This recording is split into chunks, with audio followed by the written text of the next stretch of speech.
Or the special meeting to order for the study session on August 3rd, 2026. Tonight we will have, at this time, Tonight we will have a special city council meeting. This meeting was convened around a data center study session. I want to give a couple of remarks before we get started and seeing you all here tonight. One, I want to thank you all for being here and caring so much about Pittsburgh. It's clear from tonight's turnout that so many of us care deeply about tonight's topic. Over the past several weeks, I've heard directly from many of you. Before we begin, I also want to briefly address my role in this meeting. As many of you know, I will be recusing myself from this item consistent with the legal advice I have received. Whether you support or have concerns about this project, what I've heard most consistently is that people want more information, more transparency, and an opportunity to ask questions directly. And I agree.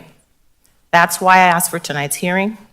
Tonight's meeting focuses solely on the data center, so you all can hear directly from city staff, better understand how we arrived at this point, learn what decisions have already been made, understand what decisions remain, and ask questions. Tonight's hearing builds upon the outreach that has already taken place and reflects my belief that residents wanted and deserved another opportunity to engage in person. Moving forward, I've asked the city to strengthen its community outreach on this and other issues. That includes making information accessible as possible to the public, hosting new opportunities to engage in person, and making sure residents have clear points of contact as the process continues. My expectation is that tonight is only one step, not the end of this conversation.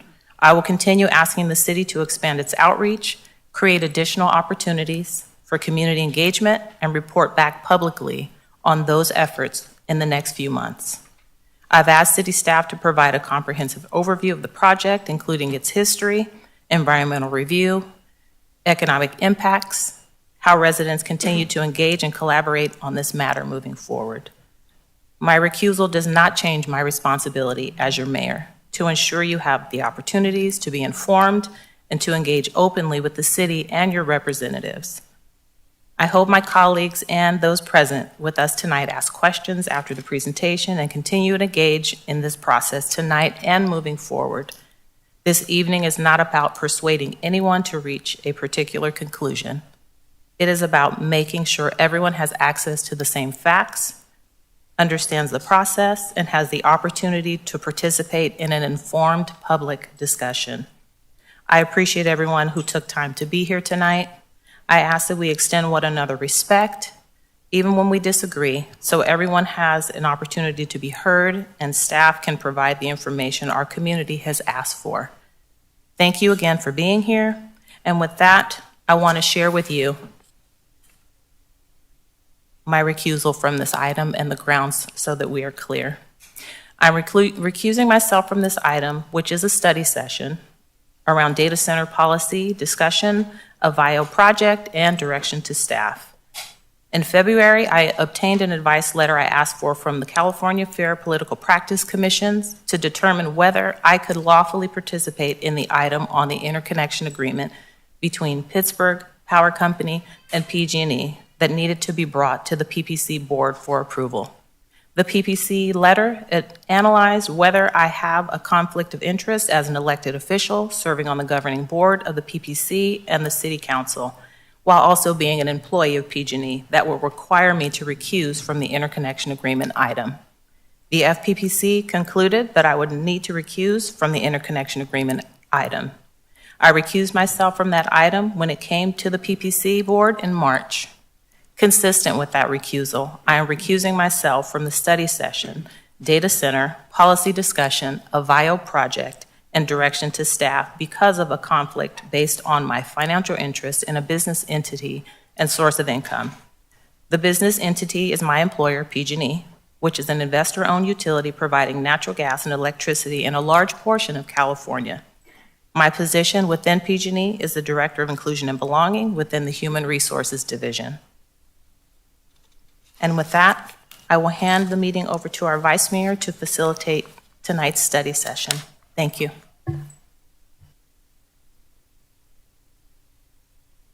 Excuse me, through the mayor, I'd like to announce that we do have the front row seats here on the left side reserved for those that requested ASL.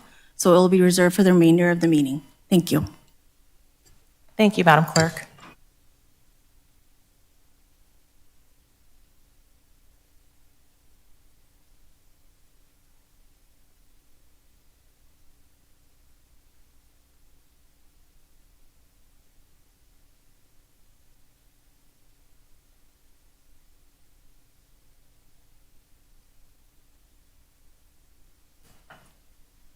Good evening, everyone. At this time, I will turn the meeting over to our city manager and staff for a presentation of the data centers and the Avio project. After the staff's presentation and questions from the city council, I will open the public comments. Thank you.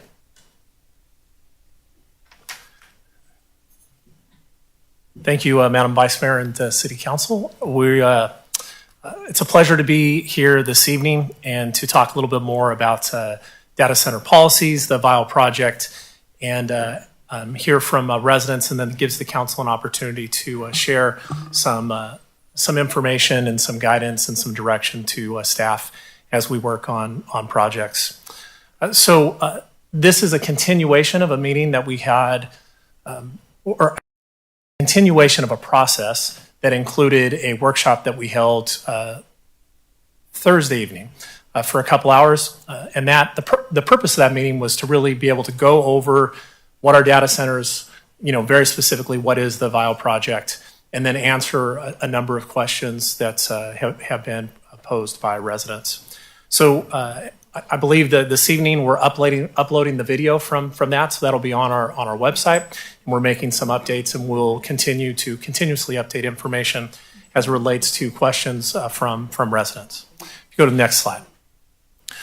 So tonight, it's as I said, a follow-up and a continuation in providing accurate and transparent status of where the Avio project is.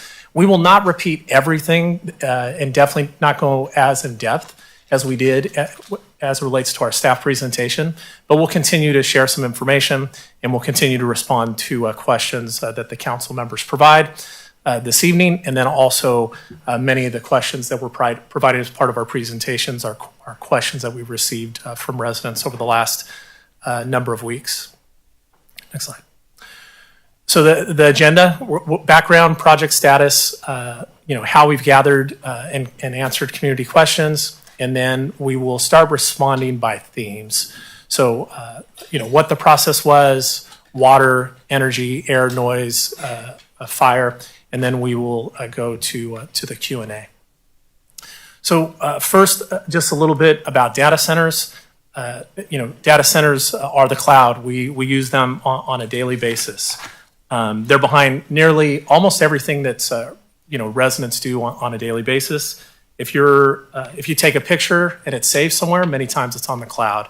If you got directions on how to get to City Hall today, many of that's being processed on the cloud. If you ever took a FaceTime video, right, those are happening within data centers across the United States. And data centers have changed over time. So, for example, these are two pictures of, one is an older data center in Virginia, and one is a recent one in Santa Clara. I want to highlight just really a few differences between these projects. The Virginia one had very limited noise or aesthetic controls. You can see roof equipment that's fully exposed, no parapet screening, a unenclosed backup generator placed outside, and it had evaporated cooling towers that produced more noise and used a significant amount of water. By contrast, the Santa Clara project, and a recent example, shows what the industry now considers the modern standard.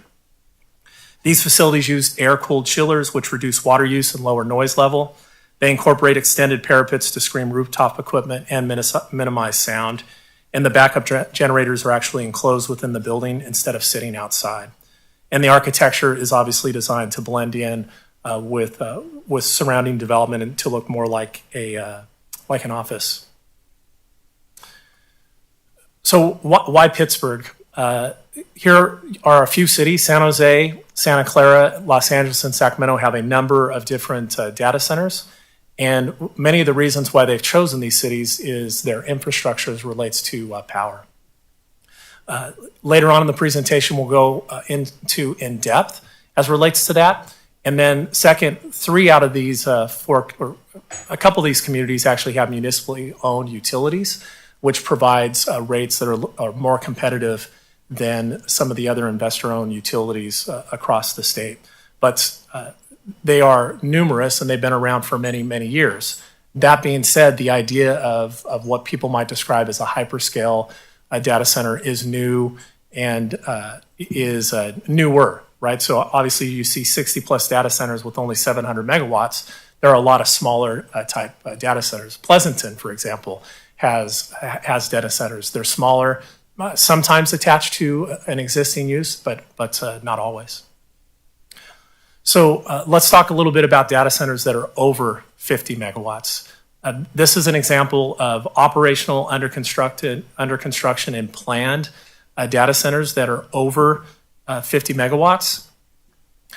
Many of these, or most of these, are in Santa Clara, San Jose, and in the Silicon Valley. Communities that have, that they're actually, it's part of their economic development strategy because it helps support some of their economic developments that they've done. Santa Clara has changed over time. I think anyone who grew up in California, Santa Clara is definitely different than it was when I was a kid and driving through it to possibly get to San Jose or other communities. But there are many of these that are operating, and there is a different type of development for these type of facilities in the state of California. So let's talk about specifically the Avio project and where it's located. This is a picture of where it's located, obviously on the former golf course. As you look at it, drilling it down in a little bit closer, the building, the closest home to the building is 420 feet on one side, 980 feet on the other, and over 2,500 feet to the other side. The equipment that is in these facilities that make noise are situated as away from the residential uses and the uses that are currently developed. And so as we go through this process, if the residents would please allow the opportunity to staff to make a presentation, and then each resident will be given an opportunity to speak. So, but this is showing where the residential art is. Obviously, we can always measure the distance to any other type of use that the council would like to see. But one of the questions was the immediate adjacent neighborhood, how far the project was. This was a question that I did not believe that was clearly answered in the presentation that we provided on Thursday night. So we wanted to show, a perfect example of how far it is from the existing residential. At this time, I will turn the time over to Allison, who's going to talk a little bit about CEQA. And then we have John Samuelson, our city engineer and public works director, who will be speaking. We also have John Funderburk, who's our assistant director in community development, and then our director of economic and community development, Jordan Davis. And then we have some additional staff that are here that might answer questions at the end of our presentation. So I'll turn it back over to Allison.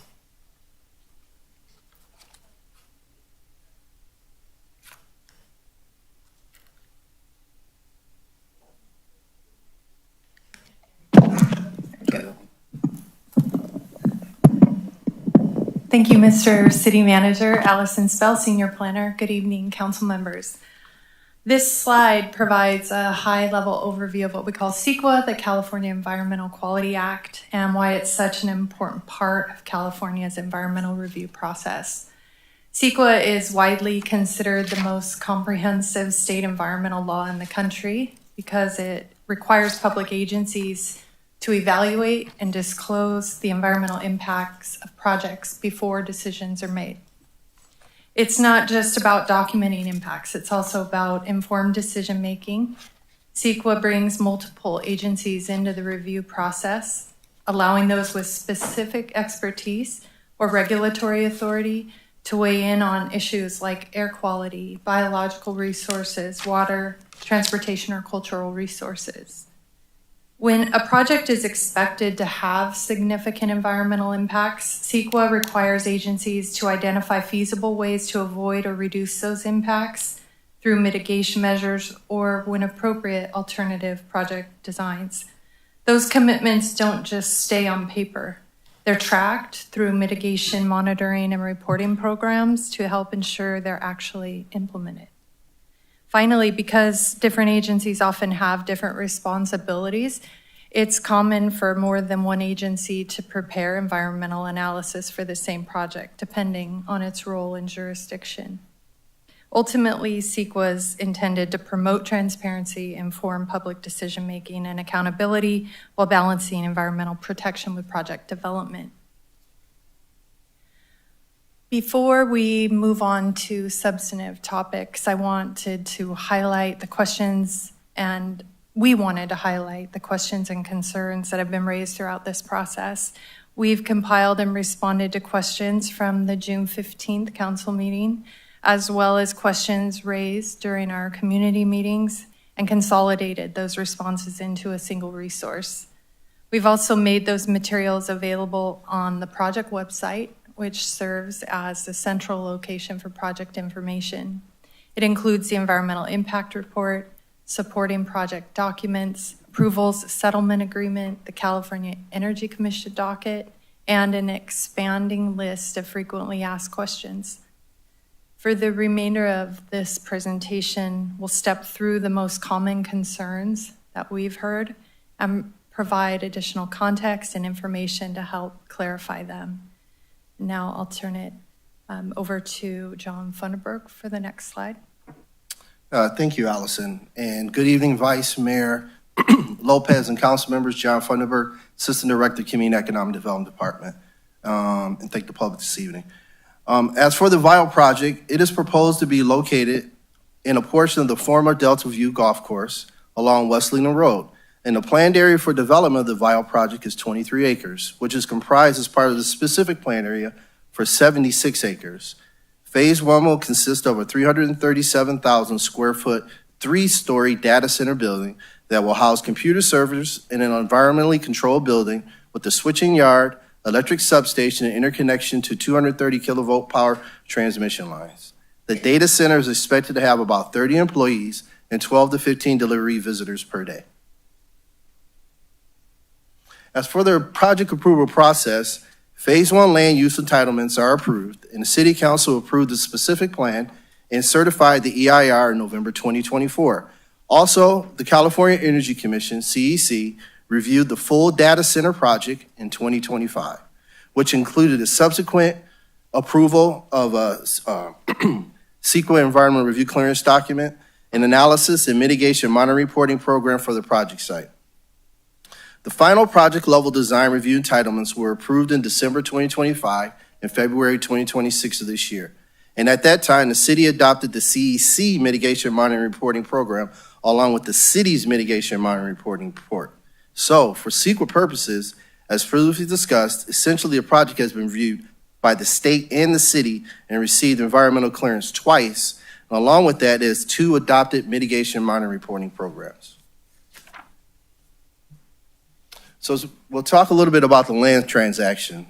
So as for the land transaction, the city did not provide Vial any money and no tax dollars were spent on the developer. As for the seller carryback loan, the city sold Vial the property but deferred payment and is currently charging interest during the deferment. So for the question, why defer? The sale of the property predated project approval, and if the project did not receive entitlements, the city wanted the land back, and as such, this was a key default protection for the project site. As for the price change from $16.7 million to $10.5 million, this reflects Vial giving back the city 25 acres of land between the data center and nearby homes for the increased buffer between the residents and the data center. As such, however, the city will still receive over $10 million from the land sale of this site. Now I will turn the presentation over to Jordan Davis. Thank you, John.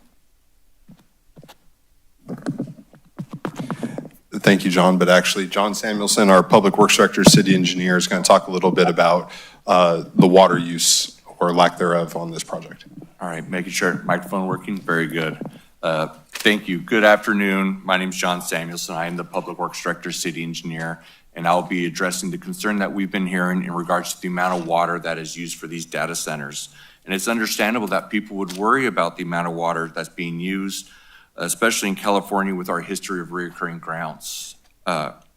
droughts, my apologies. Protecting our drinking water is very important. Older data centers did rely on cooling systems that did use a large amount of water. Today, the industry has moved away from those systems. New data centers, much like the one being proposed here in Pittsburgh, now use air-cooled, closed-loop cooling systems, which reuse the same water again and again. Many operators also use non-potable water sources, such as recycled water or industrial water, instead of local drinking supply. Recycled water comes from wastewater treatment plant, where wastewater is cleaned and treated for limited approved uses. One of these approved uses is cooling in industrial facilities. This project will use 100% recycled water for both landscaping and cooling. The state has very strict regulations and reporting requirements for recycled water, which will be enforced. The City of Pittsburgh also uses certified cross-connection control specialists to make sure the recycled water system and our potable drinking water system do not mix. The data center will use an existing 1 million gallon storage tank from the former golf course. Its closed loop cooling system will require about 210,000 gallons of water to fill at the initial start of the production, and only small top-off amounts every few years after that. This water stays in the system and is not discharged into the wastewater system. Daily water use at the site is estimated to be about 4,000 gallons per day. For comparison, John Henry Johnson Park, which is across West Leland, uses around 6,000 gallons of water a day. There will be a connection to the drinking water system, but only for normal office needs. And the lateral pipe and meter size will limit the amount of water that can be used at this facility. Next slide. This graphic shows how older cooling systems compare to systems used in today's California data centers. The open loop system shown on the left blows warm server air across water in cooling towers. The water absorbs the heat and turns into vapor, releasing the heat outside. Because so much water evaporates, sometimes up to 80% of the water, these older systems use a lot of water. Modern closed-loop systems work very differently. They circulate a mixture of water and glycol through cooling plates attached directly to the computer processors. The liquid absorbs the heat right at the source and carries it to outdoor radiators. The same liquid keeps recirculating, which saves water and reduces needs. Next slide. This is a closer up view of the process of these air-cooled closed circuit systems. Again, the system circulates a liquid through pipes, through the cooling plates attached directly to the computer processors. The liquid absorbs the heat right at the source and carries it to the outdoor radiators. Fans blow air across the radiator coils to release the heat, much like in our automobiles. The cooling liquid is then recirculated through the system again. Next slide. The city recently completed its urban water management plan, which included a water shortage contingency plan.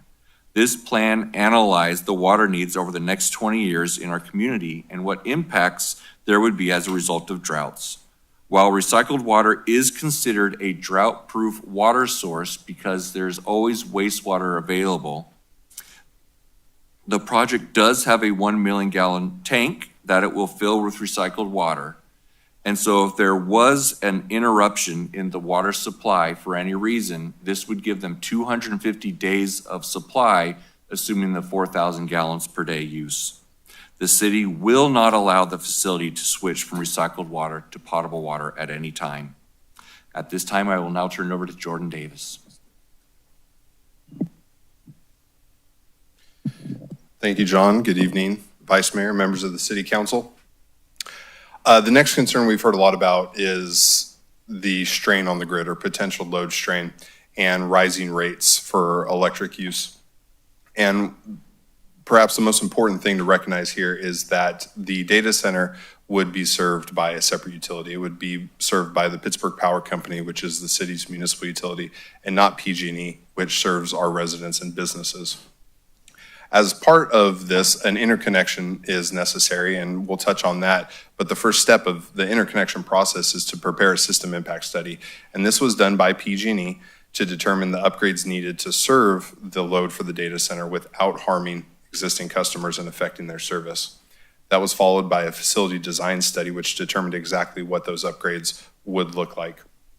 And the interconnection agreement, which was executed back in March and recently went before the Federal Energy Regulatory Commission, or FERC, specifies who pays for these improvements, and it's not the ratepayers. Residential supply is not reduced or redirected during heat events or outages under this paradigm. So this graphic shows the lines that run through the PG&E corridor adjacent to the proposed project site. As the city manager mentioned, one of the key aspects of identifying a site for this potential development was access to power structure, and most importantly, access to power structure that wouldn't impact current users. You'll see on the left side, there's several teal lines. These teal lines are the 230 kilovolt lines, and these run between the large substations that are owned and operated by PG&E throughout the Bay Area. The magenta lines on the right are similar, but they're 115 kV, so about half the capacity. These lines are not the lines that serve residents. They are transmission lines that share power between PG&E substations. From these substations, power is then tiered down. And so as you can see here, there's a lot of redundancy built in. While these lines do run to different power plants, or different substations throughout the region, they connect these large nodes and not the actual distribution facilities that serve our residents.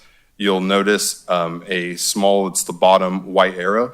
This is actually the interconnection point that has been approved by PG&E. This is where a VIO will tap into that PG&E line and establish their facilities, again, without affecting the residential customers in Pittsburgh or anywhere else. There will also be significant upgrades done to the PG&E substation, which will harden the grid. It's important that we recognize that the tenant pays for all energy used, and the developer funds the $100 million plus of infrastructure upgrades. No power beyond 99 megawatts is approved, and per the settlement agreement, 100% carbon-free electricity is legally obligated, and this will be audited annually and presented to the Pittsburgh Power Company Board and the public. If the renewable supply is short, renewable energy credits can be purchased, or certificates. These renewable energy certificates actually fund the development of additional renewable sources that are available not only to a VIO, but to anybody who is taking power from the grid. There will also be required resource adequacy payments, and the data center will pay these for capacity and readiness commensurate with its use. So again, these are fees that are paid. We actually all pay them on our power bill at much lower rates than what a data center would. Obviously, using a lot, they're going to pay commensurate with their use, but these payments go into ensuring that there is capacity available on the grid for all users. This is a screenshot taken from PG&E's website, and we want to highlight a few things here. An independent study was conducted by E3 Consultants, and what they determined is that data centers do pay their own costs. The extra money that comes from data centers helps customers. The independent study showed that data centers are not raising costs for customers of PG&E and can even help lower bills over time, and that a new gigawatt of data center demand could reduce average household electricity bills by 1% to 2% over time. Not a lot, but this identifies that data centers are not increasing costs or anticipated to increase costs. They may actually, if they do anything, put downward pressure on rates and reduce those. A large part of this is because they help fund upgrades like new substations and transmission lines. These upgrades make the grid more reliable and allow more clean energy, such as solar and wind, to be added.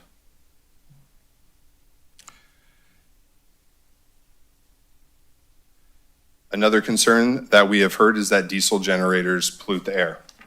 This was spoken to by the Bay Area Air Quality Management District on Thursday night at the community presentation. The generators are to run for backup only. Running them as primary power would violate California Energy Commission and Bay Area Air Quality District rules. There are proposed to be 37 backup generators, 36 for the data center and an additional one for the office space and ancillary uses, but each would be outfit with after-treatment scrubbers. To put the emissions in context, per the environmental impact report, it was estimated that about 4,209 metric tons of CO2 equivalent emissions per year would be generated if the generators operated for 50 hours a year. Now, this is well below Bay Area Air Quality Management District's 10,000 metric ton significance threshold, and this calculation was actually done with the anticipation for Tier 2 generators. And as you'll see on a coming slide, the Bay Area Air Quality Management District actually requires Tier 4 generators. The CEQA analysis found that the air impacts would be less than significant with required mitigation, but the Bay Area Air Quality Management District will provide ongoing oversight. There will also be a GHG fund, a greenhouse gas fund, and $750,000 per the settlement agreement would go into this fund for local decarbonization projects to help improve the air quality in the Pittsburgh community. This slide, and we won't go through each step, but this shows the Bay Area Air Quality Management District permitting process, which is summarized here. These are the BACMID requirements. All operators that use diesel and natural gas backup facilities must use best available control technology based on 24-hour emergencies. And again, those diesel generators must be at Tier 4 emissions rates. A health risk assessment will need to be prepared for maintenance and testing with a 5-year look back. And actually, there are more stringent cancer limits required in overburdened communities. And again, there is no allowance for grid support. So these backup generators cannot operate to put power back onto the grid. And with that, I believe I'm going to hand it back over to John Funderburg.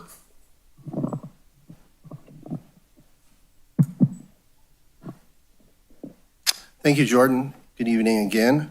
As for noise concerns, industrial hum and high frequency noise, the facility, as discussed earlier, is set back over 400 feet from the nearest residential property line, and the data center will have other sound mitigation requirements as identified in the Mitigation Monitoring Reporting Program, and conditions of approval, which include acoustic louvers, insulated panels, and for the generators to be located in sound deadening cases, which is located inside a fully enclosed and insulated building to ensure noise levels are less than significant.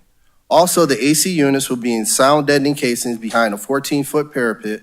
To ensure this is adhered to, the conditions of approval require ongoing monitoring and enforcement as an operational component, not a one-time check at the time of final construction. So we will continue to monitor the noise throughout the life of the project.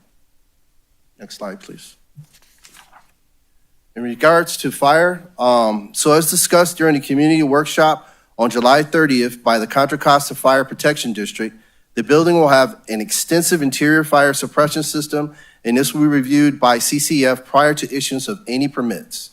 Also, there will be a requirement on the plans and reviewed by CCF for defensible space with fire breaks surrounding all development, and the site will have emergency access, including a dedicated emergency vehicle access point, and also to highlight again, the generators will be enclosed in cases and will have an individual fire suppression system for each of them. Next slide, please. So there's been concerns raised regarding biological and sensitive species and cultural resources. So as for the bio project specifically, the biological and habitat mitigation requirements, the projects required to participate in the East Contra Costa County Habitat Conservation Plan and pay mitigation fees to protect and preserve conservation lands in perpetuity. Also, wildlife surveys will be prepared and conducted by qualified biologists before any building or construction activity will begin, and there will also be a worker environmental awareness program and this will be conducted by a biologist on site prior to any construction activity beginning in any work or any building permits at the time of construction. So if there is a point that an endangered species or is found by one of the workers, work will be halted and the species will be identified by the biologist on site and brought to the lab to make sure that any determination for any additional mitigation requirements will be needed. Additionally, as part of the conditions of approval, there are over 30 mitigation measures to reduce or eliminate impacts to sensitive species, and these were in place before the settlement terms with the Center for Biological Diversity. And again, the EIR found no significant and avoidable impacts. Now I will turn the presentation back over to our city manager, Darren Gale. Thank you, John. So I want to go over a little bit about job creation and the economics of the project. We have been told that approximately 30 permanent on-site jobs would be included in this facility once it's opened, with approximately 190 regional jobs that will be created as a result of the establishment of the facility. The developer has signed an agreement with some labor groups to ensure that there are labor contracts, a project labor agreement with a number of groups. So here it does mention the contra cost of the building and construction trades, and also the NorCal Carpenters Union. The city is not a signatory on that agreement, so we don't know exactly who or how many of them are included, but they have told us that that is part of their project. Next, the physical impact as it relates to this project. So first, the project as it relates to the assessed value. The assessed value is approximately $800 million, and so the property tax on that is 1%. So for this building, if the building is assessed at 800 million, which we are told that the building cost is about 800 million, and there's an additional $1.2 billion, that's with the B, of additional improvements that'll need to be placed into the building. So those are unsecured assets, and so the county assessor is the one who makes the determination. So just making an assumption off the assessed value of just the building alone, the city would receive approximately $1.36 million annually in property tax. And additionally, education is the largest provider of property tax. That money actually goes to the state. It does not go directly to the school district. Additionally, there is approximately about $5 million over 5 years that the city would receive in some sales tax revenue.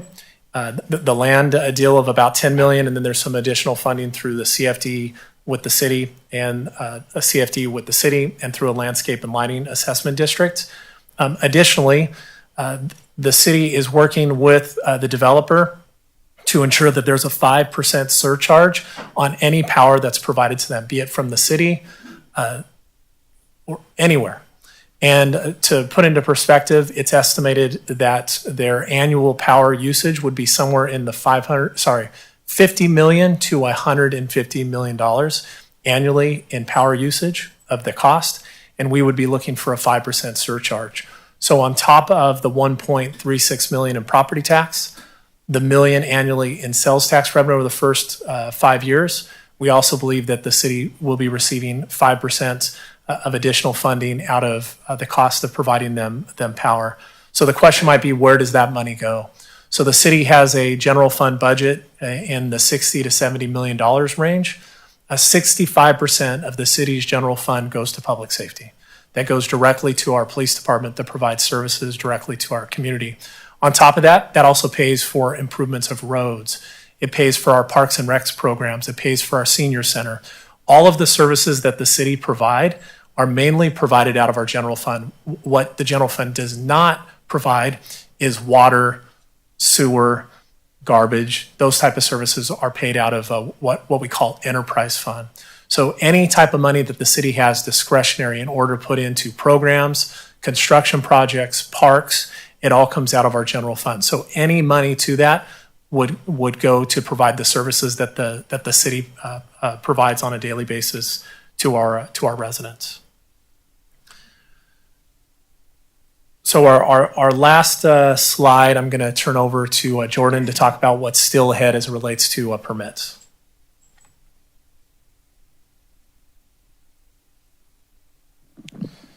Thank you, Darren. Next step would be ministerial permits, which are currently pending. These are the building, grading, and improvement permits that have not yet been applied for.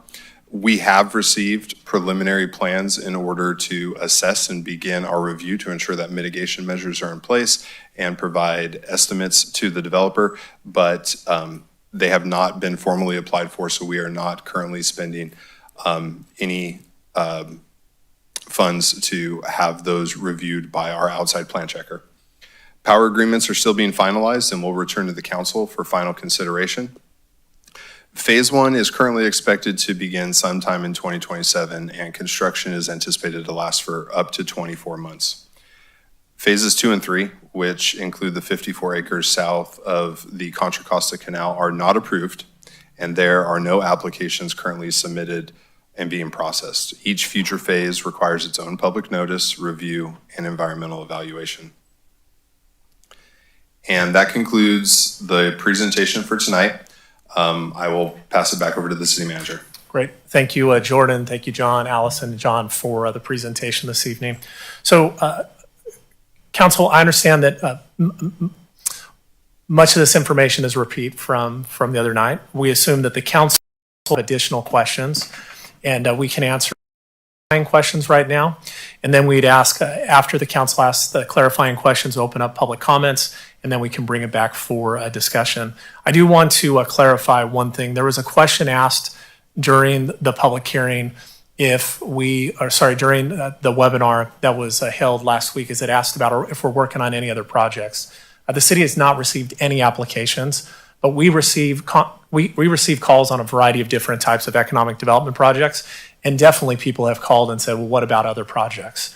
So I just want to make sure it's clear, as much as we said that there's no application, it does not mean that we have not received phone calls.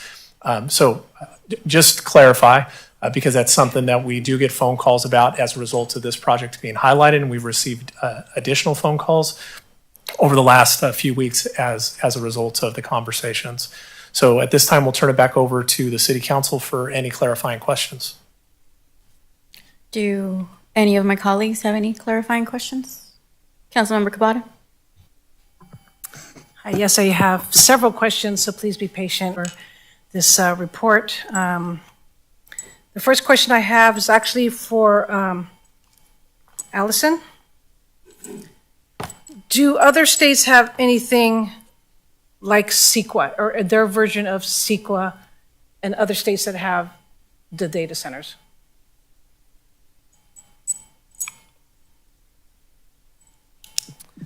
So through the Vice Mayor, Councilmember Cabada, yes, there are. New York State has somewhat similar process through CEQA, environmental review. Also, the federal government, they also have a process called NEPA. This is the National Environmental Policy Act, Protection Act. And what that does, it also looks at project impacts and also analyzes them and comes up with different mitigation and monitoring reporting programs. But in a bigger context, yes, there are different cities, there are different states, but California has the most stringent, as Allison pointed out, in regards to environmental review and clearance. Thank you. That answered my question about, so I was really trying to see how strict California was compared to other states.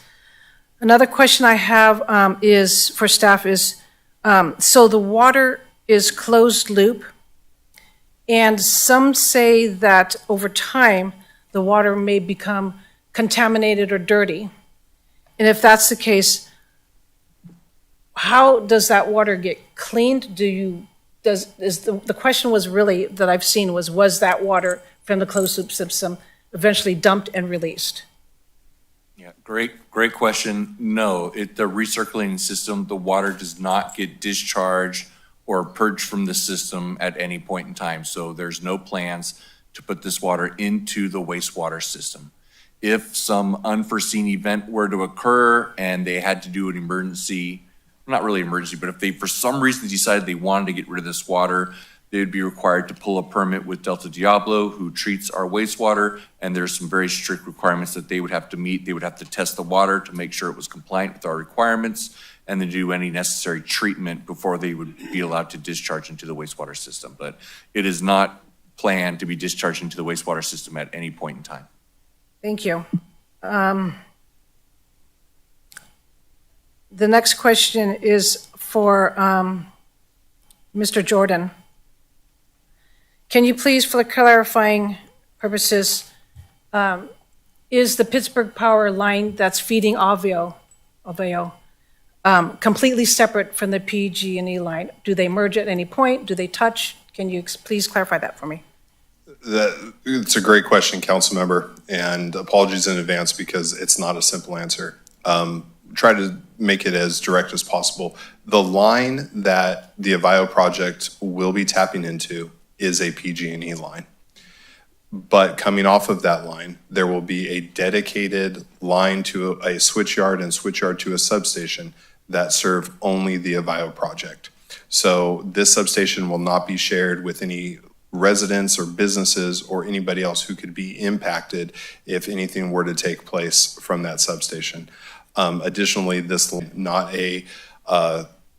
not at a level for distribution service. It is at 230 kilovolts. Distribution service is usually a quarter or less than that, and from separate substations. I'll try not to go too far into it. Hopefully that answers the question. Okay, so I guess basically what I'm asking is, so the PG&E Power and the Pittsburgh Power cannot be mixed. You cannot have the two of them on the same line. Am I correct? I mean, they're not flowing through the same line? They will. Electrons are electrons. And when electrons hit the line, they are just going through and being delivered between one substation to the other. Okay. When Pittsburgh Power purchases power, and this is also a good time to note that we do not generate power and we do not utilize the power from the local Pittsburgh power plants. We currently, for our operations, purchase power through the Western Area Power Administration. What you're effectively doing is you're buying power at the open market, and you are taking these credits and you're passing these credits through.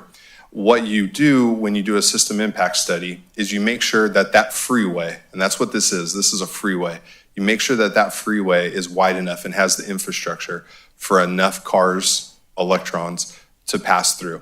And the system impact study determined that yes, on this line, there is enough capacity for both the current load that's being served as well as the additional 100 megawatts to go through that line.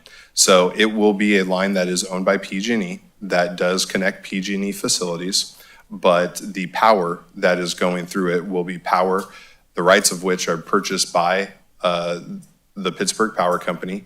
Wheeled is the term that we use through the system, and then pulled from that transmission line. But again, if we're talking about whether or not there will be enough power, this will not be from the same pie. There's not one pie that now is being taken up in portion by the data center. This will be a separate pie, and it's all flowing through this same line and then removed from the line for service at the data center. Thank you, I appreciate that. Councilmember Cavada, could I just add one thing? We, the city, through the city are a number of power line infrastructure that includes power that's being sent to San Francisco. So 40% of the power that's powering up the city of San Francisco goes through these lines, goes to the Transbay cable, and then there's a 53-mile cord that goes, additional infrastructure, power infrastructure that goes from our jurisdictional boundaries to the city of San Francisco, and there's redundancies in that, but it's the same freeway as Mr. Davis described that's providing 40% of the power to the city of San Francisco. Thank you. I still have a few more questions, so, sorry. Also, for Mr. Davis, are the generators biodiesel? They are. Thank you. The next question is for whoever can take it. Is there a possibility that Perseus will be sold to an, is there a possibility that Perseus will be sold to another?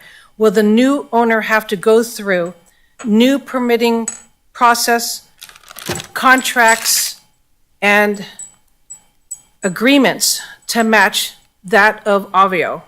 Or will it be transferred over to be held accountable as the same and as what Avio agreed to and signed on to? For the land use entitlements, any developer of this parcel will be held to the same requirements. Those are land specific. So whether they're bought, sold, go out of business and somebody else comes in to develop, they will have to meet the same exact requirements of the EIR, the CEC mitigated negative declaration, Bay Area Air Quality Management District, you name it. Those are all applicable to any use on that property or any data center use on that property. Thank you. Another question. If Avio decides in the future that Perseus is no longer needed and doesn't suit their needs, and they decide to shut it down completely, will they be removing their equipment, such as the generators, the servers, or is that going to be the responsibility of the new owners? Will Pittsburgh be responsible for that? Pittsburgh will not be responsible for that. Separating out the substation, and that's to be determined as we negotiate these power agreements, who will have ownership of the substation. But I would say if the city were to own the substation and the data center was not there, we would look for other opportunities to continue to utilize that substation. The switchyard would be owned by PG&E. PG&E would do the same. But the data center building on the property that's owned by Avio would be theirs or their successors' responsibility. So any cleanup that's required, any removal, anything would fall solely on the owner of the property, whoever that might be at the time. Thank you. That answers, thank you. Two more questions. If for some reason the facility falls out of compliance for any concerning amount of time or fails a report, would there be a fine placed upon the data center or Avio? And where would the money go to if there is a fine? If there was a fine, the money would, well, there are multiple agencies, and so I cannot speak for fines that other agencies might place on Avio. Makes sense. Bay Area Air Quality Management District, if they fine Avio, which frankly might be the most likely just because they have the staffing to review and they're going to pay constant attention and they monitor these things very closely as we will. But that is one likely place where you would see fines take place. That's part of their enforcement mechanism is how I want to say it. How they manage those fines and what they go to, we would have to speak with the Air District. Now, if it was something that the city cited Avio for or the data center operator for, that would all go to the general fund. Okay. In certain instances, sites might be appropriate. In certain instances, telling them that something needs to be shut off immediately until a solution can be found might be more appropriate. I mentioned on Thursday, and I'll repeat it here, nothing is off the table for us to make sure that this facility operates in compliance with the requirements of the mitigation monitoring and reporting programs, the Pittsburgh Municipal Code, or other agency requirements. Okay, thank you. I love that answer. And the last one. How often will the monitoring reports be looked at or turned in, and who will they be submitted to, the monitoring reports? I'm actually going to hand this over to John Funderburg because he knows the MMRPs inside and out. So thank you, Jordan. Good evening again. Vice Mayor Lopez, council members, Councilmember Cabada, great question. So what happens is annually, staff would go out there to ensure that the mitigation monitoring reporting program, all the measures itself would be checked to ensure that there is compliance. So if we do find something that is out of compliance, we have, and as Jordan said, teeth.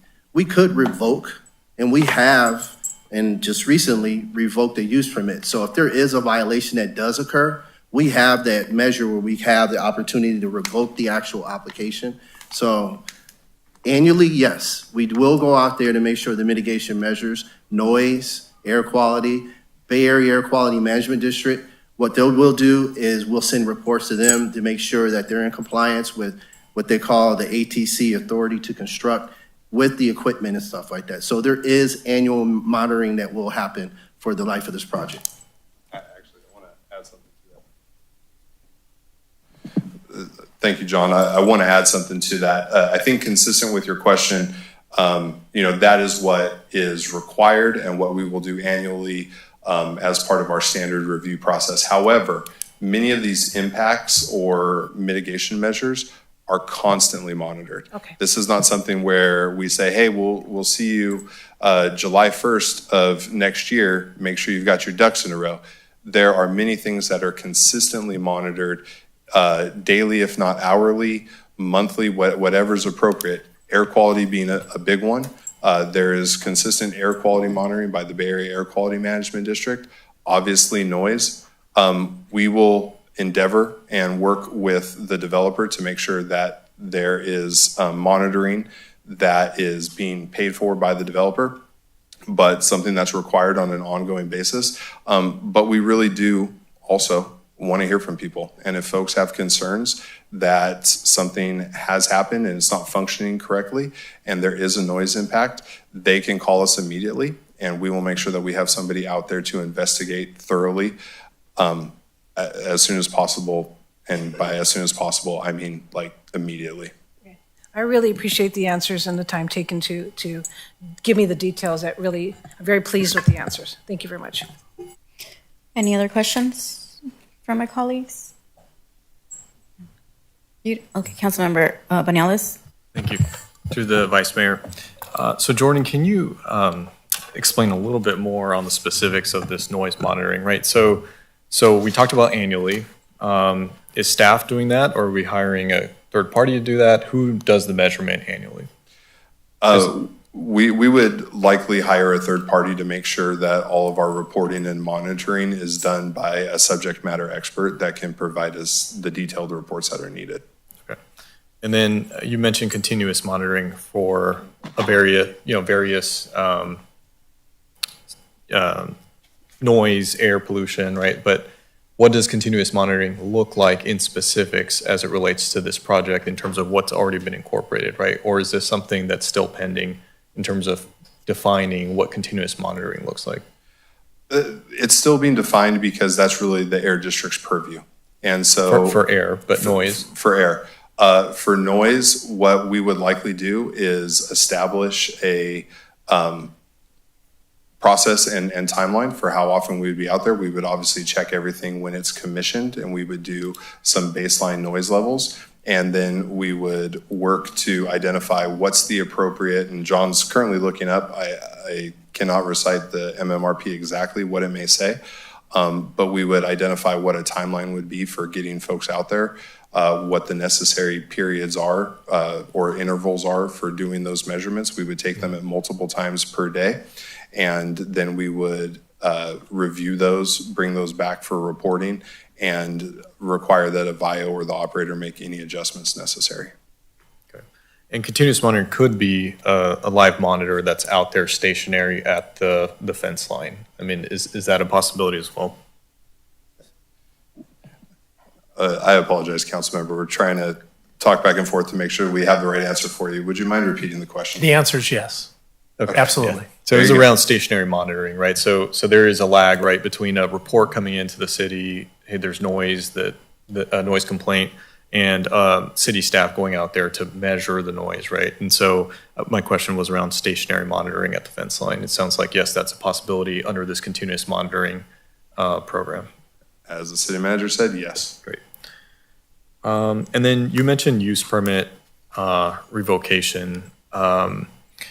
I think a lot of concern comes from, you have this large corporation, whoever's going to be ultimately operating this data center, and, how do you make sure that they're held to the letter of their use permit, right? And you gave an example of a recent use permit violation and one that was revoked. I mean, could you give a little bit more details on that, right? Like, what does the process look like? Because I think a lot of folks are concerned that we don't have the teeth to actually go after, you know, a large business when it comes to violations. And I know there's plenty of examples with the Air District recently, but maybe you can talk about the city's maybe recent examples, as much detail as you can give, or, you know, what the process might look like. Yeah, thank you for that question, council member. And I'm going to ask John to back me up a little bit on this one. But the city will not hesitate to revoke any necessary permits or require any additional changes necessary to ensure mitigation. I would actually say that the mitigation monitoring and reporting programs have much more teeth than our normal use permit revocation process has been. We've recently revoked a use permit for a use because they were not compliant with their conditions of approval. In fact, that happened less than a week ago. So we constantly monitor these things and ensure that everything is operating the way it's supposed to. In this instance, we would utilize the mitigation monitoring and reporting programs and our partners at other agencies to make sure that there are enforceable requirements, and if there are any permits that are necessary for them to operate, that those get revoked as soon as possible if there are not corrections made. We've focused on the MMRPs here because this does not have a use permit in place. It does have a design review, and that design review does carry with it conditions of approval, and failure to meet those conditions of approval and the mitigations could result in simple requirement that they cease operations until corrections can be made. I'm going to pass it over to John to maybe add a little bit to that. So great question, and through the Vice Mayor, Councilmember Benales. What happens in most cases is we would notify the operator that they're in violation of their permit, and then identify either the condition of approval they violated or the mitigation monitoring reporting program, whatever the violation is, and allow for them to correct that. In most cases, what happens is the public hearing process, just like they were to receive their permit, they'd go through that. We do the public hearing process, notify everyone that we are in the process of doing a revocation for that actual use permit or their approval based on their violation of the conditions of approval. And is that public process zoning administrator, or is that in front of a governing body?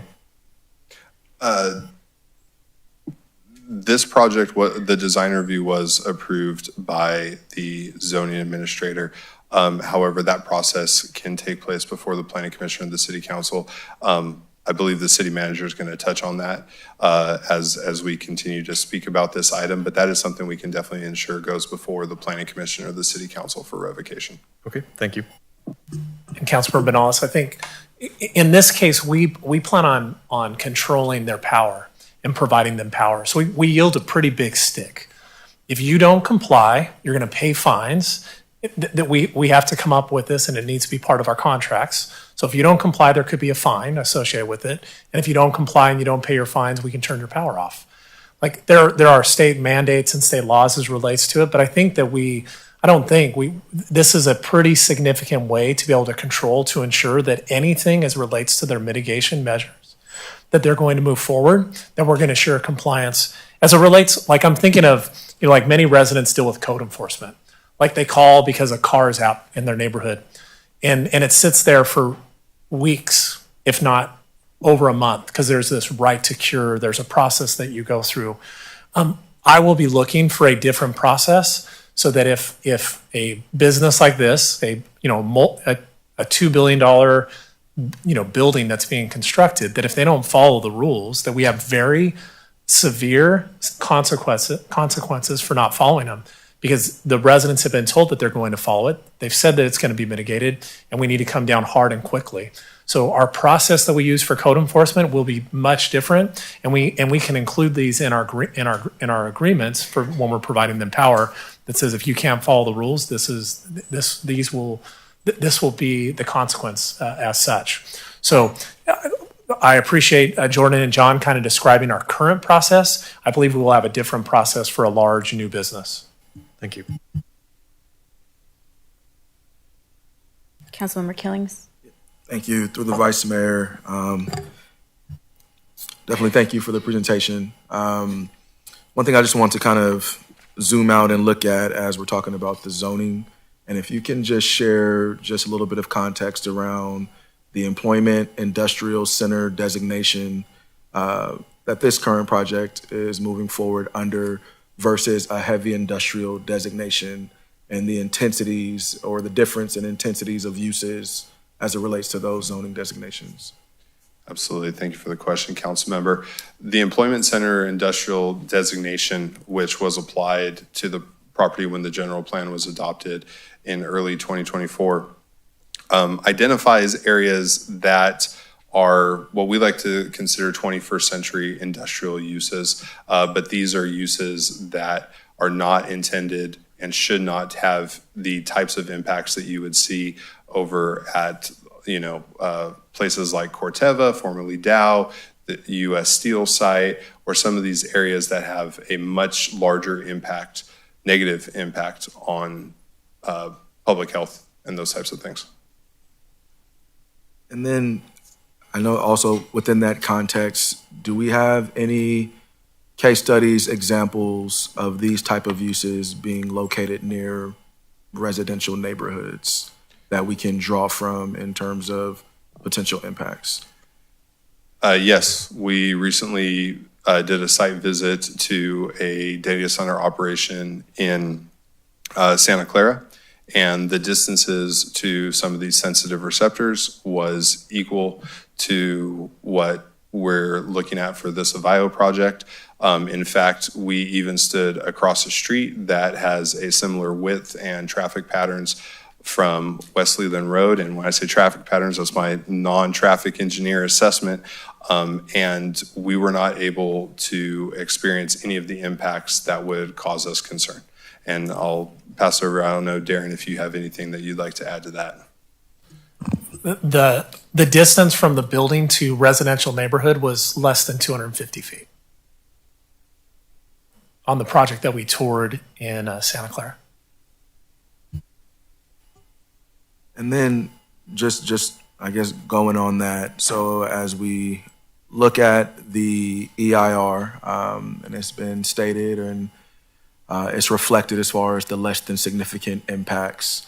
And I think really just trying to draw, even as we're having a lot of the conversations about the monitoring, the reporting, and the expectations and standards around that, can you kind of just share in terms of what we're talking about with decibels and noise levels that have been assessed and that we're saying is less than significant impact, and kind of what that means in layman terms of what folks could anticipate hearing under what's required under the CEQA EIR? Absolutely. John, you want to take that one? Yes, so through the Vice Mayor, great question, Councilmember Killen. So in specific, decibel limits are established through the city zoning ordinance, as well as the city and CEC environmental documents. They did a comprehensive overlook at noise. There was a noise study that was done, and it established legally binding decibels, which is 65 decibels. So 65 decibels is similar in comparison to if you were standing in your backyard next to your air conditioner, and that was constantly running, and you're having a conversation. In between that, it's about 65 decibels. So what we generally specify on each project is 65 decibels, and that's actually important because, again, it's in the zoning ordinance. So we want to make sure that each project is analyzed under that threshold of 65 decibels. So when it was measured at the location of where the nearest residence was, which was over 420 feet, thank you. There was no significant impacts that were found in the identification in the EIR through the CEC. The initial statement mitigating deck through the CEC and our EIR. So in comparison, if you were to stand on top of, I would say, one of the actual locations of a data center, and that's what we did, just to see and hear how that would be impacted if you were discussing and having a conversation. I could have a conversation with you right here, standing on top of the one of the more modern data centers which we're looking at for the approval of the Vio Center. So 65 decibels being the threshold, standing outside in your backyard next to your AC, that's about 65 decibels. Being that the nearest residence is over, I can't, sorry. Well, we all have different Yeah. air conditioners of different ages and efficiencies. Look, the bottom line, council member, Yeah. is if you're standing on your property line, no use can generate a noise above 65 decibels. And that is not just the city's limit, that is generally recognized as the limit. If you're inside your house, it's actually lower than that. And the noise impact analysis that was prepared as part of the EIR looked at those levels and prepared an assessment and determined that those levels would not, the proposed development would not exceed those levels, and that also the change above ambient, because you've got a couple different measurements there. You've got like your max cap of like 65 decibels at your property line, but you also analyze what the change in decibels is. And it was determined that that change in decibels would be considered imperceivable. Thank you. That's specific again to that project site measured at the property line. Yes, and to add on top of that, I know after CEQA, we had an agreement that would come to a settlement where additional measures will be put in place. Do we anticipate, or can we, I guess, make a best estimate in terms of how further that would reduce the decibels or the sound that may have come from the facility with the additional everything being enclosed, insulated walls, and what we have now included? We don't have that number right now. We analyzed what we like to call a worst-case scenario. We analyze without the above and beyonds, without the belts and suspenders. As we continued to negotiate these things with the Center for Biological Diversity, and they had their list of asks, and we worked with the bio, and we were able to come to an agreement. There was not a study prepared to identify exactly how much more those would mitigate the sound. Some of those aren't intended purely just to reduce the sound output, but also to redirect sound and do those types of things. As part of the ministerial permit review process, there will be additional studies and reports that will need to be prepared and submitted for review, and then we will hopefully have a better determination at that time.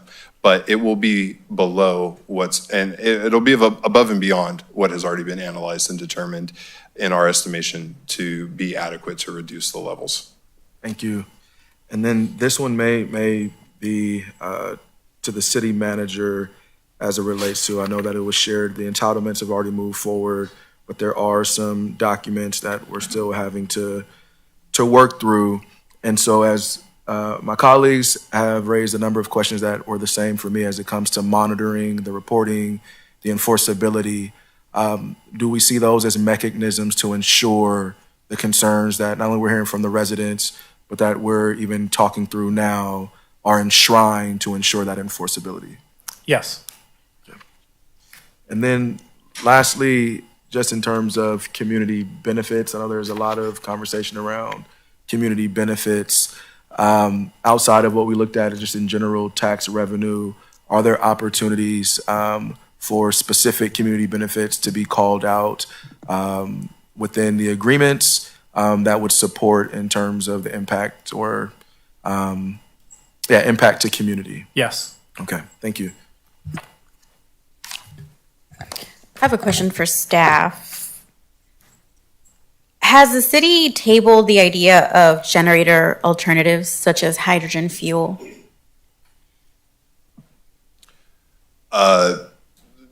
Those are things that we have not had discussions with Avio about. Again, a project is proposed to us. It is not our role to try to recommend certain things until there is a need to mitigate. And even at that point, the onus is on the developer to come up with these alternatives.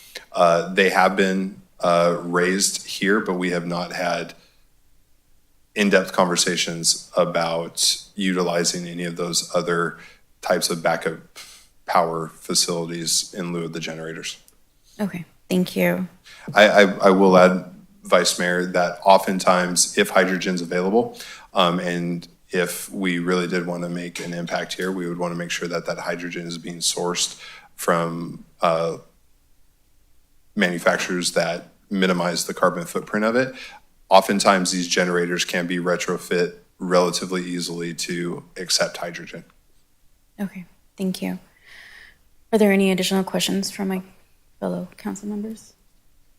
Okay, so at this time, I will move for public comment. Madam Clerk, can you please let me know how many speaker cards have been submitted? Yes, we have 44 speaker cards from in-person participants. However, we also have 27 remote participants that have joined us through Zoom. Remote participants will have the opportunity to comment by using the raise hand feature and will be called upon after all the in-person comments are complete. Okay. So due to the number of speakers and as allowed by Public Council policies and procedures, along with the concurrence of the majority of the council, public comment time for tonight will be reduced to 3 minutes for all items. For members of the public who wish to make a comment, each speaker will have up to 3 minutes to comment, and you may not yield your time to another speaker. We do want to make sure that we have an orderly and respectful meeting. I want to take a moment to remind everyone of the standards for the City Council meetings. Speakers, please address the City Council as a whole, not individual members of the council, staff, or members of the audience. Comments must be on this agenda item. Please refrain from any disruptive behavior. If it is not your turn to speak, please refrain from interrupting or talking over the current speaker. In the event of willful disruption, you will receive a warning and will be removed if disruptive behavior continues. Removal will not be based on viewpoint, but solely on actual disruption of the meeting. Since we do have quite a few speakers tonight and we want to respect everyone's time and carry on the meeting efficiently, if you have the same or similar comments as the previous speaker, you may simply note that for the record. When your time expires, the microphone will be muted, so we may proceed to the next speaker. Lastly, in order to ensure that all speakers feel welcome to share their views, members of the audience are kindly requested to refrain from applauding or speaking to the council from the audience without being called upon first. Madam Clerk, please proceed with public comments. Madam Clerk, Vice Mayor, I just want to make sure, be clear. You said you were going to reduce the time. I think what you meant is you're going to keep the time at 3 minutes. Is that correct? Well, yes, because I believe up to 5 minutes it's sometimes. And We historically, allowed the it city historically. council has done 3 minutes. Yes, so we will do 3 minutes tonight. Thank you, Vice Mayor. I will be calling 5 speakers at a time, so please queue up in the middle row so you can come up and speak when your name is called. First speaker is Mark Lindy. Second, we have Shannon McKinley, Cynthia Cardinale, Lynn Doherty, and Julian Vinatieri. First speaker, Mark Lindy.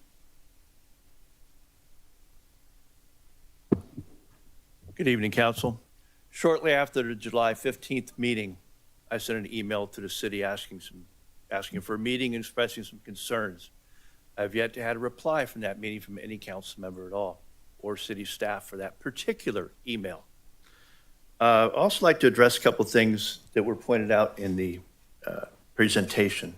I love the example of a car radiator. Have you ever stood in front of a car radiator when it's dispersing heat? I have. I've been in this field for over 45 years, and it puts off a lot of heat into the area. Secondly, the grid. The grid is the grid. It's controlled by Cal ISO.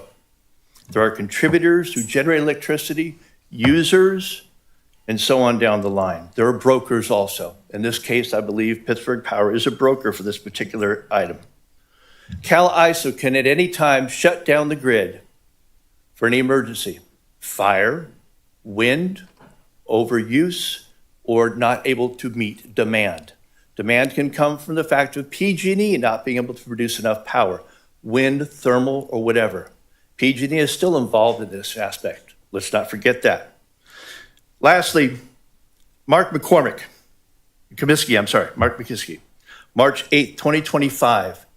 in a video called Cool Vector on YouTube states at the 28:08 mark of the video that they do not go into towns that they don't feel welcome. And they are not welcome here. I, as a resident and part of the No Data Center group, am saying Aveo is not welcome in our town.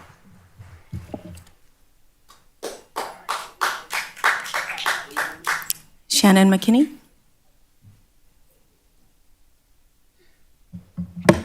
Good evening, council members. My name is Shannon McKinney, and I live here in Contra Costa County. I'm here speaking tonight as the Vice President of Heat and Frost Insulators Local 16, and a proud member of the Contra Costa County Building Trades. When we talk about the Aveo Data Center, we are talking about new kinds of data centers built specifically for Pittsburgh, for our members and our families. This project represents real family-sustaining construction work. We are looking for more than 150 union trade workers on site at any given time, along a massive regional support across the country. Our specialized workforce is ready to build these infrastructures to the highest professional standards, as we have been doing for decades throughout Northern California and the Bay Area. But this is more than just a job site. This project delivers exactly what Pittsburgh needs. Once stabilized, it will pump roughly $13.4 million a year into the local tax revenues into our city. That is critical funding to tackle our $80 million road repair backlog, improve parks, and boost public safety, all at the zero cost to the local residents. Let's be clear about the land. The choice isn't between the data center and a park. It's between progress and a closed, dried out golf course that has sat empty since 2018, suffering break-ins and catching fire twice. Aveo pulls this dead land back to work. Furthermore, it built a local pipeline through scholarships, partnerships with Las Madonnas College. Local graduates will get first consideration for these jobs, combined with carbon-free power, recycled water cooling, and a 4-to-1 tree replacement. Any tree they have to remove for this project, they will plant 4 new trees. Aveo is building responsibility. On behalf of the building trades, I urge to support this project, and thank you.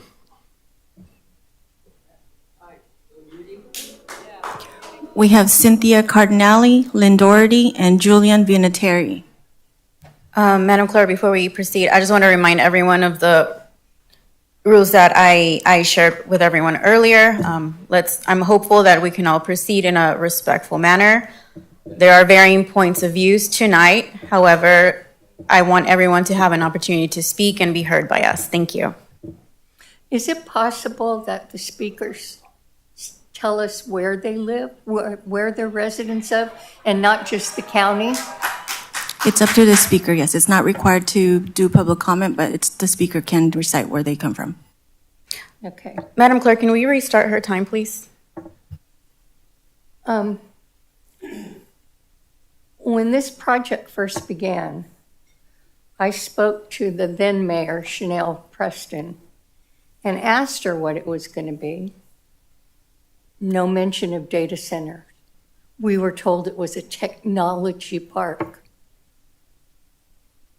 And my other question is, are you planning on okaying other data centers in that technology park? The citizens have spoken and told you, we don't want this. 1,500 people signed a petition in Oakley and their city council listened.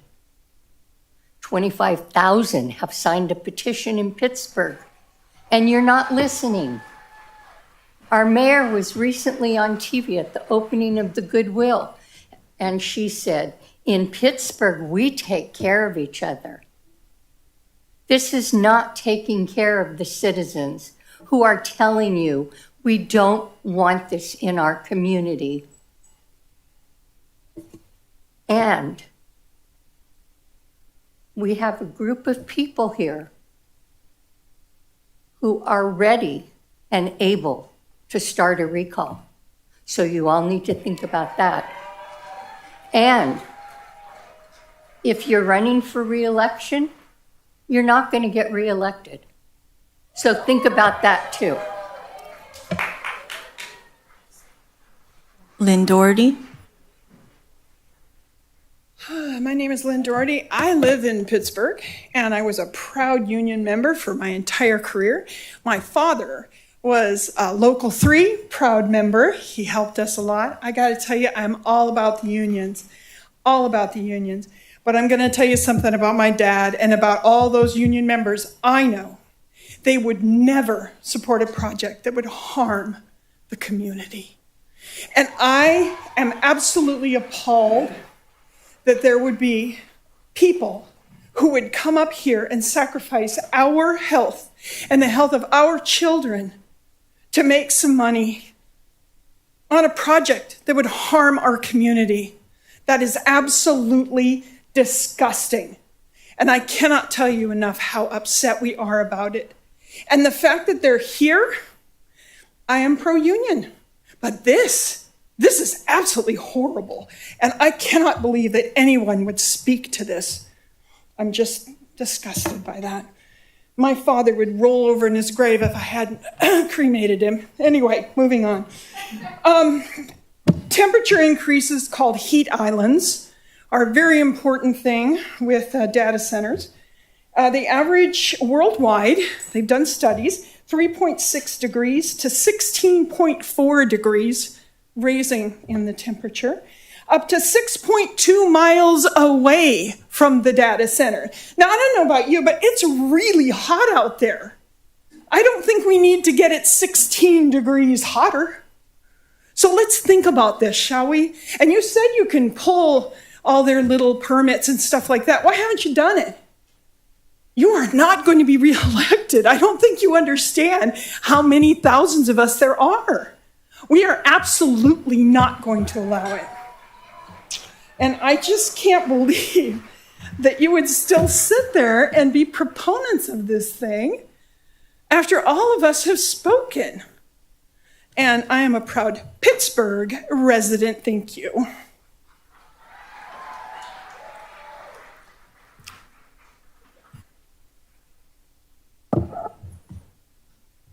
Good evening, Mayor, Vice Mayor, and Council. My name is Julian Vinatieri. I'm the business manager of IBW Local 302.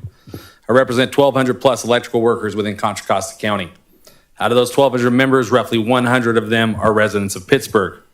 Recently, I had my staff conduct a survey with our Pittsburgh residents because I wanted to know their stance on this potential project. After that survey had completed, it yielded about 50% in support, 30% in opposition, and another 20% that had no comment or were undecided. For the ones who were undecided or in opposition, they voiced mostly the same concerns: noise, energy cost, and water consumption. Those concerns mentioned are all part of what is being projected nationally throughout our country. Many of the issues in other parts of the country don't adhere to the same environmental standards as those in California. We build cleaner than any other place in the world, and that's a fact. With that said, this project and the developer has committed to address those main issues. Avio is building and paying for the connection to the grid. It will not consume power already used by local residents. Avio has done an independent noise study and is not expected to produce any more noise than the normal traffic already taking place on West Leland Road. Avio will use recycled water from Delta Diablo. The water consumption is less than what was used by the former Delta View Golf Course. This project will also provide roughly $10 to $15 million in tax revenue for the city. In addition, it will provide hundreds of jobs to our local workforce and our members. I'm asking council to move forward with the project. We are already at the finish line. Now we just need to cross it. Thank you.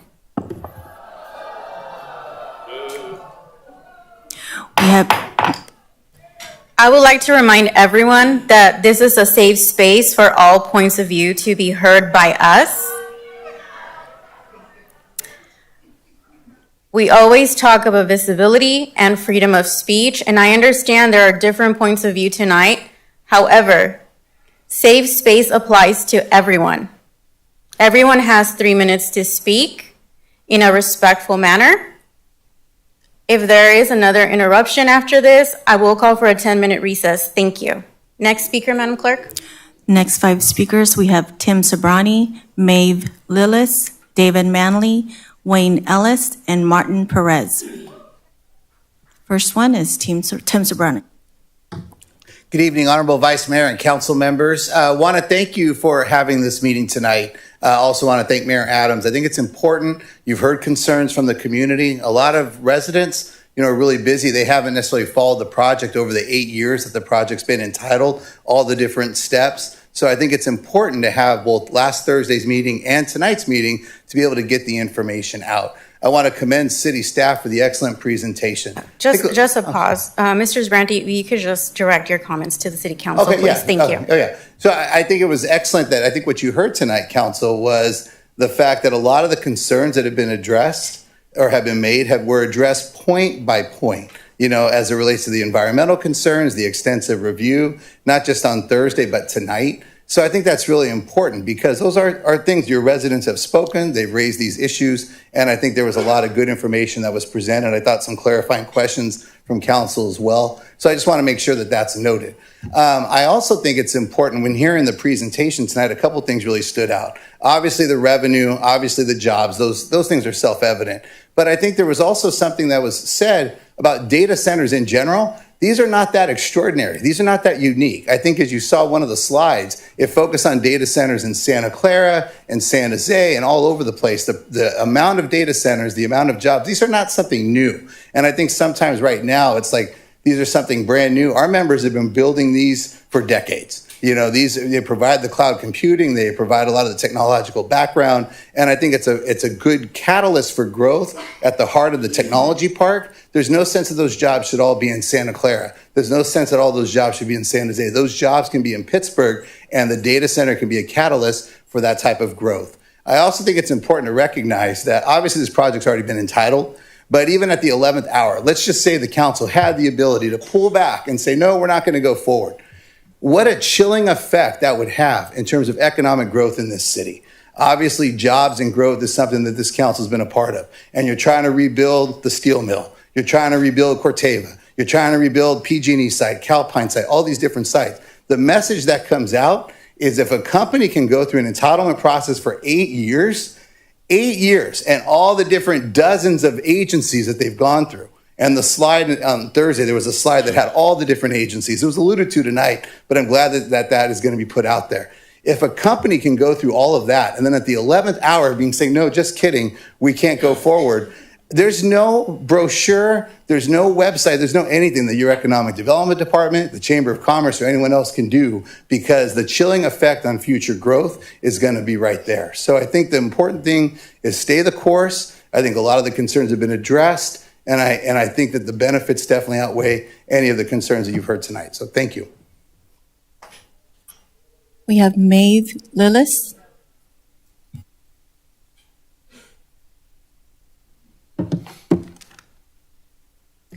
Hello, my name is Maeve Lillis. I have been a resident of Pittsburgh for 8 years. I have some comments regarding the webinar held on July 30th, held by the City of Pittsburgh regarding the Avio Data Center project. Many questions were left unanswered by this presentation. For example, the use of an AI translator for a webinar is inadequate communication for the Spanish-speaking community. In response to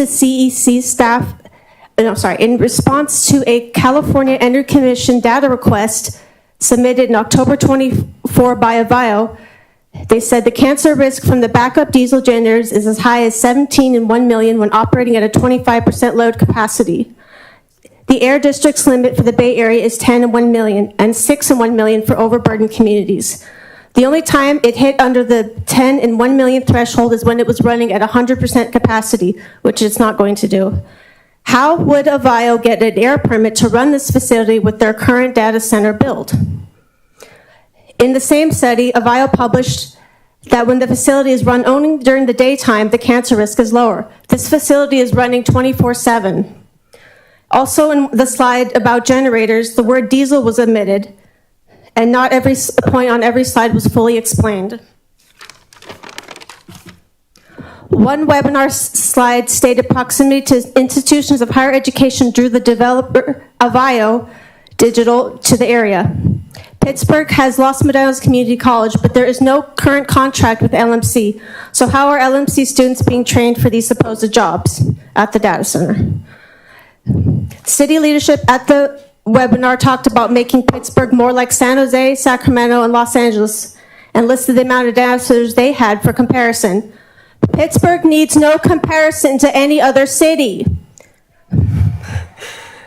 We have our own place here on the Delta, and we have our own character. But if you want to go ahead and compare us to San Jose, they just broke ground on Microsoft's Alviso AI data center. It starts at 48 megawatts, and Microsoft could not get an air permit for their diesel generators. They are having to use 224 natural gas generators because there's a nationwide shortage of these generators because these data centers are popping up everywhere. Natural gas generators burn significantly cleaner, produce less particulate matter and nitrogen oxides than diesel, which is more suited to densely populated areas. Remember, Avio plans to build this data center in a residential neighborhood across the street from a school. Pittsburgh is getting an inferior product with these 37 diesel generators that Avio plans to use for this data center. In terms of emissions, cancer risk to residents, and environmental impact. Put a moratorium on all phases of this. We have David Manley, Wayne Ellis, and Martin Perez. David Manley?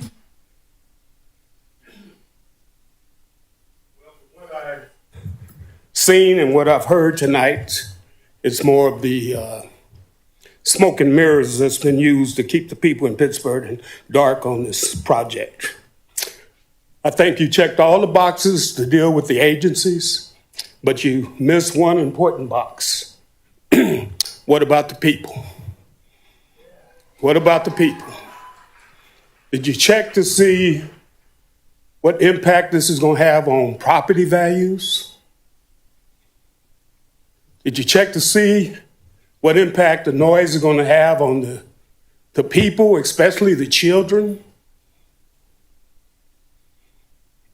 So as I said before, I voted for every one of you up there.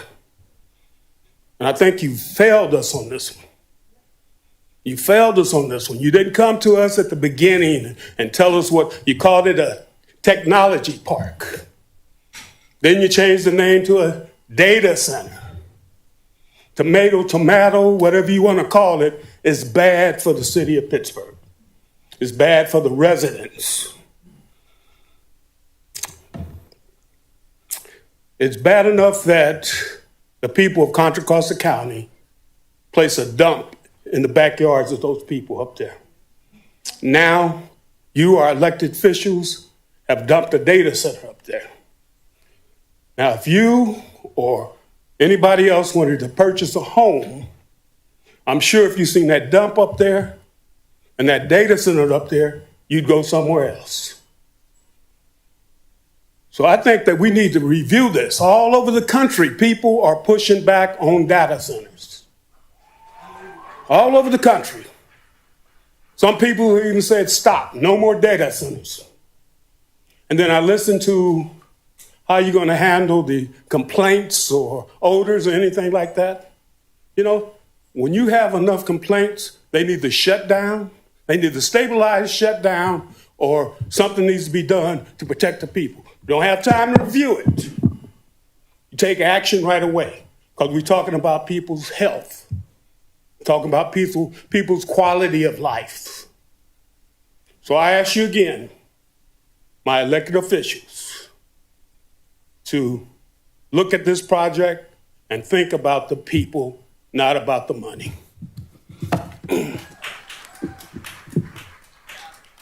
Wayne Ellis, and then Martin Perez.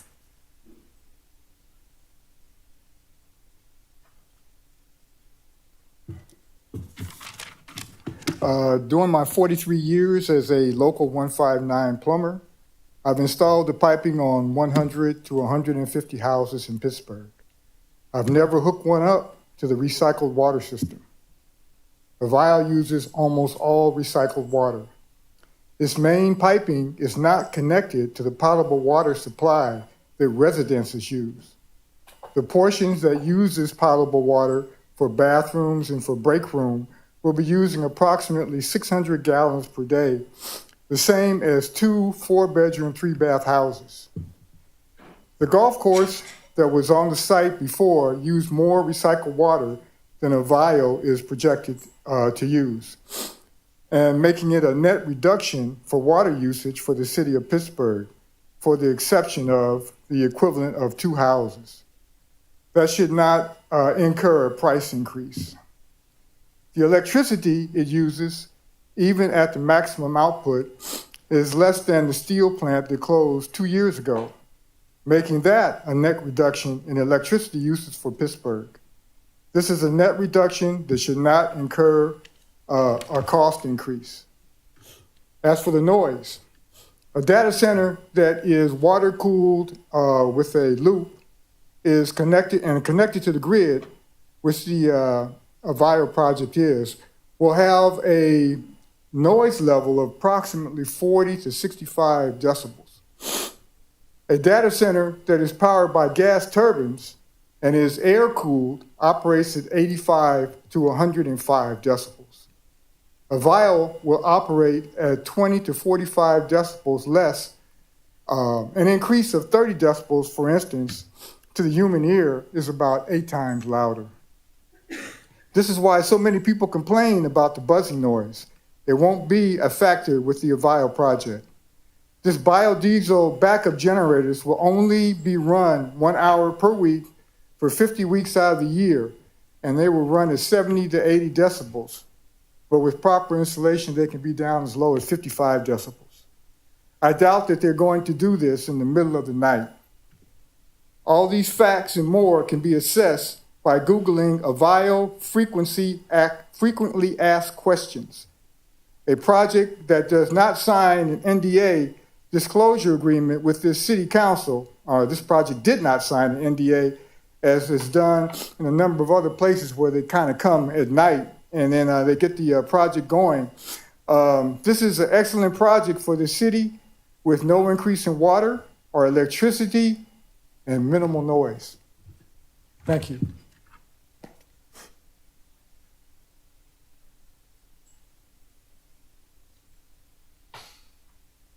Martin Perez.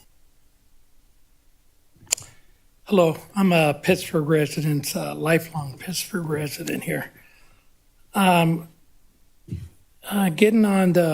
off with the Pittsburgh Municipal Code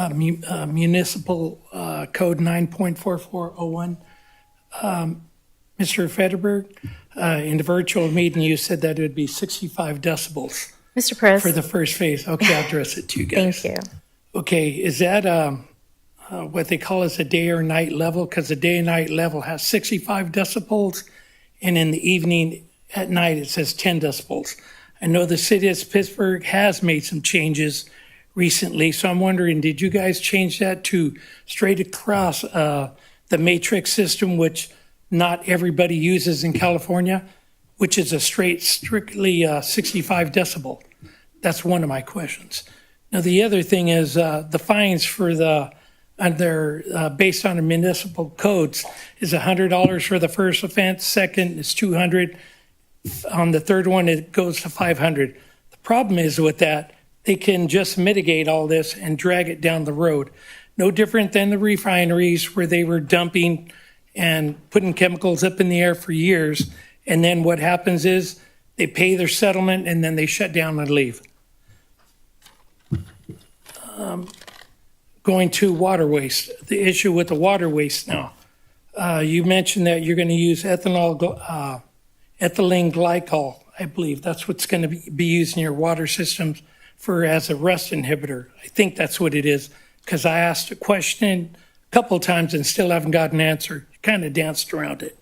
So the thing is, I wanted to know, what rust inhibitors are you using, and are they carcinogens? Just like ethylene glycol, you can't dump it down the drain.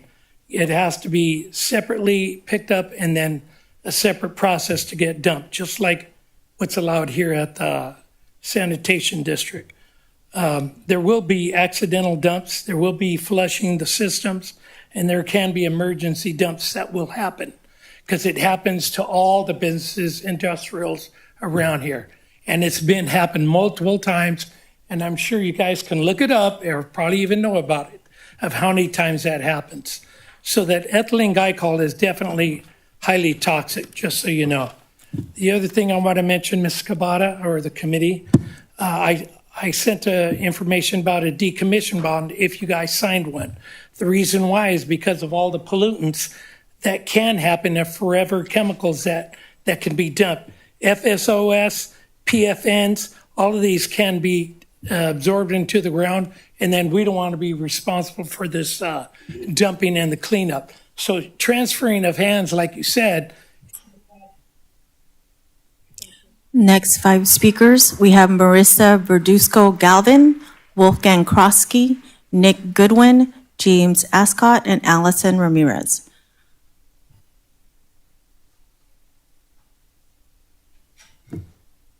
Good evening, council members. The city of Pittsburgh should not continue moving forward with building a data center in our city for these 2 reasons.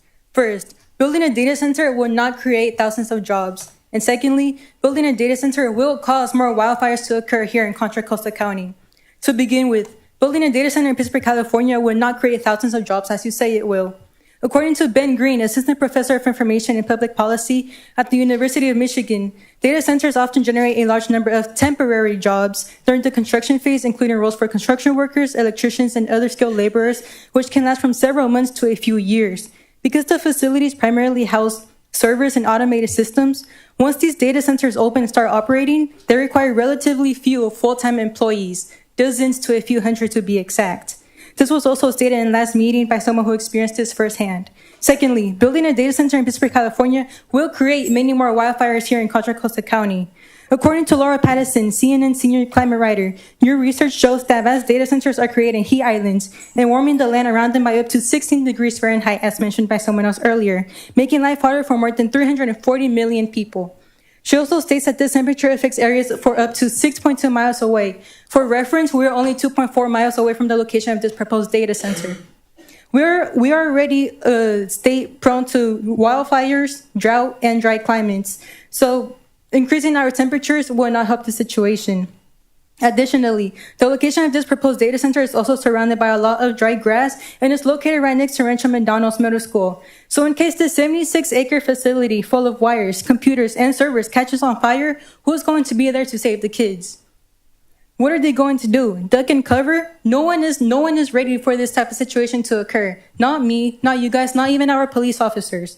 So this is not an ordinary fire drill. This is an explosion waiting to happen. Overall, in conclusion, the city of Pittsburgh should not build a data center for these 2 reasons. First, building a data center here in Pittsburgh, California will not generate thousands of jobs as you say it will and as proved earlier. Secondly, building a data center will create more wildfires in Contra Costa County. Of all the 100 plus cities that have built a data center in their area, including Seattle, Washington, New York, and Oakland, California, none of them experience any positives. As humans, we know it is much easier to learn from the mistakes of others instead of our own. So why can't our own city officials learn from the mistakes of others as well?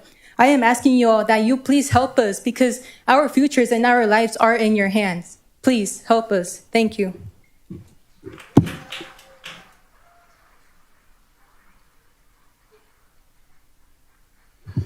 Good evening, Council. Wolfgang Krosky, resident of Pittsburgh, 45 years.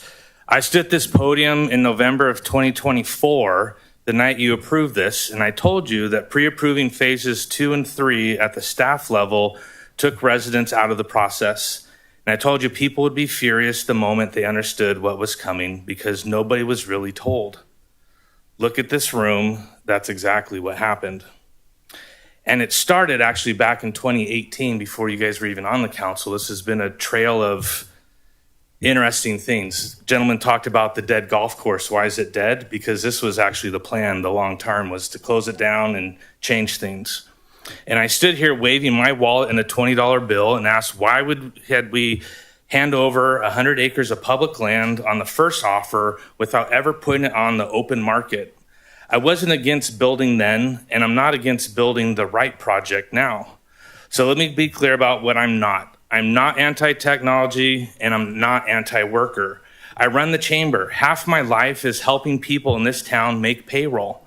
The men and women filling these seats tonight want steady careers close to home, and they deserve them. Their neighbors want a say in what gets built next to their kids' bedrooms, my church, their schools and their parks, and they deserve that too.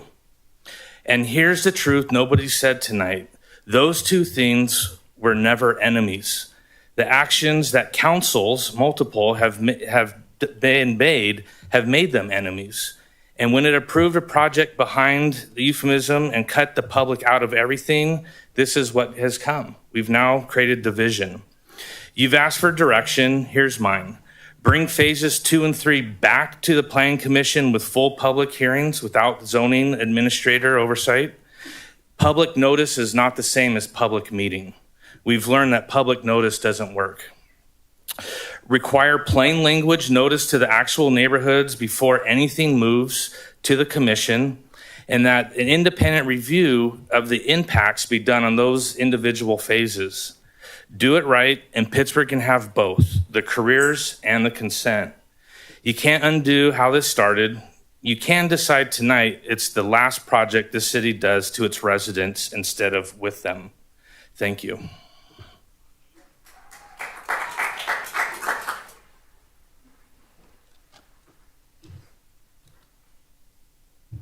Good evening, Madam Vice Mayor, Council, and staff. I am Nick Goodwin. I am the business manager for Plumbers and Steam Fitters Local 159, and I'm also the president of the Contra Costa Building Trades. It represents about 35,000 here in Contra Costa County, many of which live here in Pittsburgh. I speak to you tonight in support of the Perseus Data Center project that Avio is looking to develop.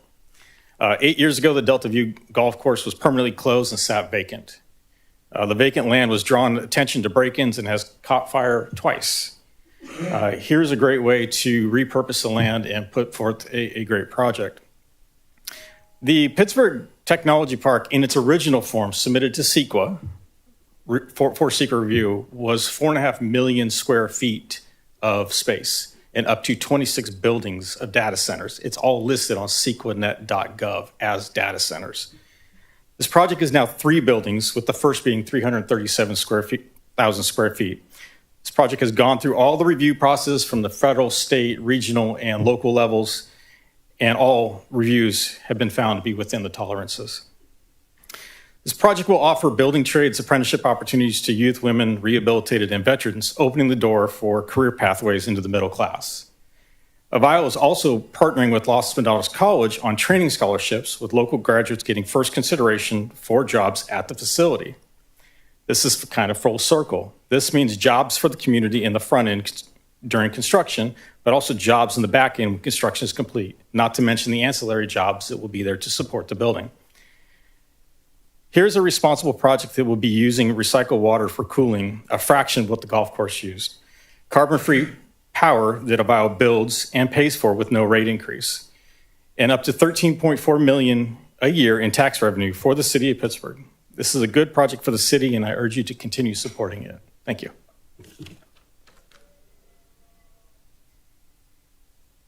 We have James Ascott.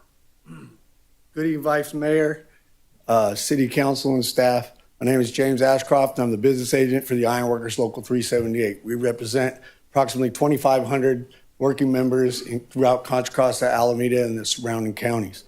I'm here tonight in support of the Avio Data Center because I represent the men and women who will build it. For us, this isn't just another construction project. It is an opportunity to provide family-supporting union jobs, apprenticeship opportunities throughout the local high schools, and careers that allow people to buy homes, raise families, and actually be able to stay in Contra Costa County. This project is also going to benefit the entire community. It will generate millions of dollars a year in local tax revenue. That could help improve roads, parks, and public safety without asking residents to pay in more taxes, because we all understand the taxes are high enough and really put a strong strain on families who could barely afford to put food on the plates of their children at their dinner tables. It also puts a vacant property that has sat unused for years back into productivity use. I respect that some people have concerns, and those concerns should continue to be addressed. But I also ask this council, consider the working families who are counting on this projects like this. Responsible economic development and good paying union jobs can go hand in hand with environmental stewardships and community oversight. I respectfully ask this council for your continued support on this project. Thank you.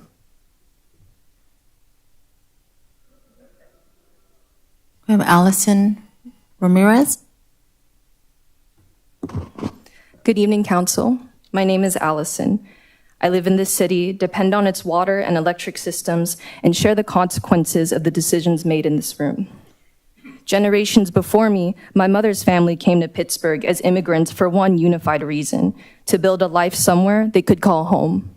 4 years later, I have built that life here as an artist. I want to be specific about my relationship with artificial intelligence. I use it to organize my thoughts, ask better questions, understand complicated issues, and work through ideas when I feel stuck. I do not believe it should replace human creativity, judgment, or responsibility. I do not support using it to make art for us or allowing it to become a substitute for thinking for ourselves. That is why I cannot treat this data center as an abstract issue. The Avio Perseus data center has been promoted as an investment of more than $800 million, but an investment is not automatically a public good. We deserve transparency about its energy demands, backup generators, noise, long-term expansion, emergency planning, and protections for nearby residents. We deserve robust community benefit agreements.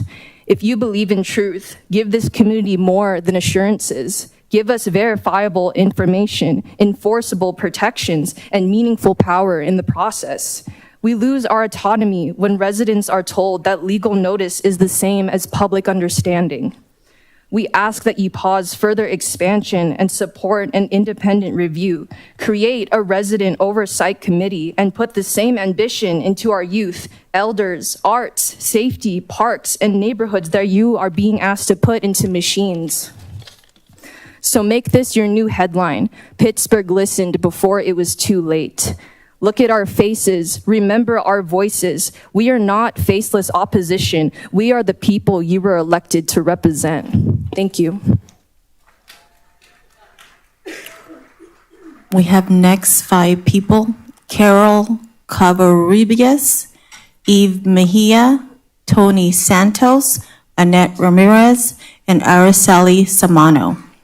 Again, that's Carol Covarrubias, Eve Mejia, Tony Santos, Annette Ramirez, Araceli Samano. I am a 43-year resident of Pittsburgh, just so it's on record. I'd just like to start off and say it was really nice to see all our union brothers here today. It's just sad to know that they're directed by their union officials, not because they have a concern or a question about the data center. It's never too late to change your vote. Nobody is ever going to convince the average person that an industrial hyperscale data center belongs in the middle of a small town. Not after what has been happening all over the state and country. Not when building a hyperscale data center requires land to be rezoned for industrial use. At this point, the argument is no longer simply misguided. It is preposterous. That missing from the sales pitch is rarely about preserving land, protecting our community, safeguarding the residents. It is about tax revenue, investments, money. Money matters, but it cannot be the only measure of a good decision. Land is more than a line on a tax map. It carries the history of the people who cared for it. If the land can be rezoned whenever tax projects are large enough, then preservation is not a principle. It is a slogan. Whenever a developer presents a lucrative proposal, it is not a plan, it is a suggestion. Leadership means deciding that some places are worth protecting, even when there is money on the table. Our city should not have to sacrifice its identity to prove it is open for business. It is not about opposing technology or refusing growth. It is about putting industrial development where industrial development belongs and refusing to sacrifice irreplaceable land simply because someone attached a large dollar figure to it.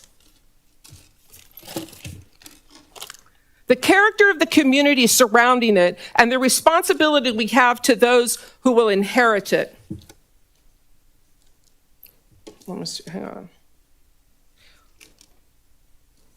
Tax revenues will be judged. They will be chosen to leave standing. Nobody needs to predict the future. History already has. What you need to think about is, what are we leaving as the identity of the next? We have Eve Mejia. Hello, Council. Good evening. My name is Eve Mejia. I live and work throughout the community as an RBT working with children with autism. You have heard the environmental case, the power, and the water. I want to give you 90 seconds on the part that is not on the staff report. Why? It is not the cloud like the city manager likes to say. There is no coincidence in automatic license plate readers and other tech that are on the rise at the same time that data centers are. This data center is not for us. It takes our power and our water and returns a handful of jobs and a higher utility bill, and it does not arrive alone. A machine like this is the backbone of the surveillance already going up on our streets. The license plate readers, the AI cameras, that data has to live somewhere, and this is where. And I have to ask you something directly. This morning, a coaching guide from Flock, the surveillance company, leaked. It teaches police how to get contracts like this approved. It teaches them to reach you before the public does, and to brief you before the public vote, to reframe the costs, and to own the narrative.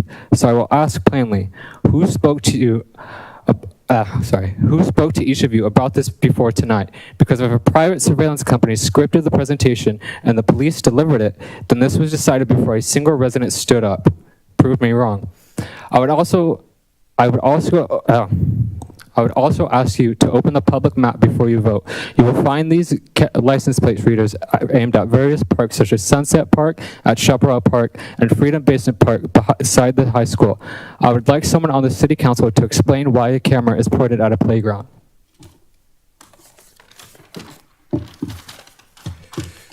Consider who this is for and how it is used. Piedmont, one of the wealthiest towns in California, rigged itself with nearly 40 of these readers pointed outward and logged 22 million plates in 1 year. Over 99% of them people suspected of nothing. The wealthy aim surveillance at everyone else. In communities like ours, it points at us, and it is abused. A Texas officer used this network to hunt a woman who had an abortion, and Flock Data has repeatedly reached ICE violation of sanctuary law, which is exactly why the neighboring Richmond paused its own program. A vote for this infrastructure is a vote to hand ICE a map of our immigrant neighbors. And in all of it, no one asks why someone is desperate enough to commit a crime. It is always another camera. Never a job, never housing, never care. You are being asked to spend public money to watch poverty instead of ending it. So I will leave you with one question. When the choice is between capital and the people who actually live here, which will this council choose? Please take care of the community that put you in those seats. Thank you. Tony Santos. Good evening. I'm a 30-year resident here of Pittsburgh. Before this vote took place initially, we unanimously voted yes for this project. The Bay Area Quality Management District asked our Madam Mayor to recuse herself at that time and not be part of the vote. But she still voted. She voted yes. Since the mayor has recused herself, does that mean now her original yes vote will be null and void? And as for your presentation earlier this evening, going back to Thursday, some of the information that was given out that evening was not given out tonight. The information about the money that would be generated, that would be paid in taxes through the power bills, how much, you forgot to mention the rebates that the city will be giving Avio back the first 5 years, starting 40% rebate the first year. I don't recall ever getting a rebate from any power company in all the years that I've lived here. And I'm sure none of you have either. This decision was and is bigger than any city council member in any city. You all kept Pittsburgh city residents in the dark. You could have easily printed leaflets with English language on one side and Spanish on the other. This could have easily been distributed by inserting them in our monthly water, garbage, or PG&E bills. With that said, come November, please make the right decision, because come November, the people will speak. And when you are voted out, do not run for any other city office, county office, state office, for we all have long memories and will remind everyone who truly you are. This will be your legacy. Thank you. Annette Ramirez. Good evening, councils and neighbors. My name is Annette Ramirez. I live and work in Pittsburgh and have been for the last 22 years. I own 2 properties in this community. Sorry, my phone just went. I own 2 properties in this community, and I too am a union member. My power went out today 5 times, yesterday 4 at my house. Is this a way of us getting used to what's to expect when the center is built? A few years ago, I was woken up many nights for months by a high-pitched muffled sound which lasted from 11 p.m. to 3 a.m. every single day. I thought I was going crazy, blamed premenopause, and asked on the Nextdoor app if anybody had heard it, and I was pleased to announce that I was not the only one. I see many craftsmen here and heard them talking and laughing before the meeting about an email that was sent regarding this meeting and the payment they're getting for being here today to support the business. And I quote, "I don't know, this shit is weird, but hey, as long as I get paid." I too have many members of my family and friends that are also craftsmen in your same trades. And I too know the desperation and the need to have secure work to make money to provide for our families. A few questions to the city council and all of those that are here today in favor of the data center. What do the business owners in Pittsburgh think about the data center? How will you feel when a technology park is built 400 feet from your home or your child's school? Will you have enough money saved up in case you can't work and have to deal with the health complications of a loved one or yours? Will you have enough time off accrual saved up to care for your mom, dad, spouse, child? If you're affected by sleep deprivation, if you're too sick, or God forbid, anybody dies and you have to bury them, what will you tell your kids and future generations as to why there is no clean water, clean air, no animals to take them to the zoo to look at, and Mother Earth is wiped out and no trees and plants grow to provide us oxygen because of the effects of the data center? Has the city of Pittsburgh drawn an evacuation plan in case of a catastrophe? Has Avio finished the previous data center that they failed to finish building yet?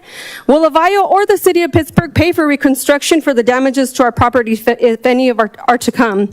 How peacefully will you all sleep at night knowing that you helped build and supported this data center for money? When this is built in the city of Pittsburgh or anywhere else in Contra Costa County, I hope a data center or technology park is built close to where you live, so you have to deal with everything that we've been speaking up against this whole time, and you have to explain to your loved ones how the money you made was worth it. Take one last look at Mount Diablo, because if they build one data center, more buildings and factories will come. Yes, change is inevitable, but I don't plan on living the remaining years of my life surviving in these Hunger Games purge that we currently are living in this country, because I have invested.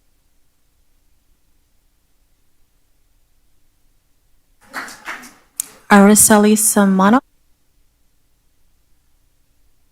My name is is Ari Silla, and I've been a resident of Pittsburgh for all 17 years of my life.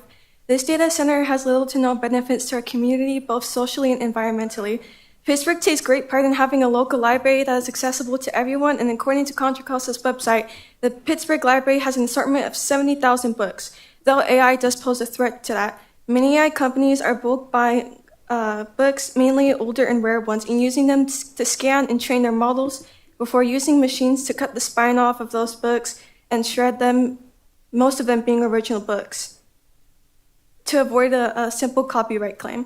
By building and helping this expansion of data centers, you are aiding in the mass erasing of books in history and even putting out our library's 70,000 book collection in danger, as well as many others around the globe. Another concern this data center is how much energy this center will pull. On average, data centers pull around 415 terawatts per hour and 150 kilowatts per server rack.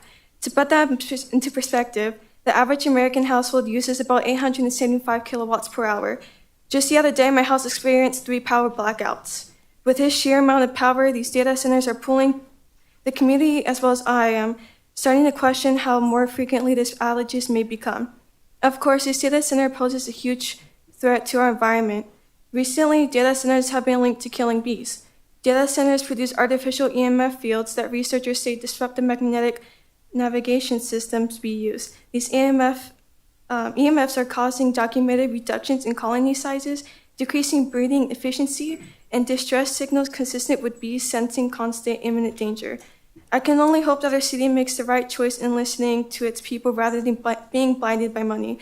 But seeing the history, how you guys have already sold out to CNO families, I can see that that might be unlikely.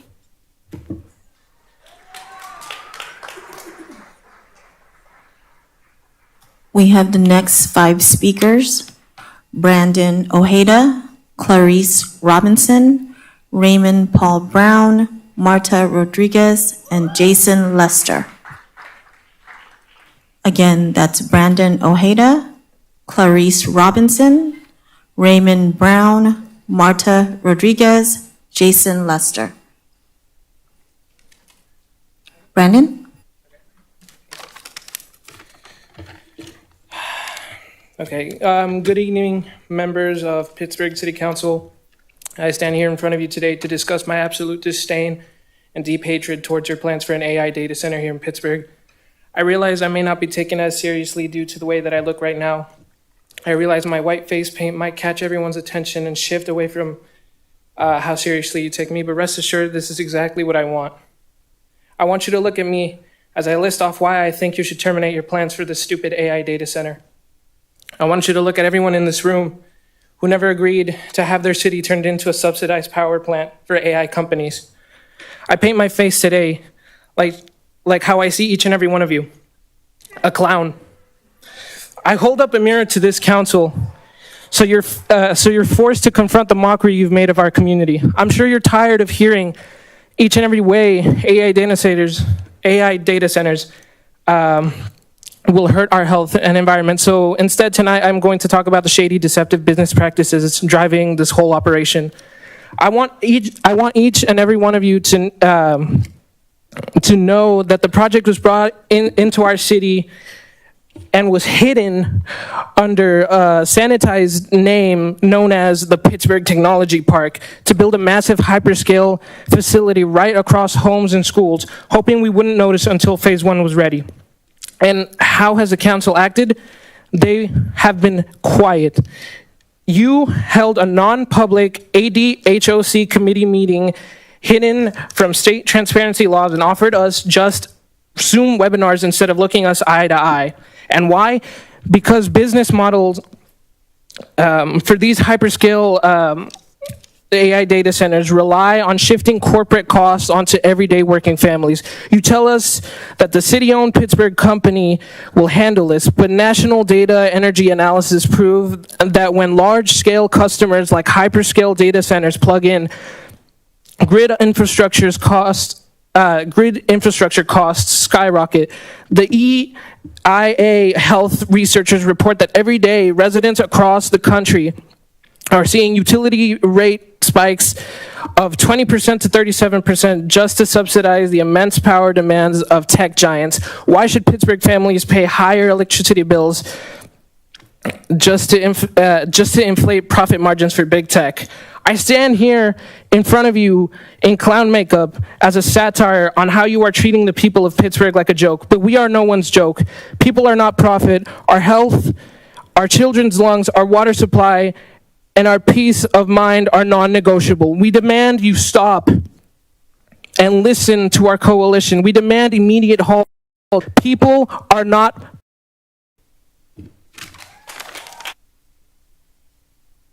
Clarice Robinson.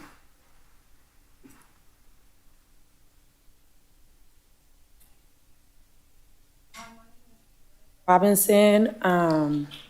I was the first class of Rancho Medanos Junior High School, where around the corner the AI data center is going to be being built. I just want to say the council was asked a question about a simple yes or no question about the power lines being connected. It couldn't be answered. You guys hid this from us for 8 years, so how are we going to trust you guys on the answers that you're giving us about it's going to be exactly what it is? There's not going to be no changes, or you guys are going to have the proper license to hold them accountable. Why do we need to hold anybody accountable? Something that needs to be constantly watched. Is that good for our environment? And then you guys mentioned, data centers are, good for things like Google Maps and Google. I mean, I got this information from Google. I got it from Google. So it's crazy. The trust isn't there. You guys are supposed to be there for us as a community, and see the best interest as for us. Maybe we need to take a break from social media if we have to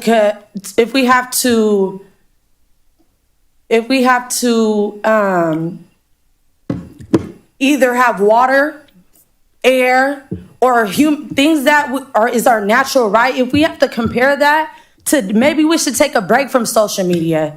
I don't think it's that important. Is that the reason why the park was torn down, but the 3 parts by Rancho Medanos, so that an AI data center could be built? Why can't kids play there? You guys are talking about the noise will be contained. Is the noise really going to be contained? It's not. It's not. The water, if we need 1 million gallons of water just to fill it up, and we all know something's going to happen. It's not, you guys don't even have the answers to assure us of all the answers we need for the data center. And on top of that, we just don't want data centers. I'm pretty sure the community, we all said that, and it wasn't out there enough. This meeting wasn't out there enough, but I guarantee you it will be. On social media, it will be everywhere. The council meeting, all y'all spots up here, it will be everything. It will be out. Thank you. Raymond Brown. Resource specialist, bilingual resource specialist from the Oakland Unified School District. However, I have been in Pittsburgh with my home for 23 years. They're talking about 65 decibels. Well, let me say this. Thank God I got a big yard, because I can't stand being near my air conditioner. I move out. I am not opposed to carpenters, electricians. My father was a union organizer for the International Longshoreman and Warehouse Union. However, I'm totally against this. I remember seeing the beautiful golf course before, how beautiful it was, the nature of it all and everything. And I just really feel bad about this program that you're going to have now with Avio. There's going to be an industrial hum. How many people here can actually say that I live 1 block away from this Avio? How much can you guarantee that I'm not going to hear the sound? Because I've heard that 40 decibels was a lot. And this is going to be 65 decibels, they say. So I'm really worried about this because there's a lot of people that have insomnia, that can't sleep well. And with the constant noise, possibly 24 hours a day, it can be very, very difficult to hear this, the ambient sounds. Even I've read that when they have huge walls, it can go through the walls by these programs that they have. And with the fans up on top, it's really difficult. There's an industrial hum and also immersion cooling. Are they going to have immersion cooling? Because that will stop some of that sound, but that's very expensive because it submerges special liquid into the computer. So I don't know about that. Also, I wanted to mention one more thing. There's lots of places where they're suing right now. Now, I know you're talking about Seeker, and I've heard about that, and I've read about it. But Dowager, Michigan, Mount Pleasant, Michigan, Chandler, and Phoenix, Arizona, they're suing right now because they have so much sounds, and they can't stand it. And I saw videos where people were even 1.5 miles away, and they heard lots and lots of sounds. And I saw videos on this. So this is something I'm totally opposed to. I support unions wholeheartedly. I've never broken a strike in my life. My dad taught me well, but I'm just really opposed to this program coming up. Thank you very much. Marta Rodriguez. I've been a resident of Pittsburgh for the past 72 years. I reside close to the data center that you all voted yes on. I was appalled when I heard after the fact that it was going to be built in a residential area by a church and by a school. Really? Money should have been used for affordable housing, which is so much needed in our community. A skate park, bigger senior center, more activities for the kids. I spoke to a number of neighbors in my area, and because of your decision, they are moving out of this area. I also spoke to new neighbors that have young children, and they had told me if they had known about this, they would have not purchased a home in Pittsburgh. Just knowing there was no transparency, you kept us in the dark saying it was going to be a tech park. Really? I question your credibility.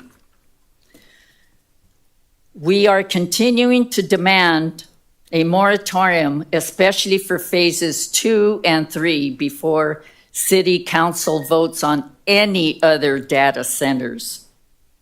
And if a moratorium is put in place to allow or accept data center, do not complete the paperwork.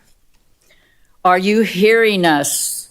Your community, are you really listening to us?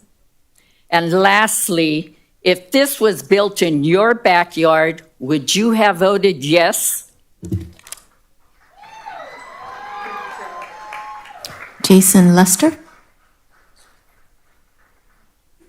Good evening, City Council, Vice Mayor. Thanks for letting me speak tonight. My name is Jason Lester. I'm the business agent for the Plumbers and Steamfitters Union in Martinez, California. We serve our jurisdiction here is Contra Costa County. I am not a resident of Pittsburgh. I am a resident of East County. I come here in support of this project only for the work that is coming our way. But I think that it's sad tonight to hear some of you guys' jobs being threatened. Or your duties being threatened. You weren't even on the council when this was even brought up, the original portion of this 8 years ago. being called clowns tonight is not fair to you. I'm sorry that this is happening to you tonight, but I think that if everybody sticks to the facts tonight, and the facts were presented to you earlier, and not the emotions that are coming up here to this stand, it would be a whole lot better. But I encourage you guys to vote in favor for this project. There's a lot of good things that can come from something like this, outside of what everybody else thinks. But I stand here and I encourage you guys to vote yes for this project. This is sad that this is happening like this, but thank you. Excuse me, I want to remind everyone that everyone deserves an opportunity to speak. Okay, Mr. City Manager, given the disruptions that have continued, I call for a 10-minute recess. Thank you.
Can you please call the next speaker? We have the next 5 speakers: Leticia Preciado, Judy, Teresa Martin, Ramon Amaral, and Cindy Alvarenga. Again, that's Leticia Preciado, Judy Duziak, Teresa Martin, Ramon Amaral, and Cindy Alvarenga.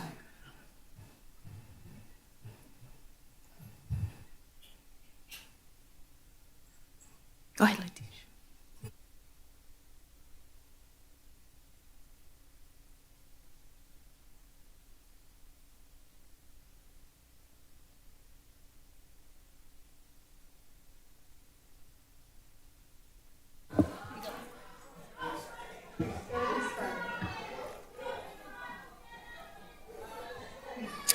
Good evening. My name is Leticia Preciado, and I have called Pittsburgh home for over 34 years. Ms. Preciado, let me, I can't really hear you. I just want to remind everyone that we can't hear the speaker. Every speaker deserves an opportunity to speak and be heard. And at this point, we can't hear Ms. Preciado's comments. Madam Clerk, can you restart Ms. Preciado's timer, please? Thank you. Good evening. My name is Leticia Preciado, and I have called Pittsburgh home for over 34 years. I have raised my kids here, and I have dedicated my work and advocacy to support the families in our community, especially those who are most vulnerable. I want to be clear. I am not here because I oppose economic development. I am here because I believe development must also protect the health and well-being of the people who already call Pittsburgh home. The environmental review tells us that the project will remain below the Bay Area District significant thresholds. But I want to ask this. I want to ask the council to consider a larger question. Is meeting a regulatory threshold the same as protecting the health of our community? Because below a threshold does not mean there is no impact.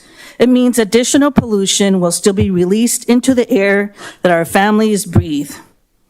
With the project of over 37 diesel backup generators that will emit pollutants such as PM 2.5 and nitrogen oxides, these pollutants are known to worsen respiratory conditions, including asthma, and can have a great impact on children, seniors, and those who already live with health challenges. Again, the most vulnerable, and those who can't come here and speak for themselves, like our children. But we cannot evaluate this project as if Pittsburgh is standing with clean air. Pittsburgh is already a community carrying an existing pollution burden from Highway 4 traffic, industrial operations, rail activity, and other regional sources. So environmental justice requires us to look at the cumulative impact, not just one project in isolation. Our residents do not breathe pollution one permit at a time. They breathe all of it together. And we need to remember who we are talking about. We are talking about children playing outside, attending our schools, and participating in sports. We are talking about seniors whose lungs and hearts are more vulnerable. We are talking about families who already worry when air quality worsens. These are not just numbers in an environmental report. These are our neighbors.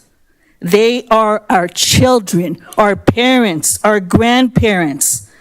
After 34 years here in Pittsburgh, I know this community's greatest strength has always been its people. Our families deserve opportunities, but they also deserve a healthy environment where they can grow, learn, and work, and have.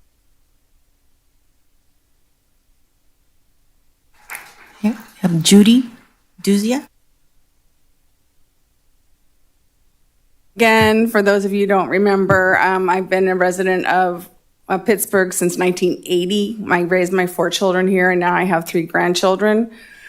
The Zoom meeting that you had, though appreciated, really I felt like it was just a big sales pitch. Everything was very carefully worded. Some of it seemed almost pre-recorded. I feel like you left out vital information, which would be lying by omission. You threw around terms that are not familiar to a lot of the common people, like certificates and mitigation, as if everyone understood what those are, but no details about what mitigation are we talking about and how are we going to enforce them. They're just going to get a slap on the wrist and a fine. We see this across the country. It's not helpful. It's very clear. It's all about making money for our city, but your poor budget management should not become the problem of all our hardworking families, all for the almighty dollar. Also, it would have been nice if you actually acknowledged many of our concerns. You acted like it was all rainbows and sunshine. It's not. Maybe if you admitted, yeah, there's going to be noise. Yeah, we're concerned about the water and power and proximity to people and the irreversible death to nature and the environment too. This is not the legacy we want to leave for future generations. And regarding the union workers, I am in a healthcare union myself. 2 of my kids are in law enforcement. They're in unions. My son-in-law is in a carpenter union. And another one is in an apprentice electrician union. I respect what they do, and I know you do it for your families. But 1 to 2 years of working close to home at the expense of thousands of residents and our futures is basically selling your souls to the devil and leaving us to deal with a huge mess created by the monstrous data center. Honestly, it's extremely selfish and shame on them. We need to place a ban on data centers as they are doing all across California and across the whole nation. They do not belong next to schools, churches, playgrounds, and sandwiched between existing playgrounds and well-established neighborhoods. We need to ban data centers, and we need to do it now. Thank you. Teresa Martin.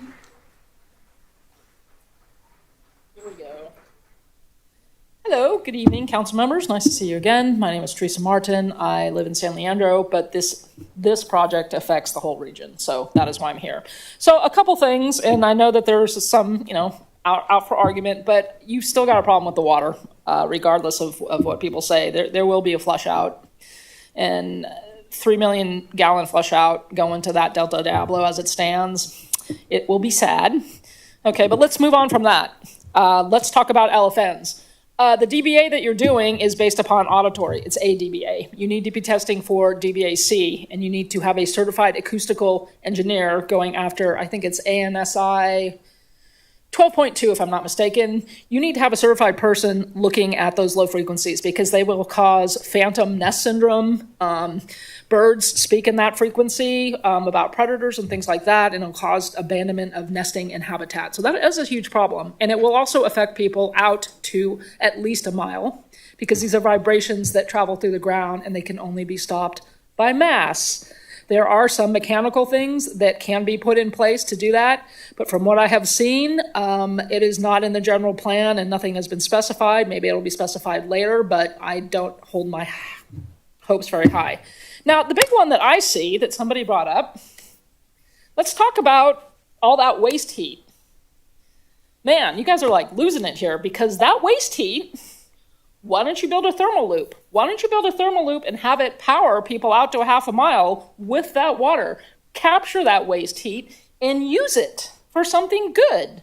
Why don't you do that? You can do that. Oh, by the way, there's a federal program that it gives you all sorts of grant and money to do that, to put in that piping that you can apply for.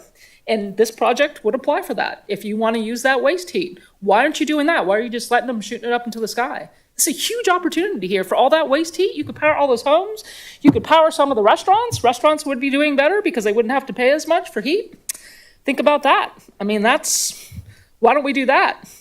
And why doesn't Aveo fund a guild hall to have continued training and things on how to support this data center and other guilds, how to support, plumbers to support recycled heating loops? Why don't we do that? I don't want a scholarship at a community college. It's not like $5,000. That's nothing for these people. Let's have a whole program. Let's have a training program that goes into the community college and maybe starts off with the junior high school, and those kids can come over and see how it works. Let's do agroponics and vertical agriculture because that can also be fed by the waste heat. Why don't we do that to provide some food for people and training on how to run those systems? And by the way, bio-waste, we have it all here. Let's build bio-waste. Let's learn how to do that. Why don't we do that? Why don't you put those things into place? You have all that in this project that you could put into play, and you're... Ramon Amaral.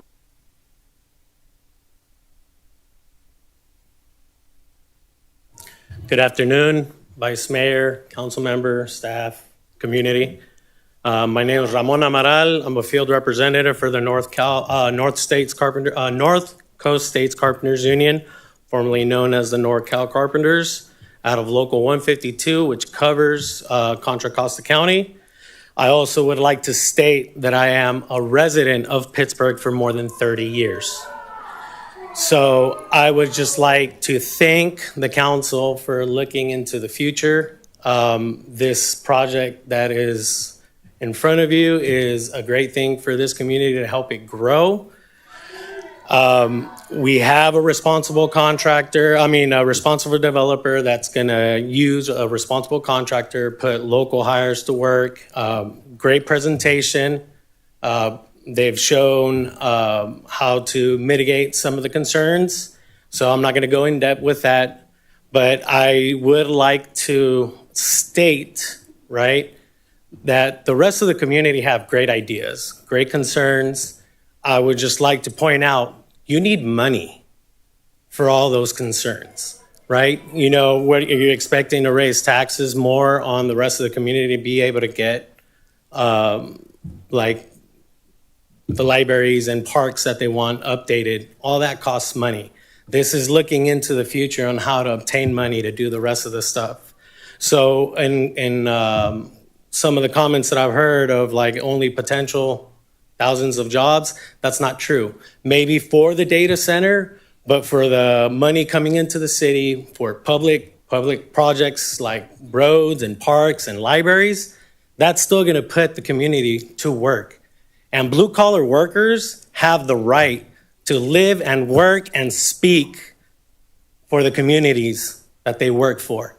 You know, so again, I am for Pittsburgh my whole life. I raised my son here, and I have every right to speak my mind, and I also vote here. So I'll leave you guys with that. Thank you. We have Cindy Alvarenga. Hello, council members. I would like to play a little small soundbite for you guys.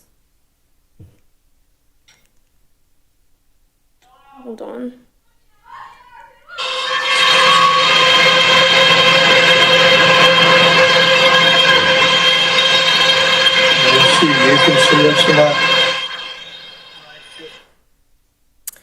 This is what these middle schoolers will be hearing every day. This is what it's going to sound like at all hours of the day to be anywhere near this data center. How many more people must come up here and oppose the construction of this AI data center until enough is enough? To the union members here who are proponents of building this data center, can you honestly say that you want to live next to this data center when it is completed, after your construction contract is up and the short-term benefit have stopped coming in? Can you honestly say that the short-term job stability will be worth the years and years of pollution and exorbitant electricity bills that we'll have to pay for the data center that you built? Are you ready to carry that burden? And above all else, do y'all even live here? How many people's lives are you willing to put at health risk until enough is enough? How many constituents must tell you, council members, that the real bread and butter issues in Pittsburgh are affordable housing and education, not the need of an AI data center? How many more? Almost everyone in this room greatly opposes the construction of this project, and yet, like I said last time, it somehow means nothing to you. We live in scary times. One where we need community now more than ever.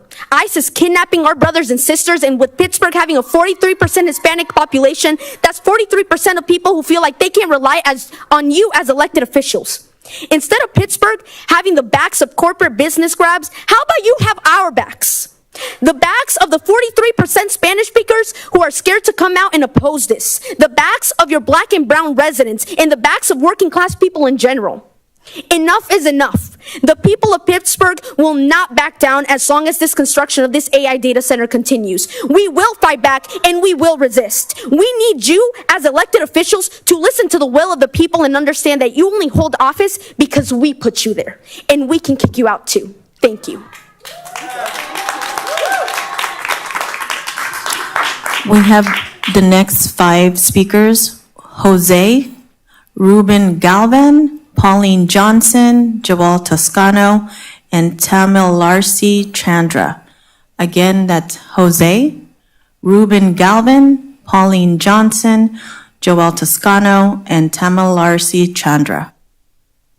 We have Jose going first. Hello, everyone. My name is Jose. I'm a Marine Corps veteran and a member of the Party for Socialism and Liberation. Working class people across Pittsburgh are taking to the streets because we know what exactly is at stake. Data giants and developers that may have expected to find a community that they could confuse, flatter, or rush past. Instead, they found a people who know the value of their water, their land, their power, clean air, and quiet nights. These residents of Pittsburgh are ready to fight for these. These AI data center projects are pushed by developers and politicians who expect the public to accept secret deals, being surveilled, and tax theft in exchange for vague promises of progress. Working people know what our communities actually need: affordable housing, public transport, clean air, clean water, and a future we could pass on to our children. The military-industrial complex has infiltrated our lives like never before. The cooperation of the military, along with the federal and local police departments nationwide, with companies like Flock and Palantir, are just the latest example. Utilizing cutting-edge facial, gait, and license plate recognition technology, this will supposedly bring in thousands of jobs and dramatically increase the effectiveness of the police. An optimistic assessment. These programs and cameras capture massive amounts of information daily, and all of that information on our neighbors must be processed and stored somewhere. So what better place to build a data center for all that information than small towns where they assume the people there are too poor and unorganized to fight back? I take a look around me, and I can tell you confidently they are wrong about the city of Pittsburgh. AI data centers are reserves of information that is utilized by both military and law enforcement to theoretically defend the United States from enemies both foreign and domestic, while in reality, they are used to target children's hospitals and fishing boats in places like Iran, Palestine, and Venezuela, and to surveil anyone who opposes poisoning their own community with data centers or the disappearing of their neighbors by ICE. I am a resident of Solano County, and we are dealing with a similar issue to everyone in Contra Costa County. A project called California Forever. Utilizing the same underhanded tactics, this project would allow for a massive new development in the already drought-prone eastern half of Solano County, where it would draw massive amounts of water from the San Joaquin Delta, the same body of water that Avio plans to poison with the AI data center in Pittsburgh. Thankfully, many other communities across this country have faced similar problems, and they have fought back, and they have won. But even if we were to stop the project here in Pittsburgh, those same forces are trying to poison us here are doing the same to our friends and neighbors in other towns and cities across this country. The exhaust and waste generated by these data centers will flow back into the same water, air, and soil that we all need to live. To put it another way, just because the fire is in another room does not mean that it is safe to stay in the building. We have to fight this fire. I conclude by demanding a permanent and immediate end to all further data center development.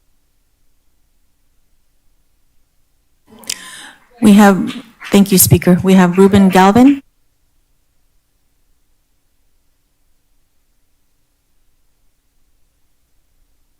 Good evening, Vice Mayor Lopez, council members, staff, members of the public, the community, my community. My name is Ruben Galvan. I'm a field representative with the North Coast States Carpenters Union. I'm also a long-time resident from Pittsburgh, 22 years. I'm here before you in full support of the Avio Data Center project. Not only will it generate economic tax revenue and infrastructure upgrades for our community, it will also generate hundreds of local construction jobs with good living wages, health insurance benefits, and great opportunity for apprentices. This project presents a unique opportunity for local members to reduce their average commute time significantly which it will be, or it can be up to 2 hours each way. It will allow the workers to spend more time at home with their families, getting home in time for dinner, taking their kids to practice, or helping the kids with their homework. I ask the council for your continued support for the Avayo Data Center project. By doing so, you are supporting local working families. Thank you for your time. Pauline Johnson.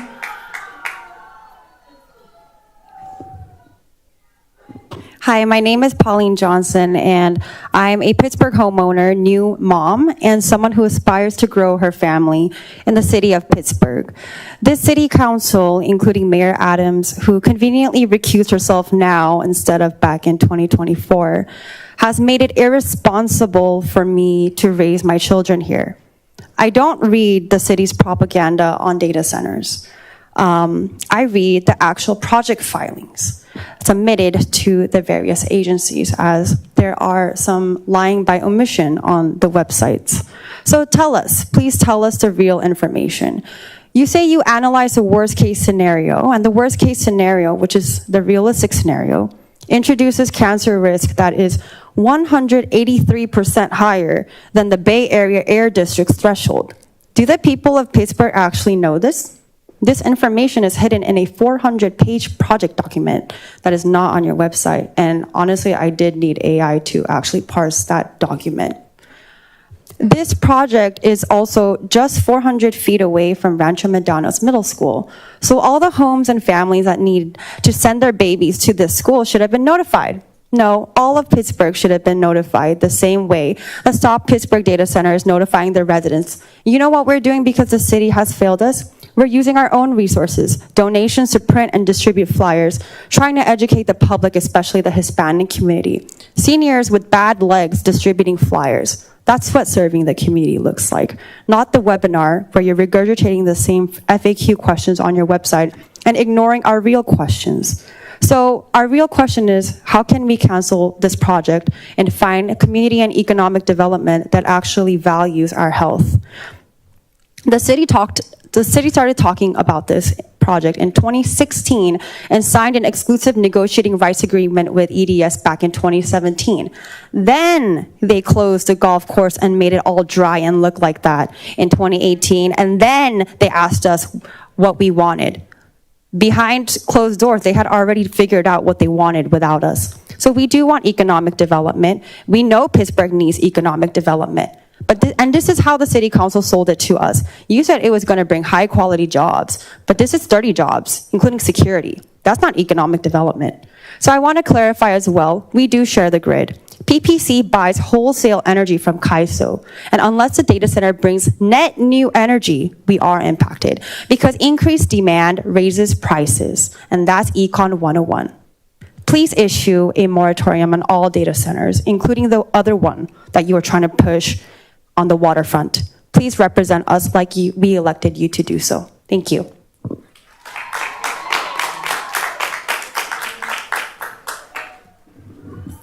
Good evening, City Council members. My name is Joel Toscano. I've been a union carpenter for the past 13 years and a Contra Costa resident for the last decade. For those 10 years, I've commuted all over the Bay Area. In fact, however, once I have an opportunity I have never had the opportunity to work right here in the community where I live. Every single day I commute. I commute up to anywhere from 1 hour to 2 hours every day, each way. This is up to 4 hours of stolen by traffic, right? I'm here today in support of the project. Projects like this do more than construct buildings. They give local skilled trade residents like myself the rare opportunity to work near home. Approval of this project means keeping their tax dollars local, reducing regional traffic, and most importantly, allowing working parents to get off the freeway and spend time with their families. I urge you to approve this project and invest in the local workforce. Thank you.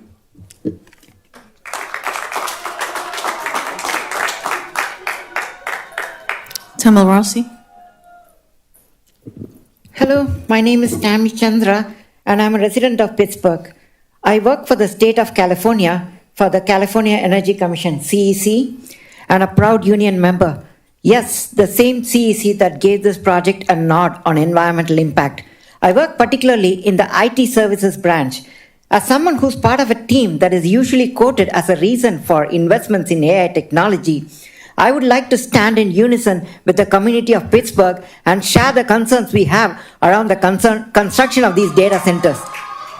There is a reason why 7 out of 10 people oppose data centers in this country, and majority of people want a national moratorium on further construction. While our residents and residents of many other townships have raised transparency concerns regarding data centers in the city, demanding more answers from local city officials about development plans, many corporations building data centers are silently making city officials sign an NDA to prevent information in its entirety be disclosed to the public. You all may wonder why I'm making this claim after there was a presentation about the project. I'll tell you why. I would like to challenge some of the claims made in this meeting about the data centers. There is a huge difference between data centers for cloud servers and AI data centers. Cloud servers and AI data centers aren't the same. Most cloud servers receive multiple requests per second, and each request spins off a processing cycle. Some requests wouldn't even be delegated to another third-party system like a payment server, for example. However, in AI data center, every request spawns multiple tokens. Each token initiates multiple processes. Each process spawns multiple threads. The workload is so high. That's why there's a need for more GPUs in a finite space, which results in all these concerns. Moving on to those concerns, in a map that was shown earlier, some of the residences are less than 1,000 feet away. Not sure if you all have toured other data centers. If you did, the first thing they do is give you earplugs. The gentleman who presented spoke about how they'll be quick to take in noise complaint, but he didn't provide any details on how they'll mitigate those noise complaints. I'm sure they have a bunch of earplugs to give away. Closed loop system uses finite amount of water, but uses so much of high electricity. You all saw those big fans that cools the waters in those closed loop system? They consume a lot of electricity. There was an investigative news report that links one of the data centers in Loudoun County, Virginia, to a power flickering that was experienced by half of US households just a couple of weeks ago that lasted for 10 minutes. We can face a lot of possible blackouts in the future. Data centers compete with residential consumers in energy usage during peak time of the year like summer, increasing rates for all of us. 1 to 2% rate increases might be okay for $1 million company. Anna Lohana. My name is Maria Martinez, and I went to Pittsburgh High School with 2 of the people on this council, and I'm disappointed to see what's been happening in this town. My parents are homeowners here, and there was a data center that was planned, pre-approved, without any consent or knowledge by anyone in this town. It pisses me off. I work in tech, and I've done my best to, my parents lived the American dream. They came here from El Salvador, built their business, their house, and it's all getting thrown away. Their home prices are gonna go down, and they're planning on moving away. There's kids that will be affected by all of this. All the workers saying they're gonna be happy to work close to home. Well, none of us tech workers get to work close to home. If I would have stayed in Pittsburgh, I still have a 2-hour commute. You would get to work close to home for 2 years. After that, go to some other projects. This project could have been built somewhere else, somewhere that is not close to people's homes. I know people who have tinnitus and are already bothered by the freeway sound. There are very, very bad consequences for the environment, for nature, and people's health with having this so close to people's homes. And I want to know, how much did you guys get paid in your wallet or bonuses, kickbacks by this Avio company every month? We're not going to stand for it. We're all out here. I got off work. I said, hell no, we're going to get in the car. My dad and I drove down here. And I want to see a moratorium on the data center. If you go on TikTok, we're all millennials here, you could watch, they have yellow water in their cities. They have birds dying, bees dying. We have EMF, EMR, radiation. There's a lot of negativity happening, and it's not worth it to not listen to your community. We're immigrants. We are children of immigrants, a lot of hardworking people in this town. It's not cheap being in California. This is a very expensive state, and we worked hard to do better for our families or move out.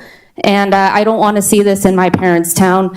And yeah, like I said, I'm disappointed in, I went to school with Jelani and Juan and Angelica. This is just a joke to me to see my, my other classmates participating in such a terrible decision. I'm in tech, I'm in accounting and finance. I know how these things go.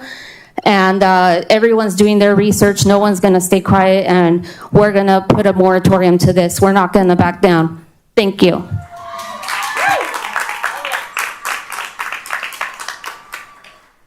The next 5 speakers, we have Anna Lojano, Reina Arrington, Jason Pink, CC Cardinale Macaluso, and Andrea Hyatt.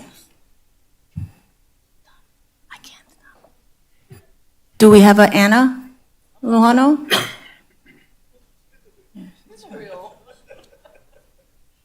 We have Anna Lojano, Reina Arrington, Jason Pink, CC Cardinale Macaluso, and Andrea Hyatt.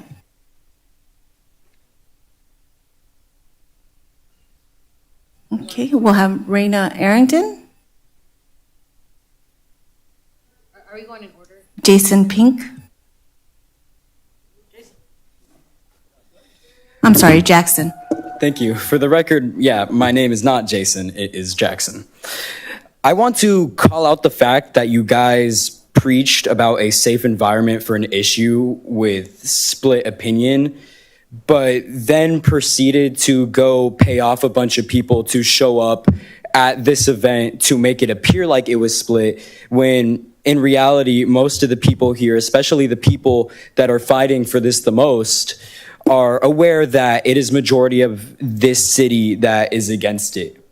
It is shameful that all of you are attempting to fill our meetings early. This is the second time with these rallies that we have had to go in early because you guys were actively trying to close in the amount of chances that we had to get in here.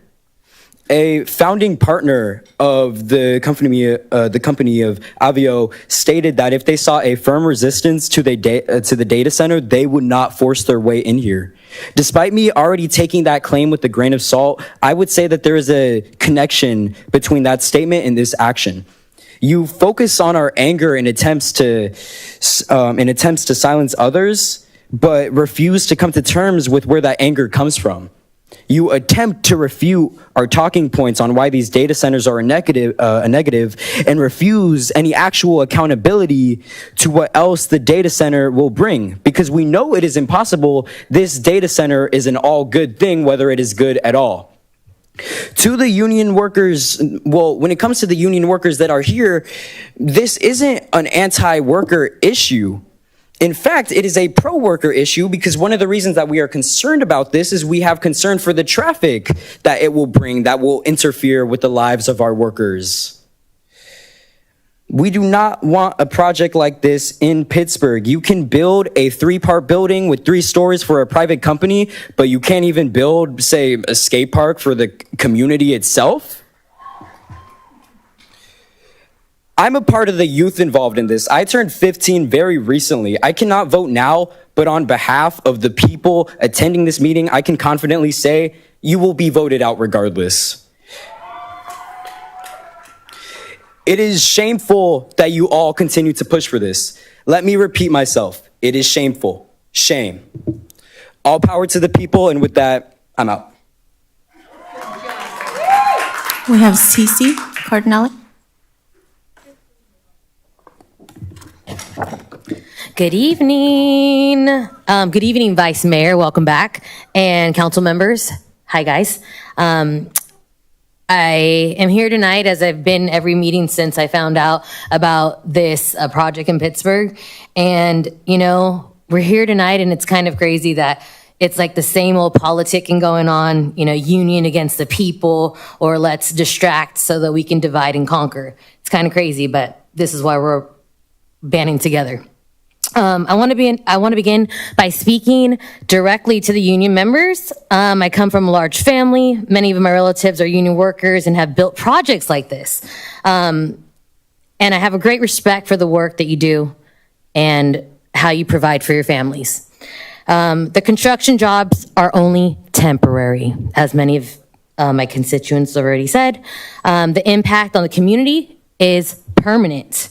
These residents versus union workers, we're all parents, we're all neighbors, and all the people in Pittsburgh want is the best for our children and for our well-being.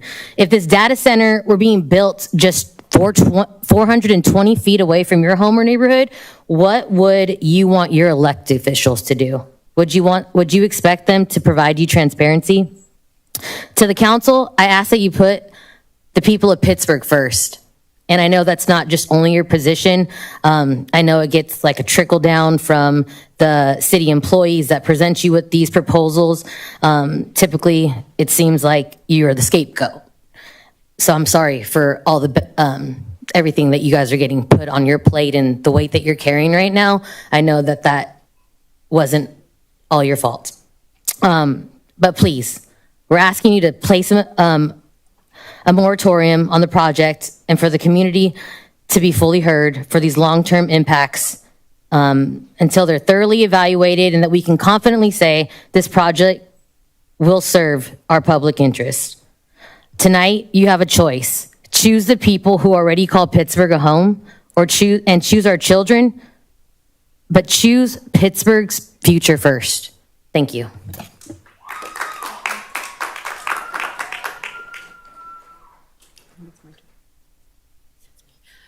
Hi, I'm Andrea Hyatt. I just want to say I agree with almost everything that's been said for the people who are opposing this tonight. And I think some big things that I want to reiterate are that we don't feel like you guys are hearing us. The whole thing on Thursday night, I mean, I watched the whole thing. It was a sales show. And I feel like maybe Avio sold you guys a bill of goods that just nobody believes. And I don't believe that you guys believe it anymore. I just can't see that with everything that's going on in the news and everything else, that you guys could still believe the crap that they're telling us.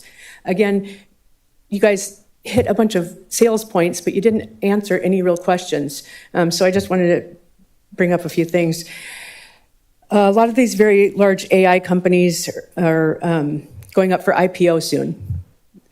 They want their initial offering on the stock market. It's important that they have all these data center projects going. There's way too many of them going on, and it's pretty clear that the United States has more of them going on than anywhere else. It's insane how many we've had. There have been cases where companies announced very large AI or data centers, raised money or increased their valuation, and later delayed construction, built only part of what was announced, downsized the project, which actually happened here, right? I don't know why the thing was less acres and less money for the sale of the property, but it's already been downsized. So the sale of the property is less than what we originally expected, correct? Or they've sold the project to another company, canceled it because of financing, demand, or technology changed. These companies can often go out of business. So after Avio, gets this thing done, they can sell it to somebody who goes out of business, it's a shell game, basically. These situations happen in commercial real estate and technology, but they don't mean that every project is for that purpose. For the Pittsburgh project, the stronger, or the big thing is that you guys didn't address any of the protections that the city or Pittsburgh have. There's no bonds in place. If you guys talk about estimated tax revenue, but nowhere is it, a real number that we can count on. So I think about all the money that's been wasted on all your little reports and all the things that we've done and all the meetings that, where is that being offset for the money that's supposed to be coming in? There's no real budget showing what we're going to make on this. There's no, you guys could have demanded a bond in place so that we're guaranteed money. I don't want the data center no matter what, and I'm going to continue to fight so that we don't have one. But there's a lot that you guys could have done to make this much more palatable for all of us. Is there any kind of a completion bond, guaranteed minimum tax payment, or what happens if the property is sold after the approvals are obtained? Are all that you said that you have a big stick, but they have lawyers, these We have next 5 speaker, Eder Garcia, Alberto Moreno, Marifer Miranda, Sadako Doc, and Amy Poole. Again, that's Eder Garcia, Alberto Moreno, Marifer Miranda, Sadako Doc, and Amy Poole.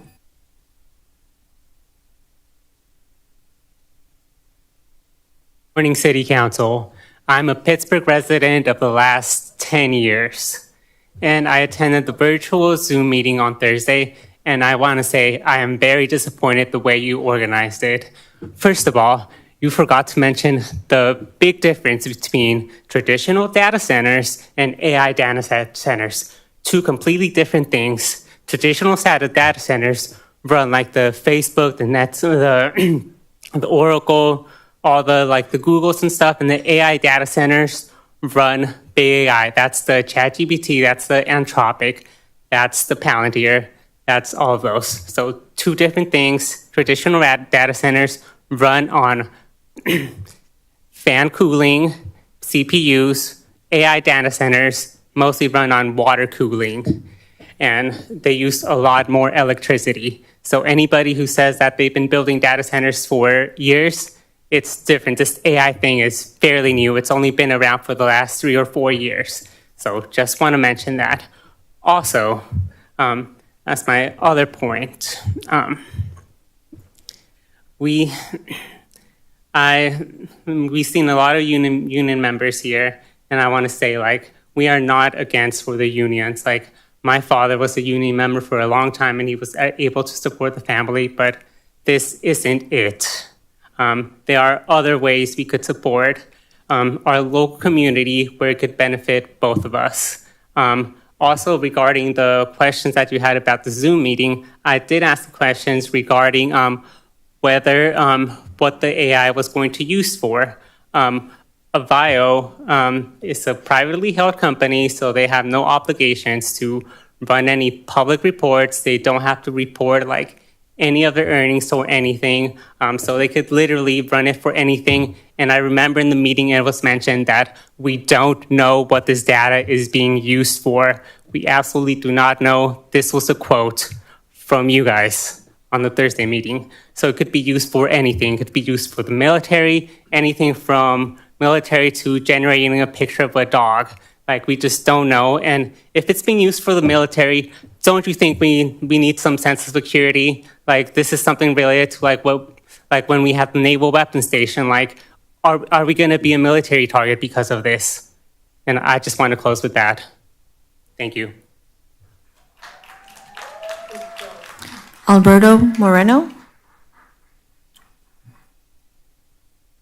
Hi. Aw. It's very insulting how stupid you think we all are sometimes, because the performative union workers here, you know, when I got here, I couldn't even find parking because I thought, oh my God, so many people showed up, and then I see all of them. That's fun. A lot of them were just talking mess of why they were here. One of them even was counting how long he had to be here because it was 3 minutes. One of them was on a dating app, you know? But do what you want to do. But I love the little propaganda slideshow you guys gave. By the way, did you guys know that the largest American utility has already stated that next year Americans might run out of power? Did you know? Did you know? Did you know? Did the union workers know? Anyone? I don't think so. It's just really disappointing on what you guys are doing. You clearly don't give a F what we want to say. You clearly don't give an F about us. A lot of you guys are going to be reelected. Some of you guys are just rude as hell. And at the first city council, since we can't state names, one of you said, we're being rude as hell, as if we don't have a right to be mad of what's going on and what was approved. I'm just going to let you know this. Our patience is running out with all of you, and we are not going to back down, and our peace is running out. Bye. Marifer Miranda. All right. Good evening. I'm extremely tired. I've been up all day helping plan for this. And yeah, like, honestly, give it up for everyone in the back over there. So all these comparisons I've been hearing with Santa Clara, San Jose, Well, my zip code is 9465, and according to Contra Costa Superior Court data, there were 518 eviction lawsuits in my zip code in the last 2 years alone. That's essentially one eviction lawsuit for every 23 renter households. This number has more so stayed the same, worsened at times, specifically during the end of the year, holidays, back to school, and this is just the reality, and hopefully you guys see, the city must invest in its younger and senior citizens in the form of tenant protections. Not only do tenants face the same problems as homeowners in the area with the data center, such as noise pollution and water usage, but specifically declining property values can also lead to the lack of platform for residents to actually voice the displacement that they are going through. High rent prices, eviction rates, higher property values cause higher utility prices, cause rents to increase, cause people to decide whether they're gonna pay for food or rent that month, and then they end up way more into the east parts of Contra Costa County, as we've been seeing residents from Oakland come to Pittsburgh for generations. Pittsburgh does not aspire to be like San Jose, Sacramento, or LA. We are our own city, and instead we should look to places like in our East County, like Oakley, who are workshopping to tighten language to ban data centers and lawfully determine that such facilities are not an appropriate use in any zoning district within Oakley, or even Brentwood, where days ago, council members Maloney and Mendoza filed to explore an ordinance that would prohibit the establishment of any data center facilities within the city's limits. I agree with one of our union workers that were here. Blue collar workers are seeing increasing difficulties in this economy.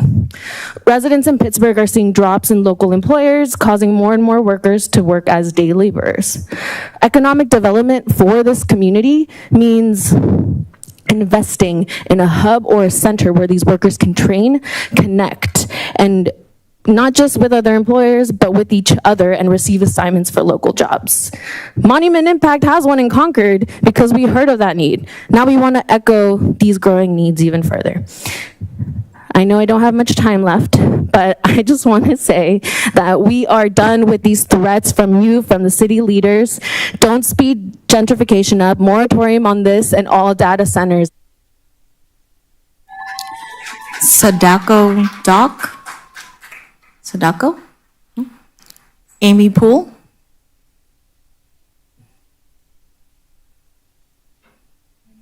Excuse me. I'm very hungry. I'm very tired. Just got up a 12-hour shift to be here. I think one thing that I wanted to point out is that when you guys were talking about this new and improved green data center, they did the same thing to us with cigarettes. When people realized that cigarettes were causing cancer, they made light cigarettes. So a light data center or a green data center that's not going to have any of the emissions, any of the noise pollution, any of the water issues, it just doesn't seem right to me. This seems like something that has been decided without the consent of the public. It seems like something that has been decided for profit. I know that I'm going to just echo what everyone else out here has said tonight, but someone mentioned that New York had the same kind of emission standards that California does. New York just banned data centers. So I don't know what we're doing here, where we're trying to convince the public of something that we know is very real. There's people out here that are hungry, that are tired. There are kids out there fighting for their health, fighting for their community, fighting for their future, and we're just asking that you do the same. There is no money worth what the health of the community will suffer from this data center. We talked about that if the construction workers see an endangered animal, they're going to stop and get a biologist. I don't think anyone believes that. You mean to tell me that someone with a tiller is going to see a turtle on the ground, stop, get out of their truck, and go show the biologist this turtle to make sure it's not endangered? Never mind the endangered animals. Let's talk about the bees and the pollinators that we need to survive as a species. That's what's really at stake here. So I appreciate you guys sitting up here listening to all of us, but I also think that you really want to consider what your legacy is for your community and for yourselves and for your family and for your futures. Is this really something that you want to be backed behind? Is this really something that you want to be known for? Or do you want to be known for standing up what was right for the people who put you in this position in the first place? Thank you so much for your time. We have the next 5 speakers. Cherry Cabral, Ann Kuru, Jessica Rojas, Genevieve Green, and Jimmy Hensler. Again, that's Cherry Cabral, Ann Kuru, Jessica Rojas, Genevieve Green, and Jimmy Hensler. Good evening, council and staff. My name is Cherie Cabral. I am a representative from the California Construction Labor Management Trust, which is a coalition of labor management, which is the construction employers and the environmental side, as well as the Western Steel Council, which represents the structural and reinforcing steel contractors in California.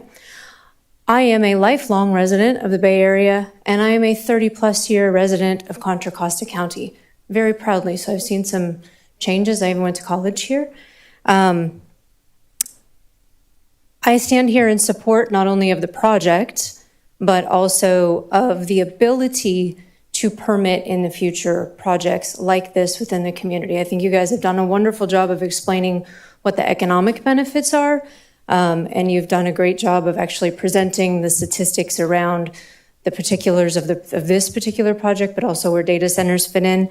But I do want to take a moment to address a couple of the things that I have heard tonight and maybe make some clarity around actual facts and statistics. The first is around the issue of heat islands and heat increase. There has actually been a substantive amount of published literature from institutions like ASU, MIT, Harvard, and Oxford that actually have looked at this. They've been doing this since 2008 and forward. Most recently is David Saylor out of Arizona State University, who has been looking at data centers in particular and has found a 1 to 3 degree increase depending on the type of cooling that is used and depending on the way that the thermodynamics of the air in the area are actually functioning. That being said, that 1 to 3 degree increase is entirely dependent on the thermodynamics and the direction of the wind, and it's heat that travels no farther than 1,500 feet. Physics is physics. You cannot change the thermodynamic law. I mean, that just is what it is. The other thing is everyone wonders why data centers are being built. I've lived in the Bay Area for 30, 35, 48 years now. Oh my God, I'm getting old. But data centers have been here all along. Like, these are the things that power all of the things that we look at today and say, this is what improves our quality of life. It's digital books for equality. It's digital directions. It's the noticing of community meetings like this. It's things like Zoom. It is why there was a 550% increase in digital traffic between 2010 and 2014, and why in 2020 alone, when Zoom came on board, you saw a 250% increase in digital traffic, with only a corresponding 6% change in increase in energy use. So statistics don't lie. They are what they are. And there are no proven health detriments. There's no property decreases or anything else. If the data tells the story, the Bay Area tells the story. California has some of the highest property values around, and we have almost the second. Ann Kuru. We have Ann Kuru. Jessica Rojas.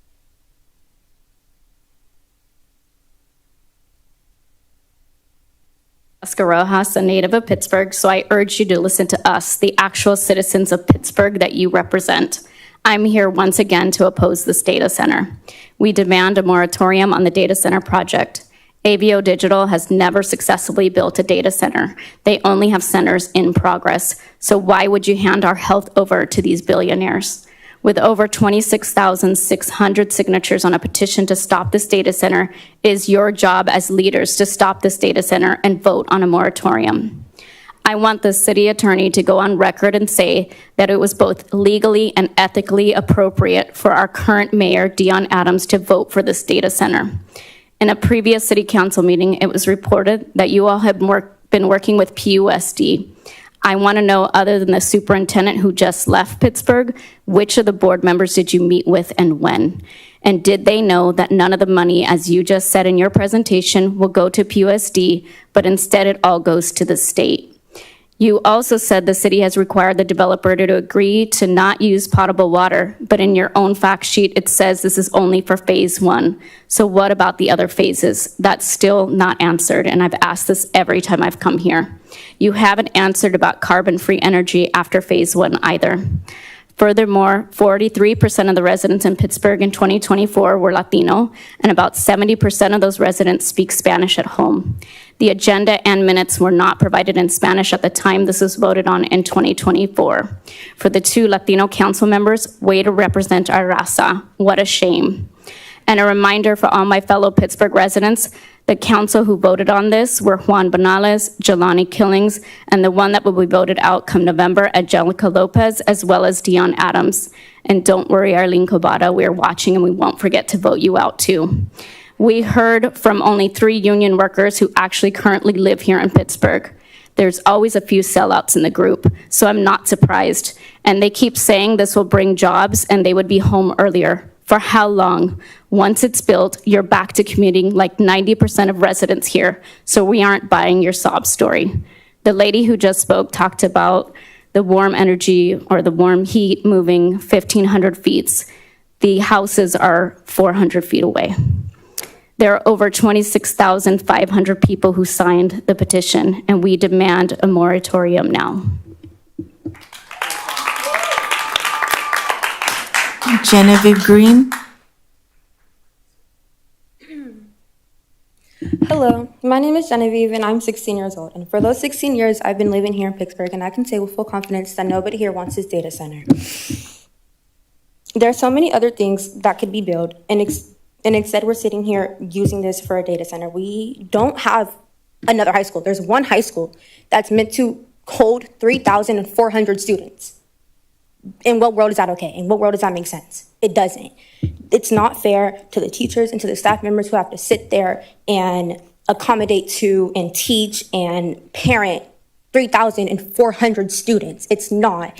If you can sit here and you can accept money for a data center, you can sit there and you can accept money for another school, and you're not, and that's embarrassing and it's disgusting, and I don't even know why you're here representing Pittsburgh if you don't care about the people in Pittsburgh at all. By you guys choosing to make this data center a priority and not something more beneficial, it seems incredibly selfish and inconsiderate. And for people who I'm assuming live here in Pittsburgh, it does not seem like you care about people in Pittsburgh. There are so many people here telling you they do not want this. This is not okay, and it's not going to benefit nobody here. And what are you doing? Oh, let's go to phase 3. Who wants phase 3? Nobody wants phase 1. Where's that going to get you? Nowhere. It's embarrassing. It's disgusting.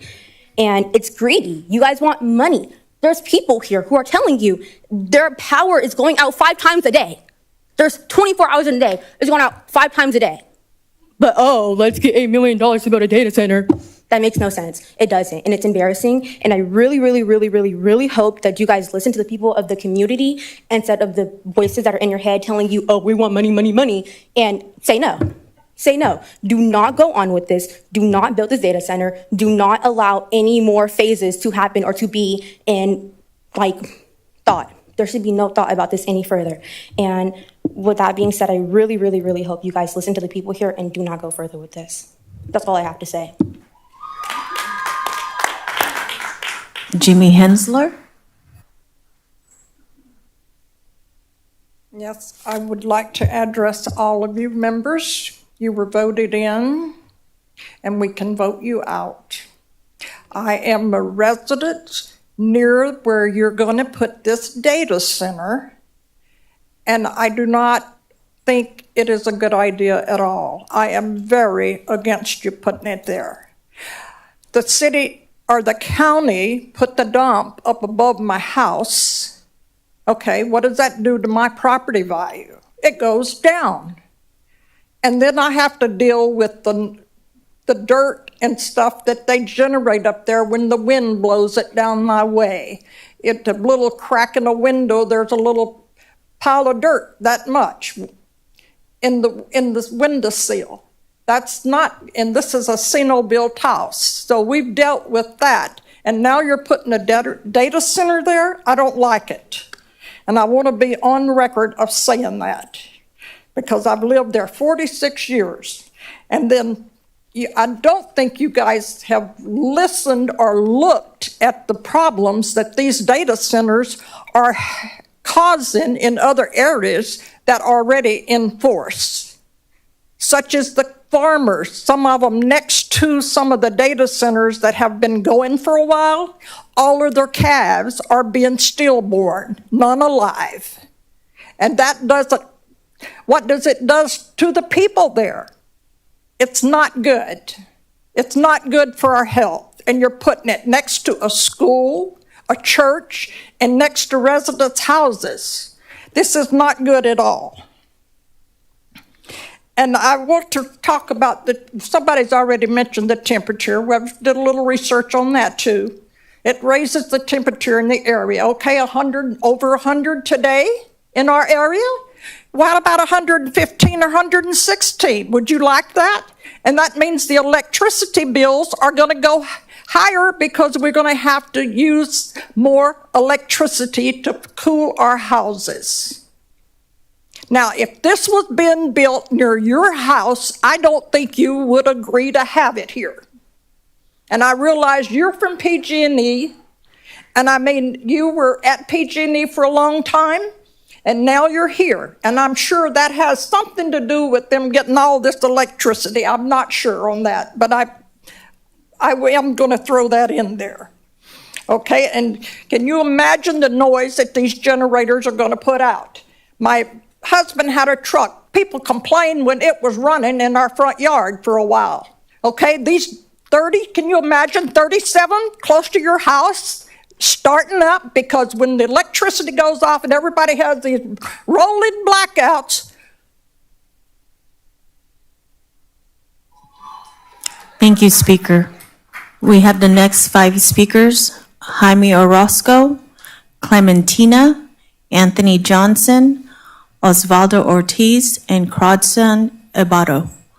Again, that's Jaime Orozco, Clementina, Anthony Johnson, Osvaldo Ortiz, and Crodson Ibarro. We have Jaime Orozco first.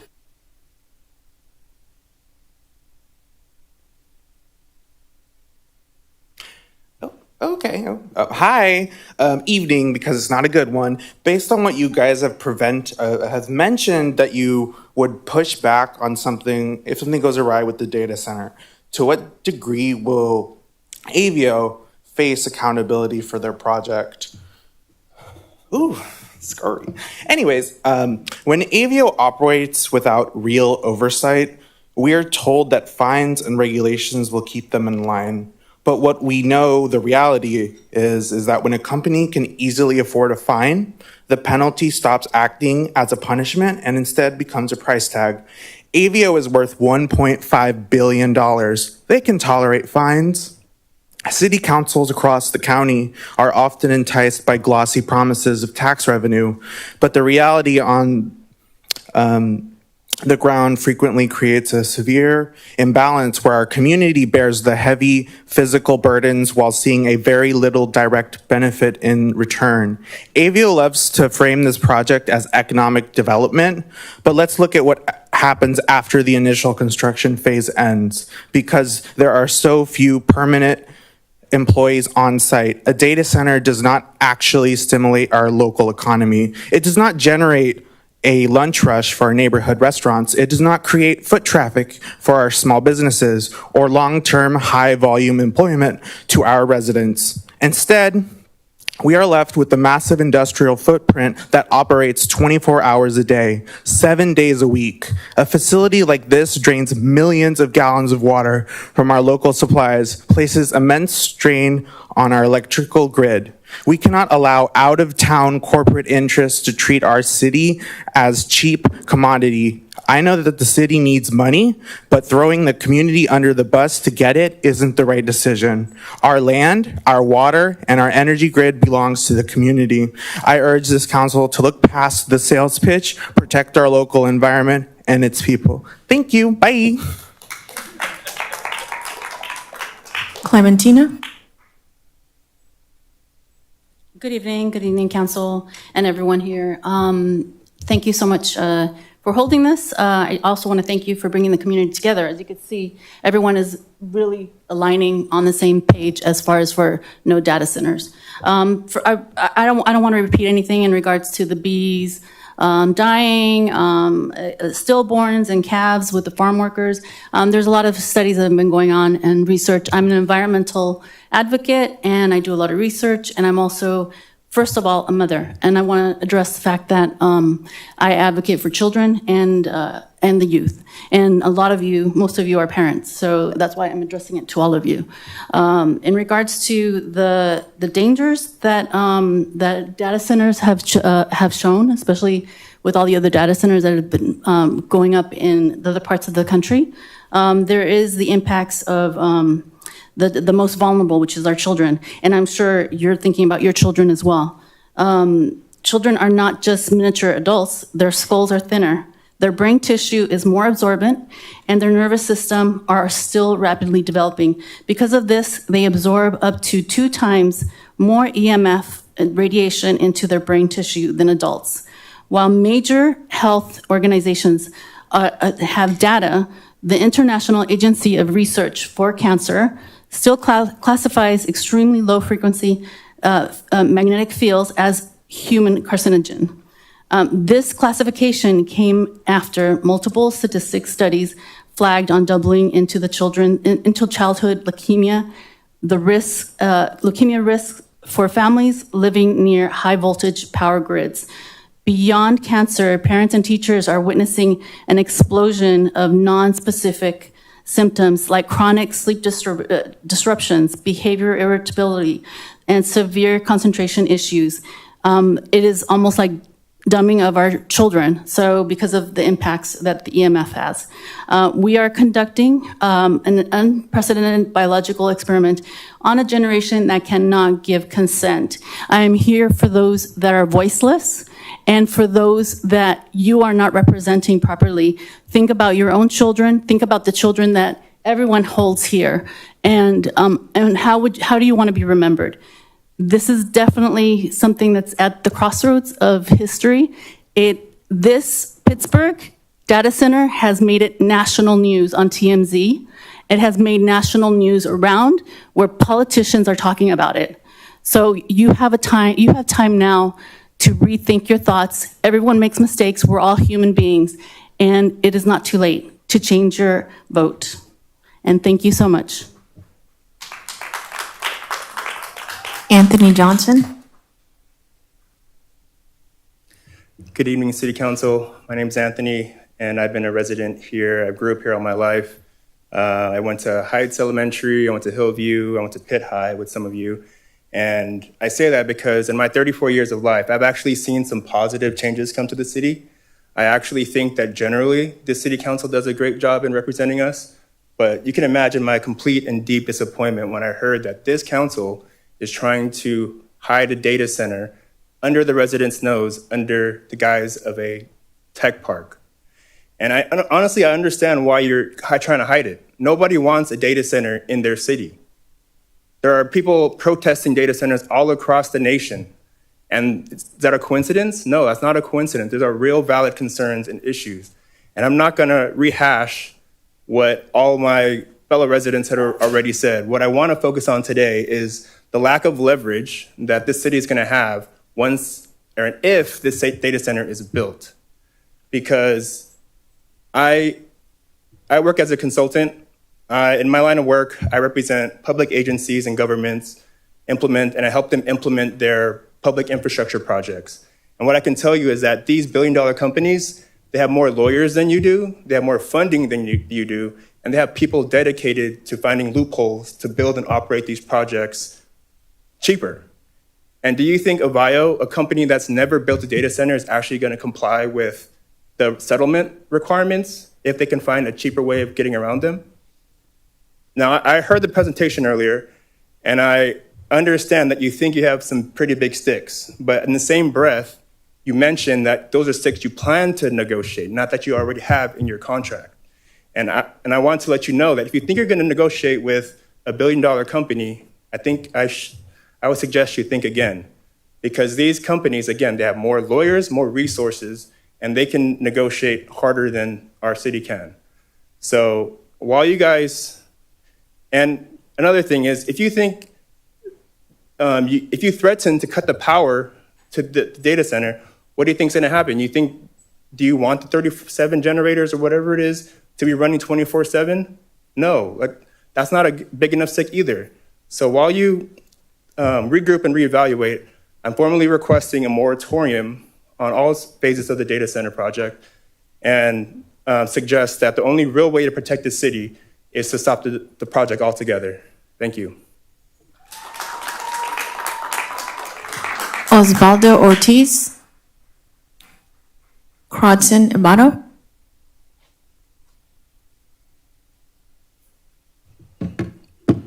Good evening, council members. My name is Godson Ibute, and I've been a resident of Pittsburgh for exactly 6 years, coming from Nigeria. Throughout my 6 years of living here has been life-changing for me. I've met a lot of people, seen a lot of things, and most especially made a lot of friends who are really special to me. I've never really been the type to be bothered by anything happening in Pittsburgh, but today, after finding out, and what really got my attention is the data center. After looking and seeing what data centers does and how they can affect the people of Pittsburgh, I was really shocked that there are people out there like you guys who are in full support of this. The fact that you guys can really sit there and just look at everyone taking their time out their life, their work, and even bringing their kids here just to stop this, and you guys still want to do this is absolutely insane to me. Even the youth taking time out of their summer just to be here to stop this, and yet you guys just sit there and still go along with the data center. Instead of focusing on something else and putting money into other things like skate parks or even schools or even our beloved PHS MSB, our sports team. Instead, you guys put money, thousands of dollars, into something that the people of Pittsburgh don't want. This is a shame upon you guys, and I hope you guys really think about your decision.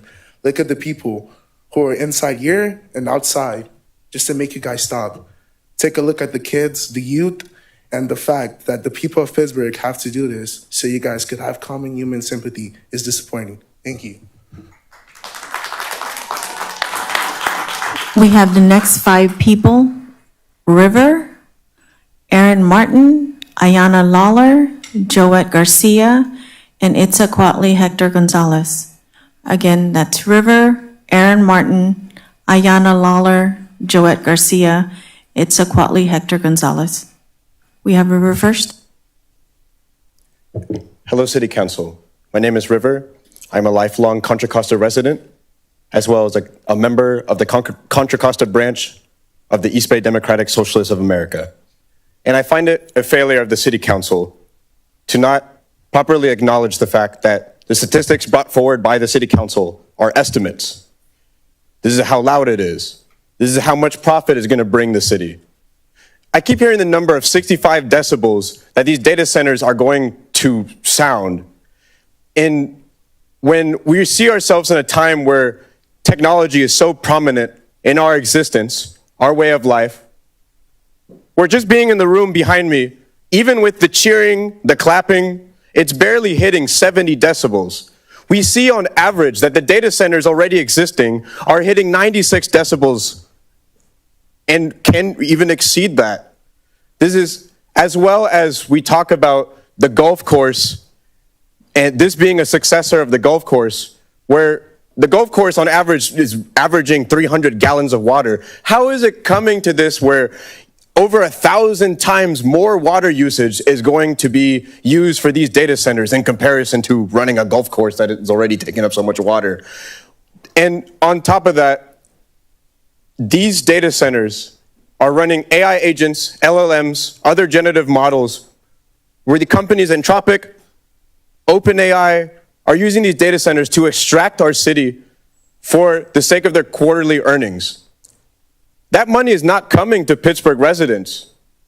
They don't care about Pittsburgh residents. They only care about their quarterly earnings and the amount of money that the data centers are generating for their AI agents. Is the City Council going to sell us to these corporate interests? Is the City Council going to sell us to normalize an already prominent, technologically intruded way of life? Where as a college student as myself, are we going, for the sake of profit, are we going to normalize where I go and commute to Los Medanos College via Waymo and seeing a data center down the street from my house? Are we going to normalize a time in which running water is going to be already seen in these droughts? Are we already going to normalize another time in which we are being taught that AI is going to be a normal way of life to remove the jobs of the janitor, the librarian, even the union workers behind me that can be replaced with AI agents, as well as the city council in front of me that can be replaced as well? Thank you. Aaron Martin.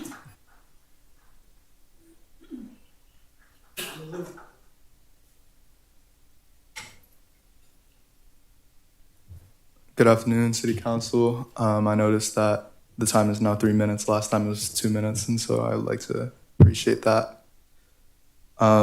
Addressing the union workers.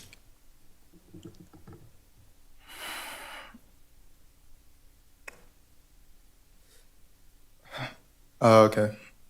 My dad, he's also a union worker, 665. He worked parking in San Francisco for like 30 years. Half of his workers got wiped out to automatic systems, and that could totally happen to the union workers. And I understand that the union workers have families, and I think it's honorable to support your family and to do this for the money. But I feel like they also have to understand that to get food on their plate, they are destroying their community. These data centers, it's right next to a middle school, right? The frequencies that they are emitting can go through walls, and I bet you that middle school, Rancho, I believe, you will see higher crime rates coming from that school. You will see lower grades. You will see people skipping school more. It's not great, and it sucks that everyone is supporting this, even though it's totally factual that this data center could wipe out everyone's job. You know, no one is safe from this, and I don't know why we're supporting this.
City of Pittsburgh doesn't want this.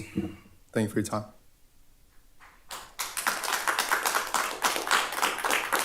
Ayana Lawler.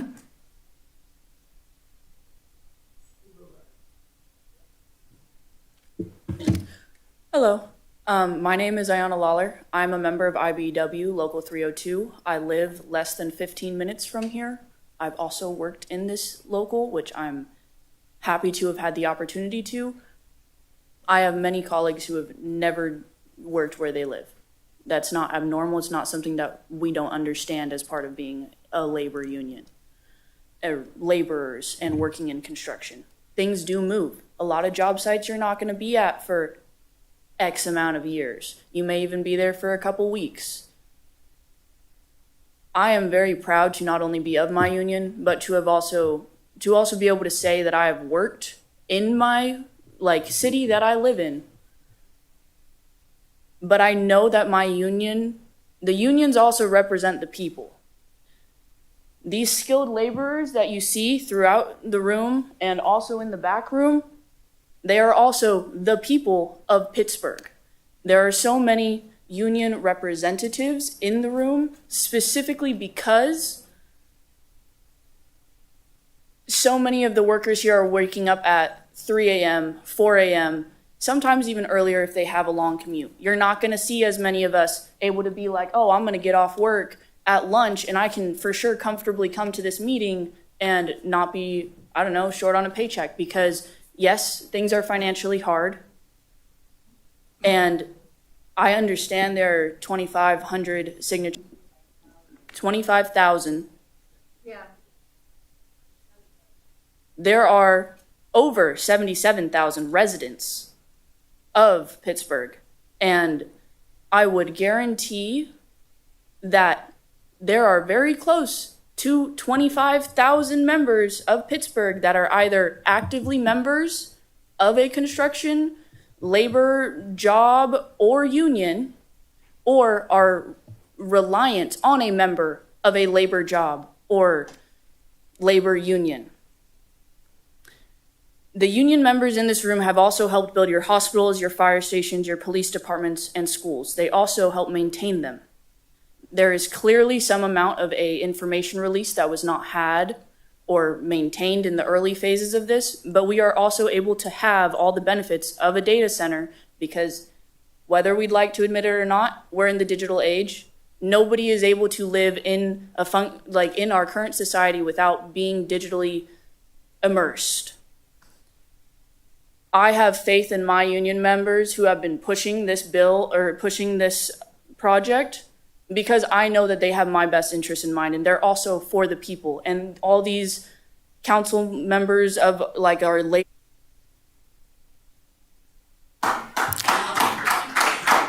We have Joette Garcia.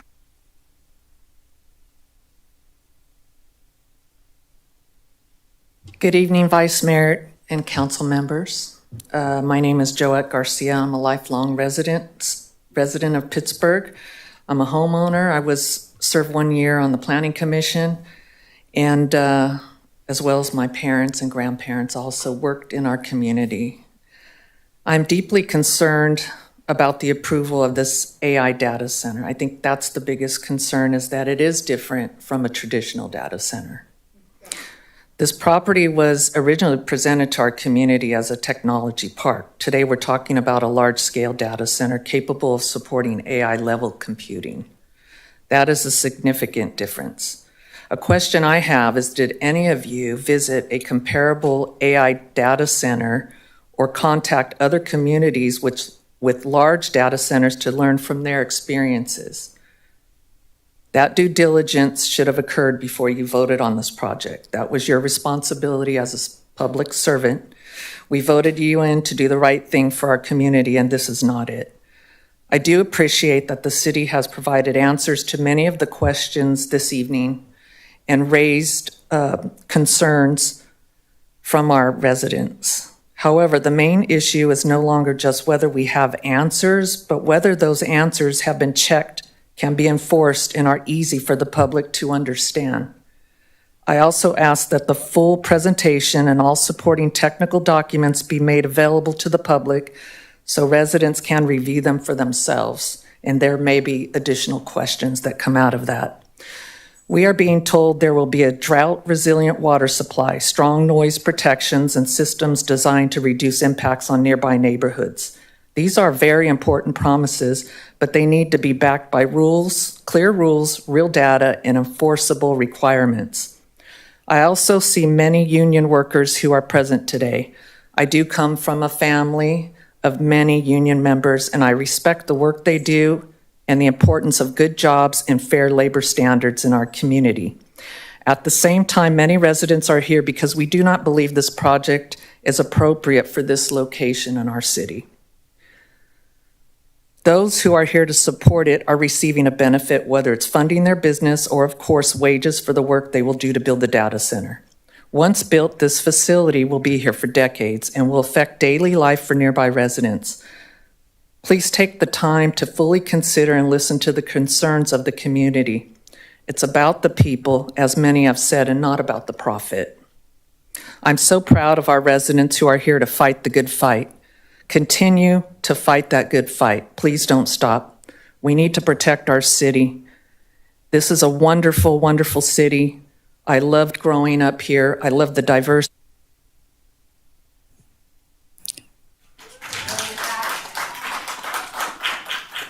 Itza Quatley.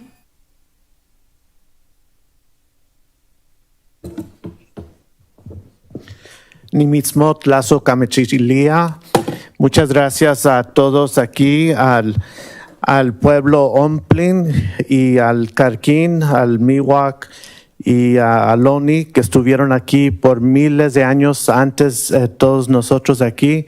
I want to thank all the people that were here before us, Opin, the Carquín, the Aloni, the Miwok, and all the people that have been here for hundreds and hundreds of years on this land. And I've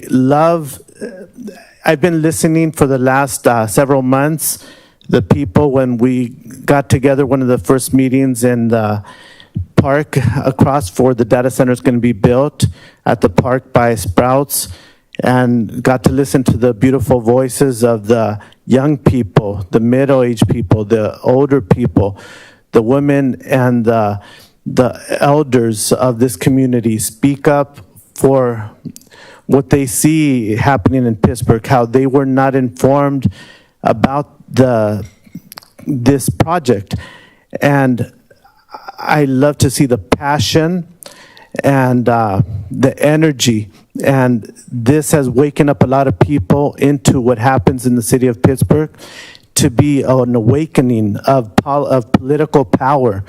The people are waking up and are not going to be pushed around, are going to start stepping up and speaking for themselves, to learn how to use their infinite power within them. Every one of us has this infinite potential to shine as a bright light, to be able to inspire other people, to make a difference in our world. And we, as a people, can do anything possible. Pittsburgh is a powerful area in one of the most powerful states in the world. And we are in the middle of Sacramento, Silicon Valley, San Francisco. We're strategically located. We have water next to us. We have everything. We could take a drive to the snow, to the beaches. We have a lot of opportunities to build so many opportunities for our workers that doesn't have to be a data center.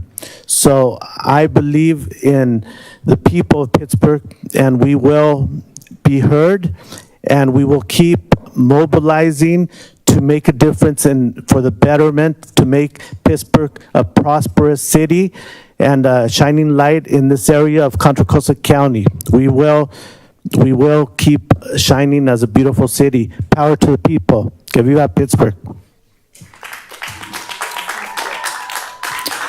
We have the next 5 people: Jesus Hernandez, Amari Perkins, Frank Perkins, Myra, and Oscar Osorio. Again, that's Jesus Hernandez, Amari Perkins, Frank Perkins, Myra, and Oscar Osorio. First speaker, Jesus Hernandez. Yeah, how you doing? All right. I usually don't like to speak, but this stuff is pretty serious. All right. I'm here tonight representing the 26,000 people that signed that plus, probably 30 by now. I'm just a little upset. I've been here my whole life, 44 years. Now I'm just going to freestyle it a little bit real quick because you guys are like all in this big loophole, right? Interconnected loop where you guys are all like making money, transferring money within each other. I'm about to break it down real quick for you guys here so everybody knows exactly what's going on here. Okay, so the data, we are here to dismantle the myth that the AVO data center is a financial win for Pittsburgh. The public deserves to know the real math because the property tax narrative is a complete mirage. Under California's Proposition 13, base property taxes are strictly capped at 1%, and that 1% is sliced up across the entire county. Pittsburgh's general fund will only see a tiny 11 to 15% sliver of that baseline tax. Worse, the real value of data center isn't the concrete building, it's the millions of dollars in supercomputers inside. Tech developers, though, use a massive loophole under state law by categorizing these servers as unsecured personal property. Because tech's hardware depreciates rapidly, companies write down the value of their servers to near zero within 3 to 5 years. I don't know if you guys knew that. But the city will never see a stable long-term personal property tax stream from that equipment. You guys have been bamboozled. You're locking Pittsburgh into a multi-decade resource drain in exchange for crumbs. They're going to make probably millions, almost pretty much billions, and we're going to make, like, at the end of it, 150,000 at the most, probably, when you actually get the cut for our city. It's ridiculous. Let's talk about who actually profits from the setup. It's a seamless, closed political loop. This council acts as the board of directors for the Pittsburgh Power Company, PPC. Your approved staggering 99 megawatt power footprint for Avio to feed the massive electrical appetite. The data center bypasses the residential grid to buy power directly from Calpine local natural gas infrastructure. Then Calpine turns around and channels the corporate mitigation cash straight into the future build program. And who manages that caseload? Your former colleague, Merle Craft, through her own nonprofit. Meanwhile, former Mayor Holland White paved the way for this project while in office, then walked straight through the revolving door into a private corporate career in the enterprise AI tech industry. Your approved footprint, which is exactly why data centers are needed. You approve the footprint, Calpine sells the power, and the money loops straight back to former insiders. Meanwhile, our community absorbs the long-term regional grid strain, rising utility fees, and the toxic emissions of 37 industrial diesel-backed generators, which the mayor is on the board of the Bay Area Quality Management Commission that is supposed to, the permit you guys are waiting for right now. She's on that board. Okay, so that's a big conflict of interest. We have 26,000. Okay, let me see. That's it. And other than that, you guys are whack. Shouldn't be necessary. This shouldn't be happening. Most of you guys went to Pitt, from what I know. No pride there, no empathy, no integrity, for one. That's it. We have Amari Perkins.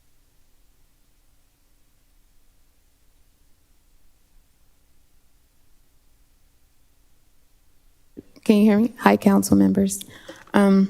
I'm asking you to slow this process down. We would like to request a moratorium. If you can please listen to the thousands of residents who have spoken up and make transparency and community input a priority before moving forward. Once this land is developed, we can't take it back.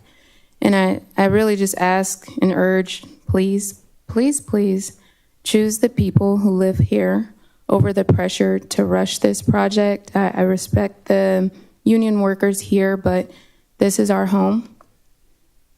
I do believe in protecting Pittsburgh, and I would think you all do as well. I do feel like you all asked really good questions earlier. A lot of the questions, they felt like, many that I've heard the residents' concerns. So I do appreciate that. Just moving on, we are not against progress. We are asking for responsible progress that protects the health, safety, and quality of life of the people who already call Pittsburgh home. Working with Stop Pittsburgh Data Center, we've all agreed that we didn't approve the process or the location and the lack of transparency. I feel like that's why we're all here. Obviously, it's put me in an uncomfortable position. I've met a lot of people in the community, and I'm truly grateful. They continue to give me the momentum to fight this fight. I never seen myself in this position, as many of you haven't seen yourself also in this position. I just ask that you listen to our concerns and do what's right. Thank you.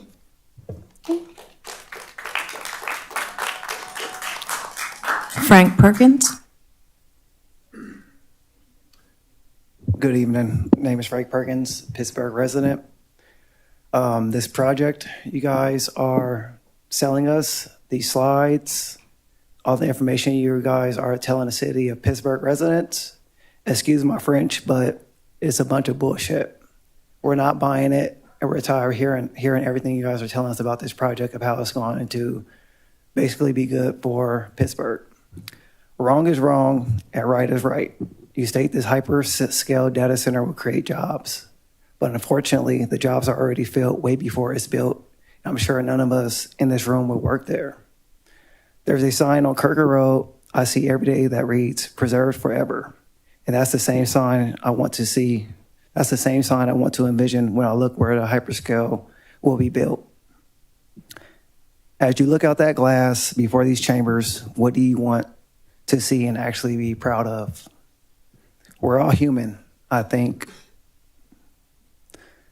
And y'all made a huge mistake, and I suggest you own up to it and apologize to the community.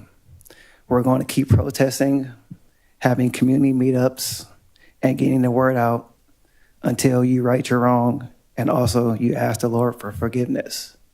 My question to you tonight is, would you build your homes and would you actually live right where a data center currently will be built? And I'll wait for the answer from you guys. I take that as a no.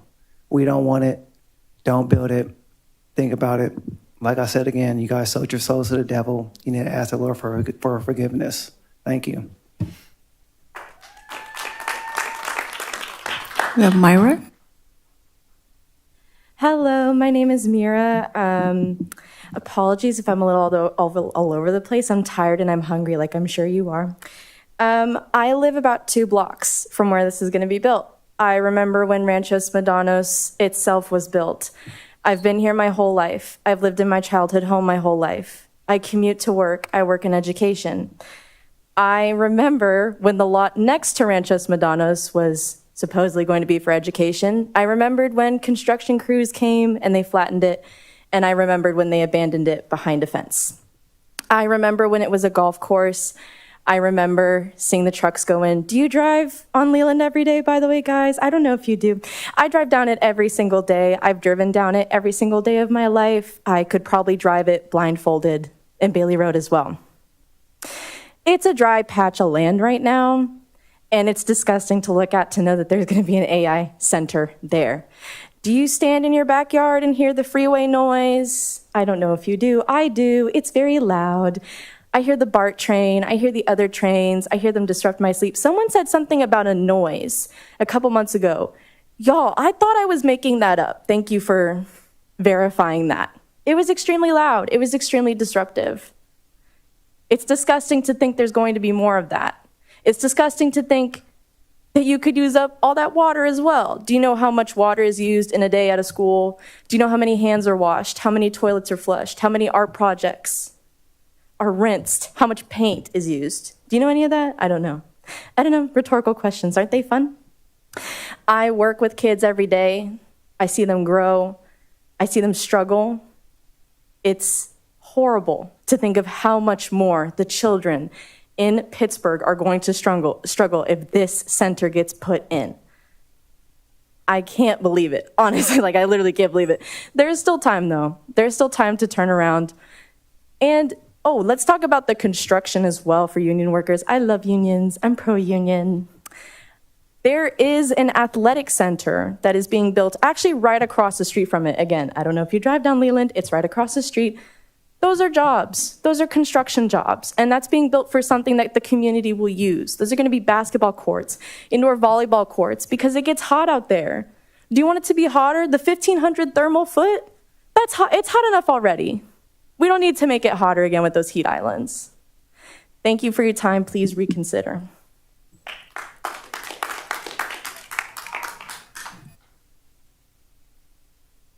Hello, I'm Oscar Osorio. I want to start off by giving an applause to the snake oil salesmen across my side, talking about what they said about the data center was going to be clean and blah, blah, blah. It's just jokes. A lot of these people pretend that they're coming in here and talking to us, saying, oh, I'm part of your community. I'm new to your town. Can you guys help me? Why are you lying to me? All you want to get from us is our information. Why don't you come true to me and tell me, hey, I work for the company, but I want to know more for you. But don't come with lies.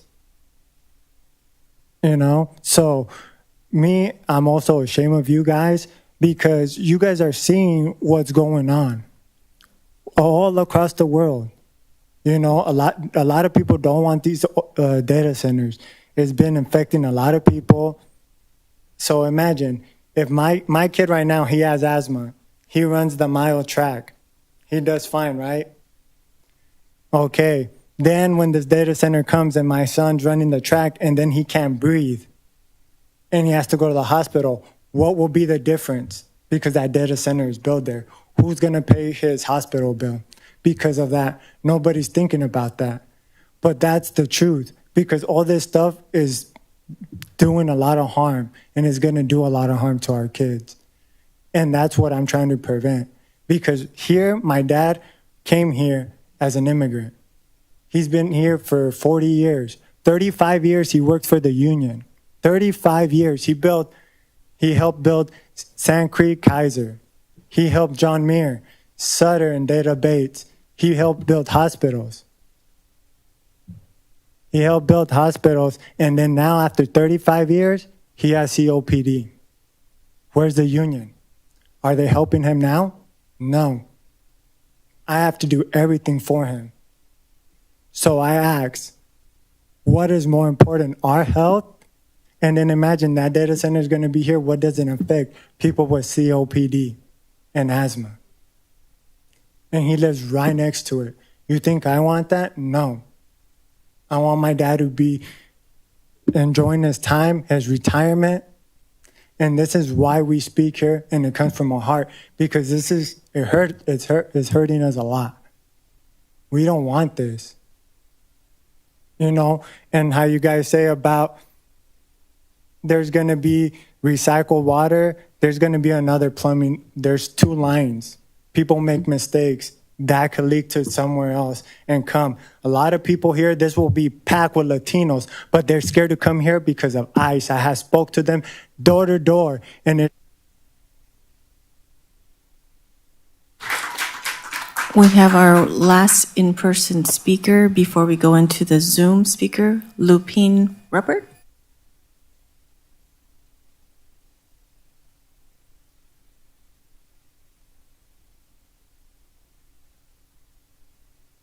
Vice Mayor and council members. My name is Lupin Ruppert, and I have been a Pittsburgh resident for over 5 years. There is very little I can say tonight that hasn't already been said by someone else. You ask residents not to repeat comments if someone had already made the same point. I understand that request, but I feel it's important that I speak anyway, because every person who comes to the podium represents another family that will be living with the consequences of your decisions. The repetition isn't the problem. The repetition is the message. Resident after resident has asked for transparency. Resident after resident has asked you to reconsider placing an industrial data center as close as 420 feet from people's homes. Resident after resident has told you that they do not want this project, yet we have seen very little change. We have heard acknowledgements, but not adjustments.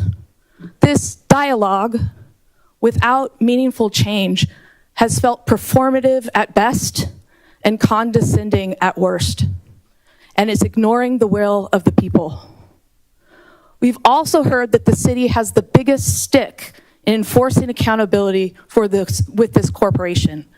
I hope that's true, but from where many of us are standing, it doesn't look like the city has that much leverage. It looks like the project has proceeded despite overwhelming public concern because the financial incentives are too great. I can't imagine that's going to change when the data center is humming and the loss of tax dollars is at risk. If that's not the case, then show us. What has changed because of what you've heard from your residents? What has the project been modified? How has the project been modified in response to the concerns of the people who elected you? Why are residents being asked to accept what you describe as tolerable harms when we have consistently said we do not consent to those harms in the first place? What are the tangible public benefits, and how will the community have input and leadership in driving decisions about how these tax dollars are spent? How is Avio investing in the neighborhoods that will bear the greatest impacts? Tonight, I don't want another reassurance that you've listened. We've heard that before and have never seen a change, only lip service. I want to know you're going to do something differently now that you've heard from over a third of your constituency, as seen in the community petition. We'll be transitioning into our Zoom remote participants. Currently, we have 2 who have raised their hands. First one is Gretchen.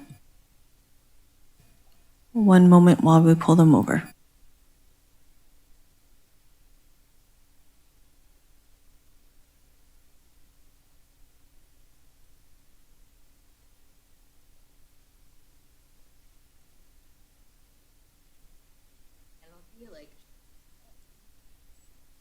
We do have Gretchen on Zoom. You're on?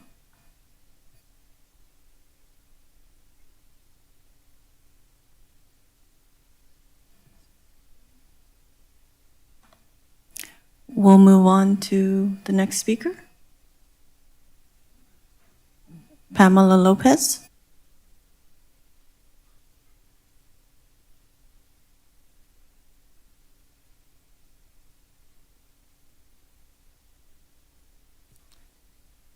Excuse me, we're trying to bring them on.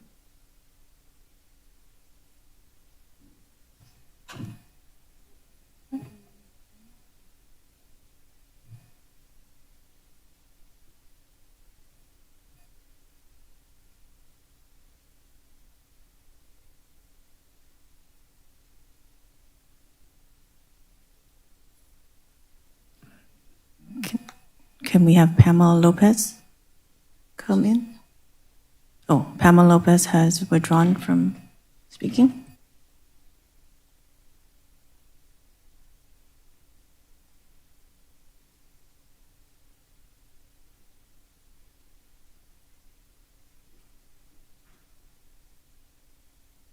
We have Arturo Fernandez on Zoom.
Vice Mayor, we're working to get the Zoom. If you just give us a couple more minutes and.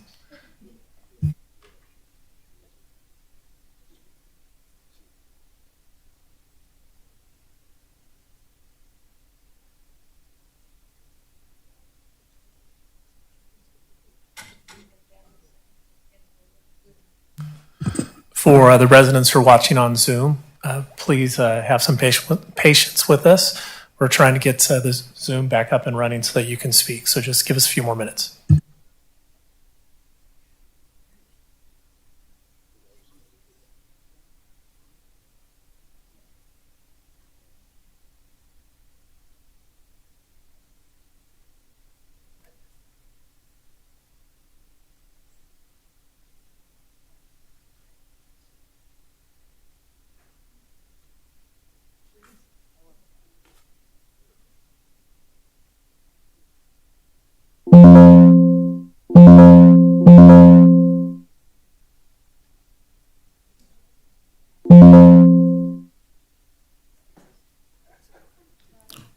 We have Can we have Arturo Fernandez on Zoom?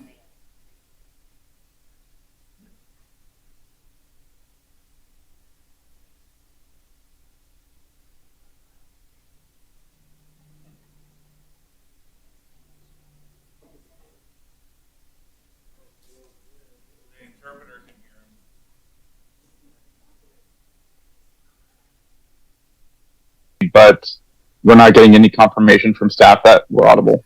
There we go, Arturo. Hi, can you hear me? We will go ahead and restart the time for you. Okay, thank you. 1 second. Here we go. All right, perfect. Thank you. And I'll just say that Gretchen did try to speak. She was audible on the Zoom, but I don't think y'all could hear us over on your side. So Arturo Fernandez, I grew up in Pittsburgh, California, K through 12. I have 5 points to make. One, tonight's presentation was completely one-sided. Staff did not balance pros and cons. Instead, staff repeatedly told the community, guys, what are you talking about? This is a perfectly great project and nothing can go wrong. It's a complete farce and dereliction of duty by the city manager and staff. One slide was literally a screenshot from PG&E. And as executive director of the Contra Costa Trades Council, Mr. Tim Spronti noted, every question and concern was addressed point by point. Oh my God, how convenient. It's almost as if someone picked which questions to focus on, reached out to the Cocoa Trades Council to get them to show up, and gave them talking points. And you'll notice that not one union member said they wanted to live next to a data center or send their kids next to a school that is by one. The way that this project has been handled screams Public Record Act requests, campaign finance form reviews, and new transparency laws to prevent the shady way that the city council and staff have been operating. Point 2. I'm glad the mayor recused herself tonight. She should have been recusing herself on this matter since she was elected in 2022. That she didn't reflects poorly on this council and on staff, particularly the city manager and the city attorney. Those votes, decisions, approvals, and contracts should be nullified and voided. The California Fair Political Practices Commission specifically did not review her past participation. That means that nobody has cleared it. The council should get an independent outside counsel review of her participation and votes, and the FTPC should investigate.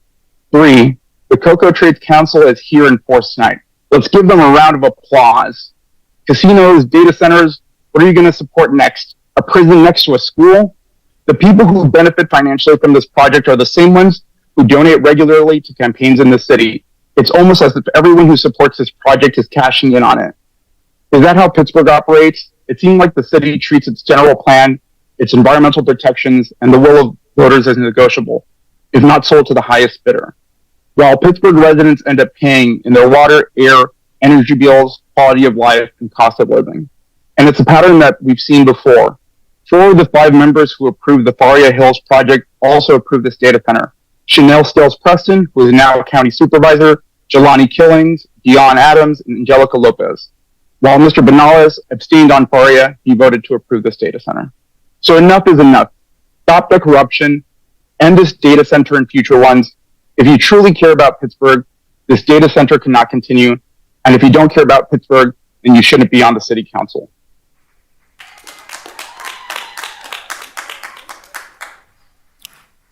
We have Gretchen from Zoom. Hi, can you hear me now? Yes, we can. Great. My name is Gretchen. I am from Martinez.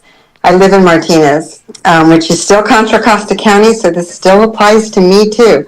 I just want to say, you claimed that this data center passed all of the CEQA review in the presentation. However, on your website, it says, quote, on December 8th, 2025, the California Energy Commission approved a small power plant exemption. The exemption allows the project to proceed without the full CEQA environmental review process, unquote. So in fact, you did not actually pass the CEQA review. Can you please explain this inconsistency? Just like calling this a technology park when it's actually a data center, this project is trying to put the wool over our eyes. How many other items are you trying to hide from the public? Also, was there ever any discussion of having this project go on the ballot for a vote by the people of Pittsburgh? How about a vote by the Board of Supervisors? If not, why not? The people should have a voice. Perhaps you should reconsider and put this as a ballot measure. Regarding noise pollution, you're saying that 65 decibels is the noise limit in the city, so the data center will not be louder than that. However, at night, noise laws are significantly less. I don't know about Pittsburgh, but in Martinez, we require noise levels to be greatly reduced, like no music, loud parties, etc. Is this the same for Pittsburgh? Will the data center drop to 10 decibels at night? Since we now know that phase 1 will start construction in 2027 and it's not already completed, which was what I was led to believe, it's time to put a moratorium on all phases of this data center immediately. Instead, put this up for a vote by the people of Pittsburgh, or better yet, put it up for a vote by all the people of all of Contra Costa County. Everybody deserves a vote. And just for your information, I know people have said it, but the actual number on the petition against this data center now has 26,668 verified signatures. So that is a third of the population and probably half of the voting of the city of Pittsburgh. Thank you so much for your time. We have Pamela Lopez on Zoom.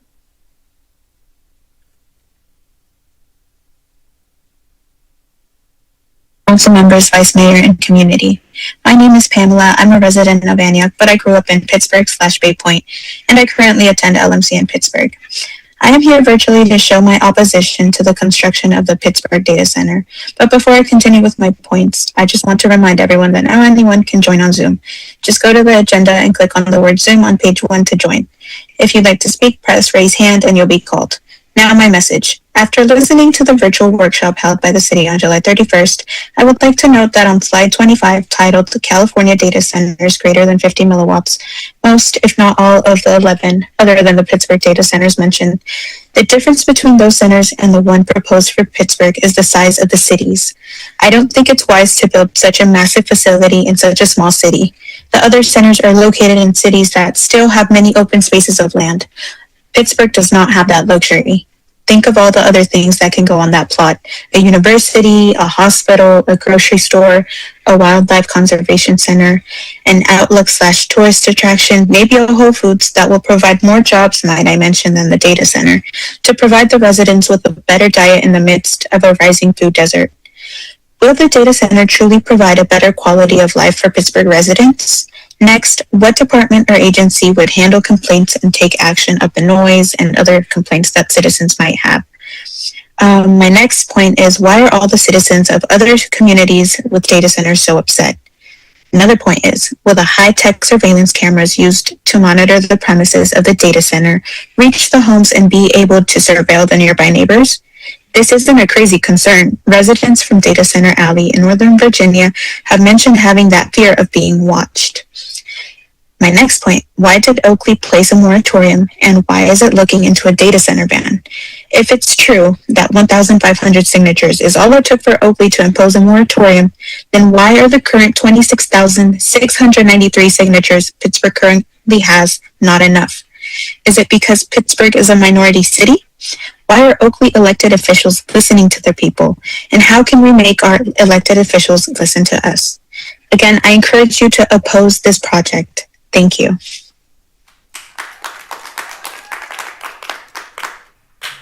No more speakers, Vice Mayor. Thank you. I want to thank everyone who presented tonight, especially the ones who asked questions or who came before us saying that their questions have not been answered. I want to direct city staff to answer those questions thoroughly, not vaguely. Thank you. At this time, do any members of the City Council want to give any remarks or comments? So remarks.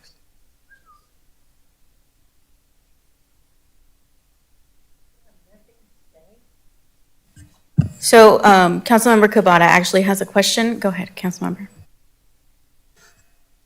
I do have a couple of questions, please.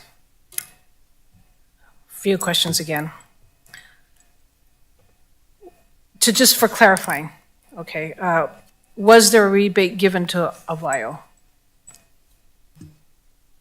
So as was described on Thursday night, as I mentioned, we didn't go into detail of all the projects. So when an agreement was signed in 2018 for the development of the project, the city entered into a 10-year rebate. That rebate is based upon property tax and what's called the Bradley-Burns sales tax. And for the first 6 years, the city agreed to rebate 50% of both the property tax that comes to the city and the 1% Bradley-Burns. And then for years 7 and 8, it goes down to 40%. In year 8 and 9, it goes down to 30%. We are currently 3 years into that agreement. So we would only have 3 years left if it was today. As someone else described, if the property pays property tax based upon an assessed value of 800 million. Their property tax would be 8 million. And for this property, we believe that the portion of funds that would come to the city is 17%. That 17% equals the 1.36 million that I described in my presentation. So that is the rebate that someone discussed. It was an economic incentive that was part of the agreement that was entered into back in 2018. Thank you for that clarification. Also, can it be clarified the impact difference between biodiesel and regular diesel, since this will be a biodiesel? Thank you, Councilmember. Just real briefly before I touch on that, just minor clarification. The project development agreement was actually 2019. Matters a bit for the timeline. Biodiesel is generally seen to be cleaner. We by no means would tell the city council or the public that it is a completely green renewable fuel, but it is intended to reduce the carbon footprint of anything that's utilizing it by recycling used oil. And in this case, Avio has indicated that it will be used oil. Thank you. How long is the limit to run the generator should the power go out?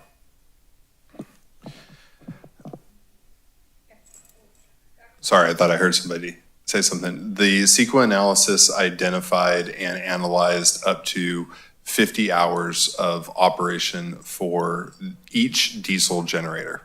Now, the generators would not run simultaneously. They would run in sets of 3 or 4. And so you would have multiple sets, and those sets could run, I keep wanting to say in unison, but it's the opposite of that. They would run back to back to back to allow the data center to utilize emergency backup longer. But they are limited under the CEC mitigated negative declaration to 34 hours for testing and maintenance. And Thank you. yeah, and just to add to that, they only can be run between 7 a.m. to 6 p.m. So they can't be run after 6 p.m. And that's specific to the mitigation measures. For testing. For testing. For testing. Thank you. So, Councilmember Cavada, let me follow up. So, I think a resident wants to know, if you don't mind, Councilmember Cavada, I still am not clear. So, if power went out and we had a blackout, I understand that you mentioned these 34 hours and 50 hours. Would a data center be able to multiple days in a row run the generators to provide power to its facility? Yes, they would.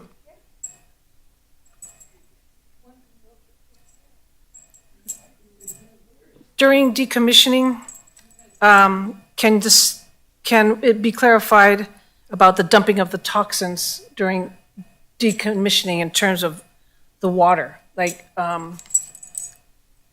in the closed loop system, if there's a decommissioning and there's water in the closed loop system, can there be clarification about the dumping, or if it's going to be recycled back, or if it's going to be? Yeah, so if for some reason they wanted to dispose of this cooling water, it would need to be tested before we would even consider allowing it to be entered into the wastewater system. If it doesn't meet the limits, then they would have to find a offsite facility and treat it as a hazardous material. So there are other options and facilities that can take hazardous materials to either reuse or to clean them up. And so depending on the test data that's received, we would work with Delta Diablo to determine whether or not it's something that could be accepted or would have to be hauled off site to be disposed of properly. And Madam Vice Mayor, I think, so just for the residents, if you please let us continue to speak. Every resident had an opportunity to come up here and speak, and so this is the opportunity for the council to ask questions and then provide responses. So please, I'd ask respectfully, everyone sat here and we listened to all the comments, and now we're trying to provide some responses. And I understand if people don't agree with them, but let us go through the process. So, Councilmember Cavada, there can be additional items placed in the agreements that are coming before the City Council that have clear definitions of the process that would be followed for that. So there are already state requirements and there are already permitting requirements. The council can continue to add additional language of what process would be followed, as our city engineer and public works director described. And that can be put in an agreement that still needs to come before the City Council.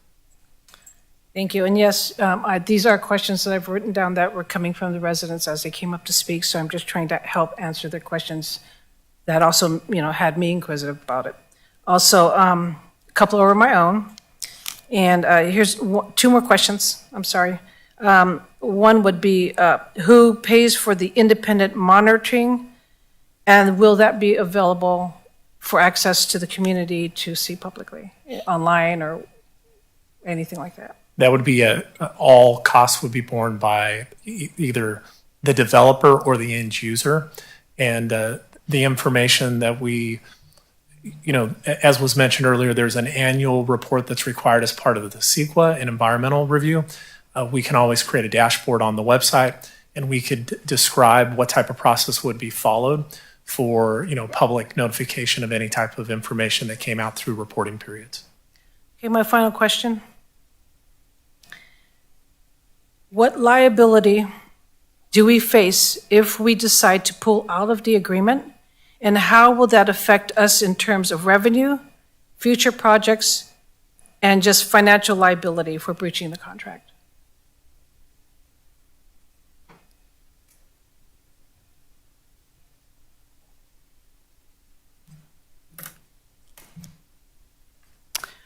It's an important question that you're asking, and I am thinking about, to the extent I can speak to that in public, because the role of the city attorney is to advise the city council. City attorney is the lawyer for the municipal corporation. Attorneys are bound by professional rules that include attorney-client privilege. I can say generally, if there's a breach of a contract, generally on the other side of that, the party on the other side will seek the costs that they have incurred to date. Thank you. I just wanted to ask that because it's been asked of me from some of the residents. So I just want to clarify for that benefit. Thank you. Are there any additional comments or questions from my colleagues? Councilmember Penales? Yes, through the Vice Mayor. So I just want to make some comments, and there's, I think, a lot of conversation that we need to have on the dais as well. But I just want to start by thanking folks that have come out the last few meetings, that have spoken and or written in or stayed late past 10 p.m. For those that have come in good faith and respectfully, I just want to thank you for engaging in the public process. I know it's not easy to come up and speak, and just want you to know that I do truly appreciate that. Since the June 15th meeting, it's become clear that there are concerns with this project and data centers in general. I'll speak to what I've heard and my thoughts on the issues, but let me, if you will allow, to give me some time to speak on how we got here. I want to be honest about the moment Pittsburgh is in. This has always been a manufacturing town, a town where a U.S. Steel or Dow Chemical worker could provide a great living to their family, especially here close at home.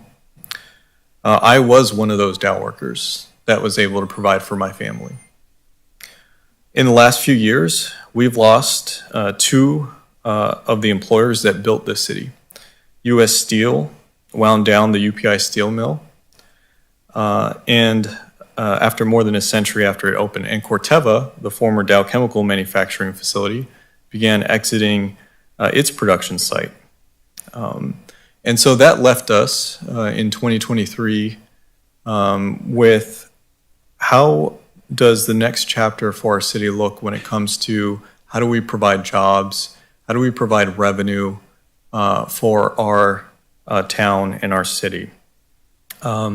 Especially opportunities for our workers to be able to find employment here within their city.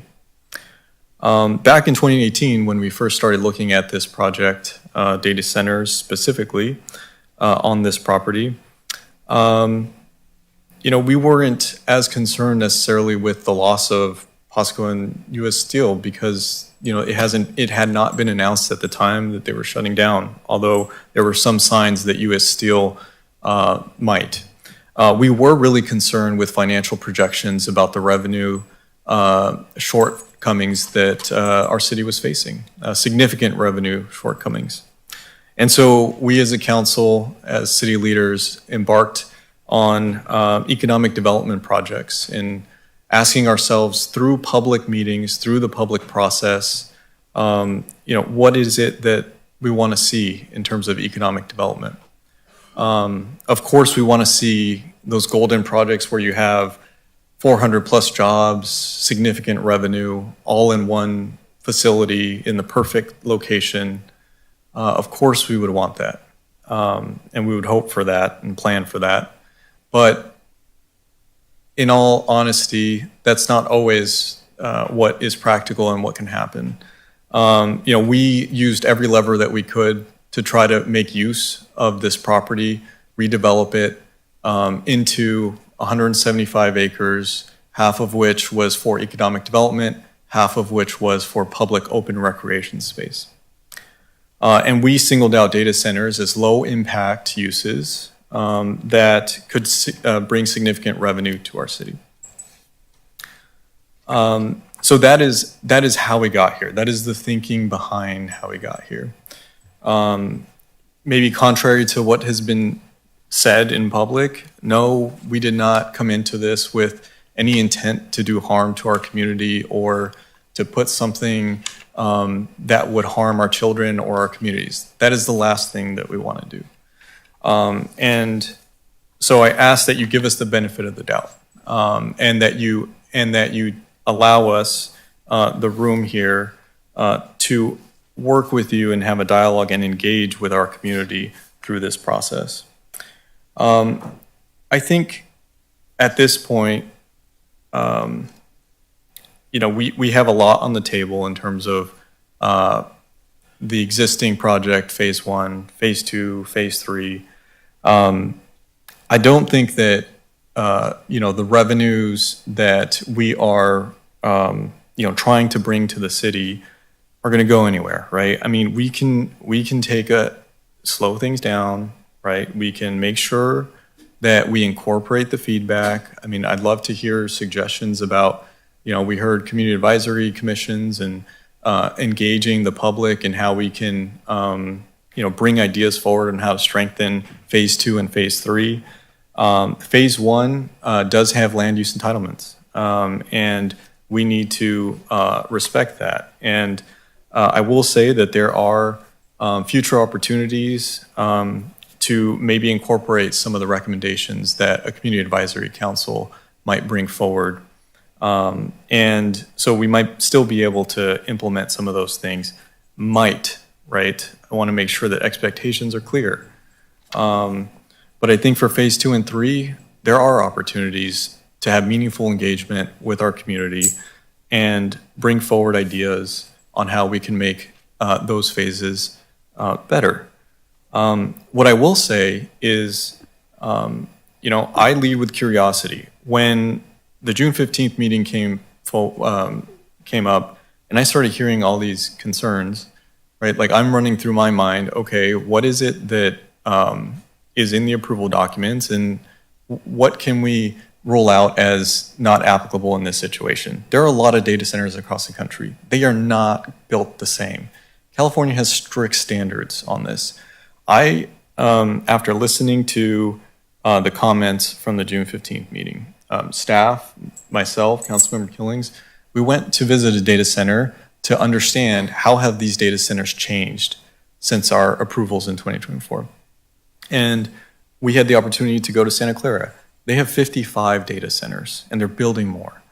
And we got to visit a number. It was a cluster of data centers there. And we got to see some older data centers that were built many, many years ago. And you could see the old technology that they were using, cooling towers that used a lot of water. And then you saw one that was built in 2020, late 2024.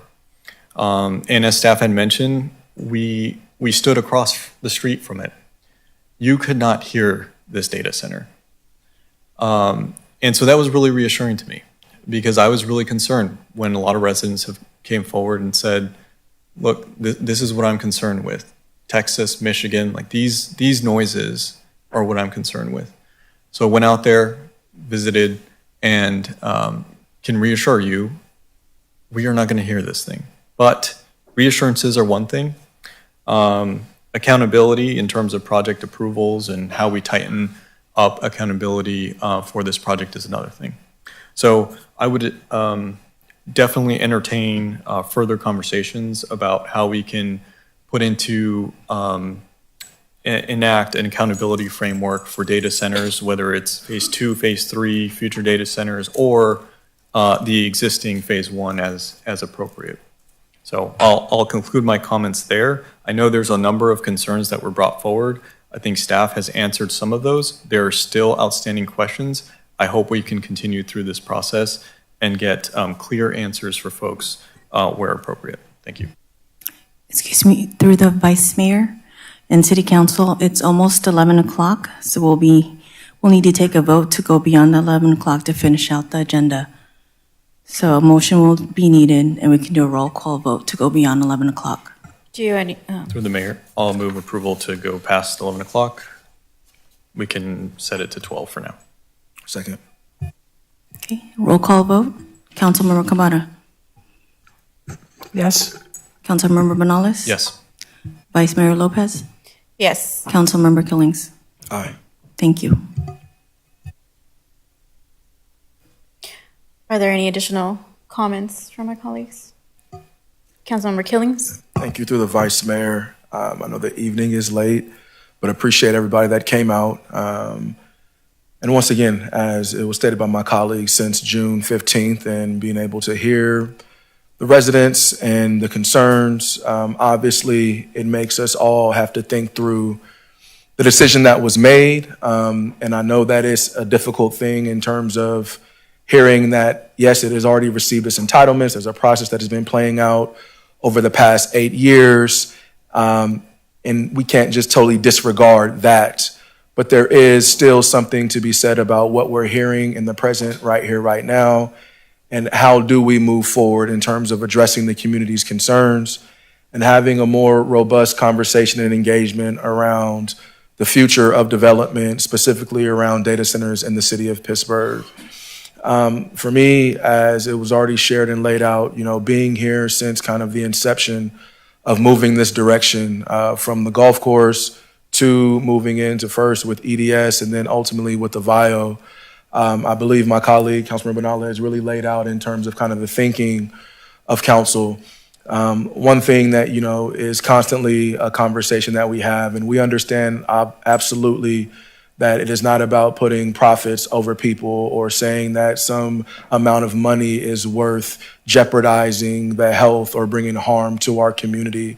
And I think that all of us up here can absolutely state that nobody is in that position of wanting to make a decision that would do that.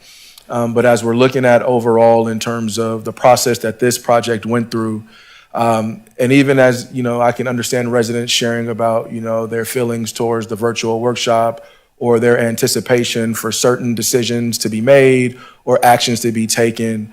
I think one thing that we're ultimately trying to do at this specific juncture with residents trying to come out and express their concerns is making sure that everybody has factual information. I think that has to be the grounds of where we're starting to meet and having this open dialogue and communication about charting a path forward or understanding what future or additional mitigations need to be set. And so with that, as we're having these conversations, and I really do want to appreciate the staff that we do have here because this does take a lot of bandwidth as far as staff time that's devoted to it. But once again, also acknowledging and lifting up that we're not making this decision in a vacuum or in a silo. So when we raise about CEQA, we raise about the California Energy Commission, we raise about the Bay Area Quality District, we raise up all of these other regulatory bodies that have had to chime in and ultimately had to look at this project, it isn't to dismiss what residents are saying or to dismiss what they may perceive as actual threats or harms that could come to the community. It's saying, hey, we're not the only ones that are looking at this, and that there are others who are also looking to regulate this and making sure that this isn't a project that would bring that type of harm to the community. You know, when you hear kind of the fear that is coming from community members, obviously that grips us as council members, because we absolutely are your neighbors. We absolutely are family members. We absolutely are those who went to school with many of those who are here and that have expressed that to us. And so we care about this community just as much as everybody that's coming and expressing their concerns to us. So it makes us do a deeper look in terms of what we're hearing and how we're responding to it. And so with all of that, you know, I'm going through in terms of obviously the EIR, obviously going back through the years of decisions that have been made on this project, and then hearing as far as the concerns that are being raised by residents in this present time. And so, you know, we hear, and there are some obviously statements that we hear that we know are totally not factual, and we're still having to consume that and still having to hear it. And then there are great points that are being raised by residents where we have to look around and say, hey, staff, did we cross our T's and dot our I's on that? Is there something that we should actually be looking further into as we're moving forward? And so as we're here in this process, you know, residents are looking, well, what is the actionable steps? Are you listening to us? What are you going to do? And I think one thing that I've had constant conversations with folks in the community about is, yes, entitlements have already been made, but as has been shared both on the project site as well as what's been shared in the presentations, there are specific agreements that still have to come back before council, and there are specific pain points that we need to address, and that we can do that, one, through a development agreement, and then also what we're talking about in terms of the purchase sale of the power. And so with that, you know, I do want to lift up, because there are a lot of conversations around what are the community benefits. You're selling us pie in the sky about the revenues. And, you know, obviously I don't think that that's factual in terms of those statements. I believe there are a lot of community benefits that we'll see, not only from the benefits of the revenue, but also in terms of what we're trying to do overall around economic development. As many of us know, in this region in East Contra Costa County, that is like the biggest conversation is about how do we reverse the commute on Highway 4. So we're talking about the impact and all the traffic and all the emissions and everything else. And the only way to truly address that is to start having job centers that are located on this side of the region and in the county. And I don't think that any of us are up here trying to sell that data centers are going to provide thousands of jobs.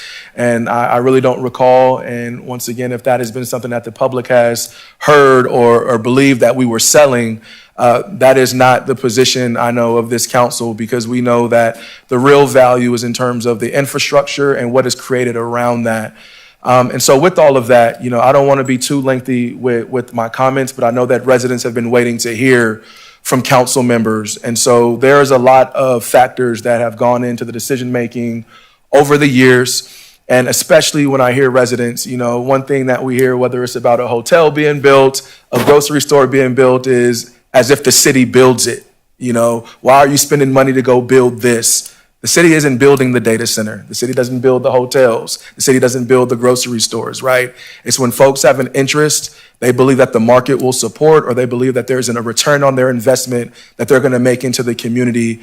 And we pride ourselves on being a community where folks can come and invest, because we know ultimately those dollars will go back into our community to provide the services that we need. So when we hear that we need a skate park, when we hear that we need to improve our roads, when we hear that we need better parks and amenities within our community, we're always here scratching our head every budget season looking at we don't have the dollars to do so.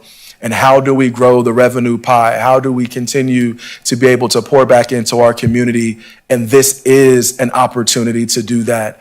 And so whether folks just overall don't agree with data centers, or there's more conversation about how do we responsibly develop if data centers in our community, I think as a council, that's the approach that we have to take, is how can it be done responsibly? And if it can't be done responsibly, then there's obviously decisions that need to be made about, is this the right fit within our community? And so with that, I think it's been shared as well as far as, where do we go from here? I think for me personally, like I said, we have some specific agreements that have to come back to council. And I would love for us to have the opportunity for that community advisory or some type of community to come together, not more so just for the sake of coming together and more of the kind of concerns, but actually trying to develop what is the policy framework overall, if we're talking about phases 2 and phases 3, or just overall when it comes to what does responsible development of data centers or these type of uses within our community look like. And so I think for me, and I'll kind of just share these thoughts, and definitely as we share, we can have more dialogue as a council. But as we're looking before moving forward, with the phases, I would like for staff to come back as we're looking at, I don't know if we've heard conversations about potentially of a white paper or something that can be used as a document that we can really look to with community input about what responsible data center development and best practices look like. Things that I would hope that it would capture is obviously we have the community perspectives and concerns that need to be addressed, that need to be documented. But also, we're looking at the lessons that have been learned. So we've talked about Santa Clara, we've talked about Sacramento and other places. I don't think that it's about trying to be like these other cities, but I think there's more of a case study for us as a community with looking at cities that are within close proximity to us and not cities that are halfway or all the way across the country that don't have the same environmental regulations, that don't have the same standards. And so definitely we'll love to see that incorporated. Also, I think another thing that we have really, had to educate folks about is Pittsburgh Power, and this is something that cannot be overlooked because it makes all the difference in terms of why you may see a community like Oakley, Brentwood, or other communities just absolutely say no, because Pittsburgh Power, as it's already kind of been shared, the municipal power utility provides us a real strategic advantage when it comes to large power users. And that is a big part of our economic development strategy, not solely for data centers, but as we're talking about repurposing our industrial corridor, Pittsburgh Power is a big part of that. And as it's already been shared about the separation between the transmission distribution lines, those are major factors that had to be considered and aren't present in every community that has a data center. And so being able to raise that is something that I think that has to be taken in its proper context. But once again, just continuing to talk through in terms of those competitive advantages of why data centers may want to locate here or why it may be advantageous for Pittsburgh to consider. I know we continue to talk about economic impact, so making sure that we're continuing to clearly spell that out as far as economic impact to our community. Obviously, environmental sustainability is something that is continuing to be a conversation. Another one that I would love to raise up is a whole community benefits framework. So we hear a lot of conversations about community benefits that will come to the community, and those are absolutely something, as we're talking about with the potential development agreement or just continuing overall with larger conversation around development in the community. What are the community benefits that our community as Pittsburgh believe are worthwhile for specific developments coming into our community? And definitely would love to build out something around that. And then any other policy recommendations, whether that comes to actual design standards as well. Obviously, we're hearing about new standards for development for data centers. So how are we encapsulating that? I know we've gone through the specific plan process, but also even after that, seeing in terms of the agreement that we come through with the settlement, how are we incorporating some of those best practices with any future development to make sure that we're encapsulating that? Further, in terms of that, the community being a part of that, in terms of that creation, definitely looking forward to that coming back to council ultimately to move forward with what we're doing with our current projects. But also, once again, and this is a conversation I know, and maybe Mr. City Manager, you can speak more to it, but having an enforceable development agreement that mitigates the concerns that have been raised by residents. So a lot of it came to, as we talked about here tonight, about kind of the monitoring and reporting requirements. How do we ensure that that's formalized within the development agreement? How do we ensure that, we can have specific monitoring within the community at, sensitive, receptive areas so that it doesn't just rely on somebody having to file a complaint, but we actually have equipment within the community that is monitoring that on a daily basis, where things can be triggered and that data can be collected and publicly made available. But things that I would ask that as we're continuing to move forward with the development agreement with the developer is that, one, we're looking at in terms of the encasing of all of the equipment, and then making sure that it meets industry standard. One, obviously, we're also looking at the power agreement, the sales. So, the taker pay, making sure that we're not on the hook in terms of any power that's purchased on behalf of the site and the project. A lot of conversation around the transmission and distribution infrastructure. So making sure that that is properly assigned to PPPC at no cost after the developer is required to construct it.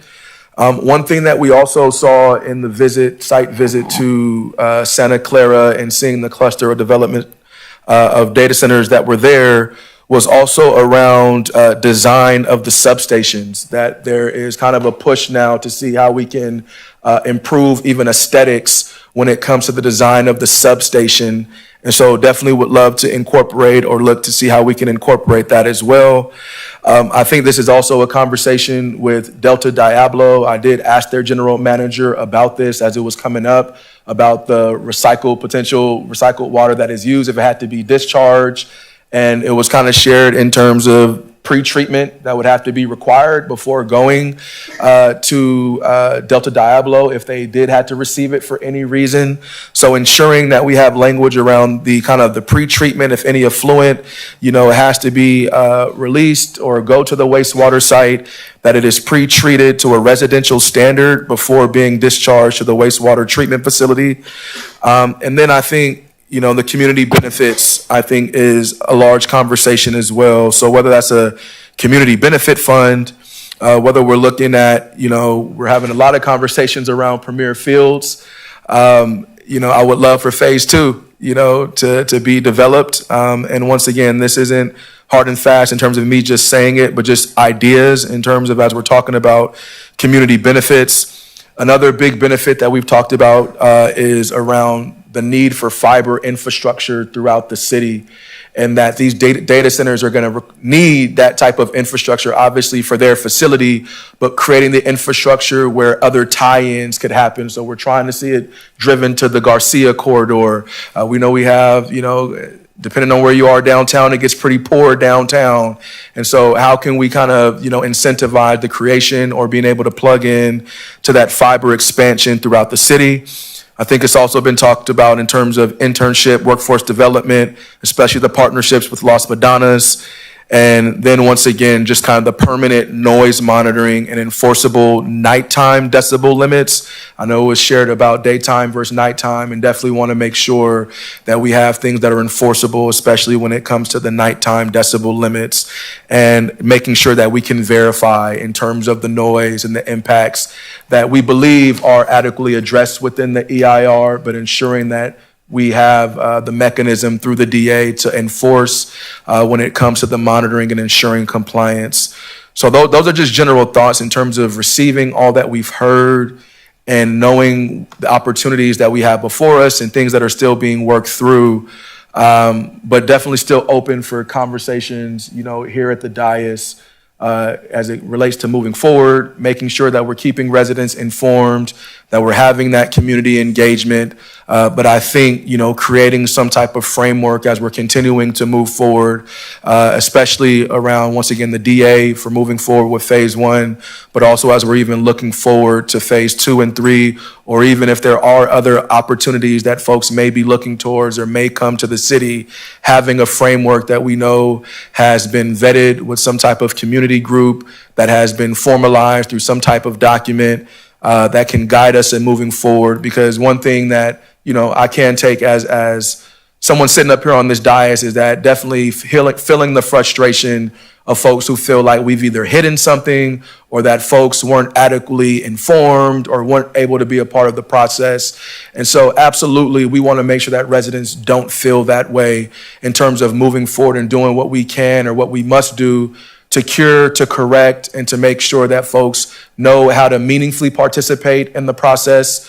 I know for most of us, it's like, hey, you know, we've gone through public meetings, we've had the noticing, we've put it out there on different communication channels. But right now, with data centers being the hot topic throughout the country, folks feel like they're just now hearing about it. And so we take that in and we say, how can we improve in terms of our communications, especially with projects that have large impacts or can be perceived as having a large impact on the community. So with that, I'll stop my comments for right now, but definitely open to continuing the dialogue, the conversation. But once again, appreciate all the residents coming out, because whether you agree with the decisions being made up until now or not, or if you feel that you are being heard by the council, or we're insensitive, or we're tone deaf, or all the things that we have heard about us as council members, we're listening. We're here. We are community members, and once again, folks are shrugging, folks are shaking their head. We're working through it. We're dialoguing right now. This is a part of the public process, and we're looking to move forward in a way that is responsible and that ensures not only the safety for our residents and our community, but also looking towards the long-term prosperity of our community to deliver the type of amenities and services that our community desires, and that in reality, we just don't have the ability to deliver right now. And we're looking at opportunities to do so. And I will leave my comments once again there for right now. Thank you. My colleagues have touched on several points that I was going to touch on, so I'll refrain from reframing them. So I have met with several community members over the past few weeks, and pro and against the data center. And I will say that, yes, this has been a project 8 years in the making. Yes, several agencies have been involved with the processing and everything. We're here today, though. And from my conversations with several community members, on paper, you know, it looks great, but it is lacking one key ingredient, and that is community trust. And community trust is important to be able to move forward. I'm a firm believer that trust should never be freely given. It needs to be earned.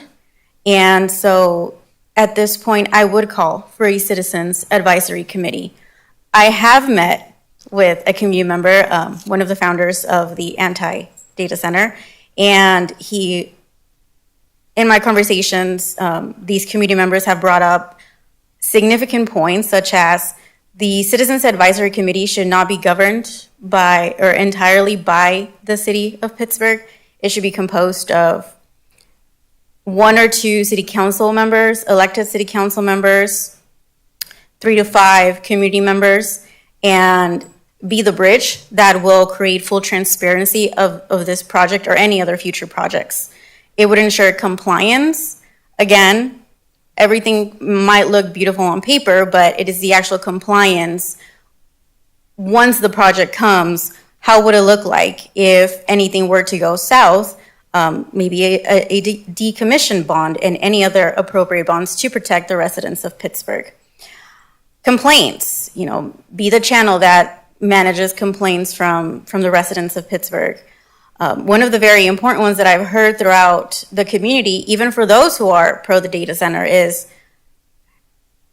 the community wants input on how the revenue will be allocated, what kind of services will be served with the revenue collected from a data center or any other projects that the city implements.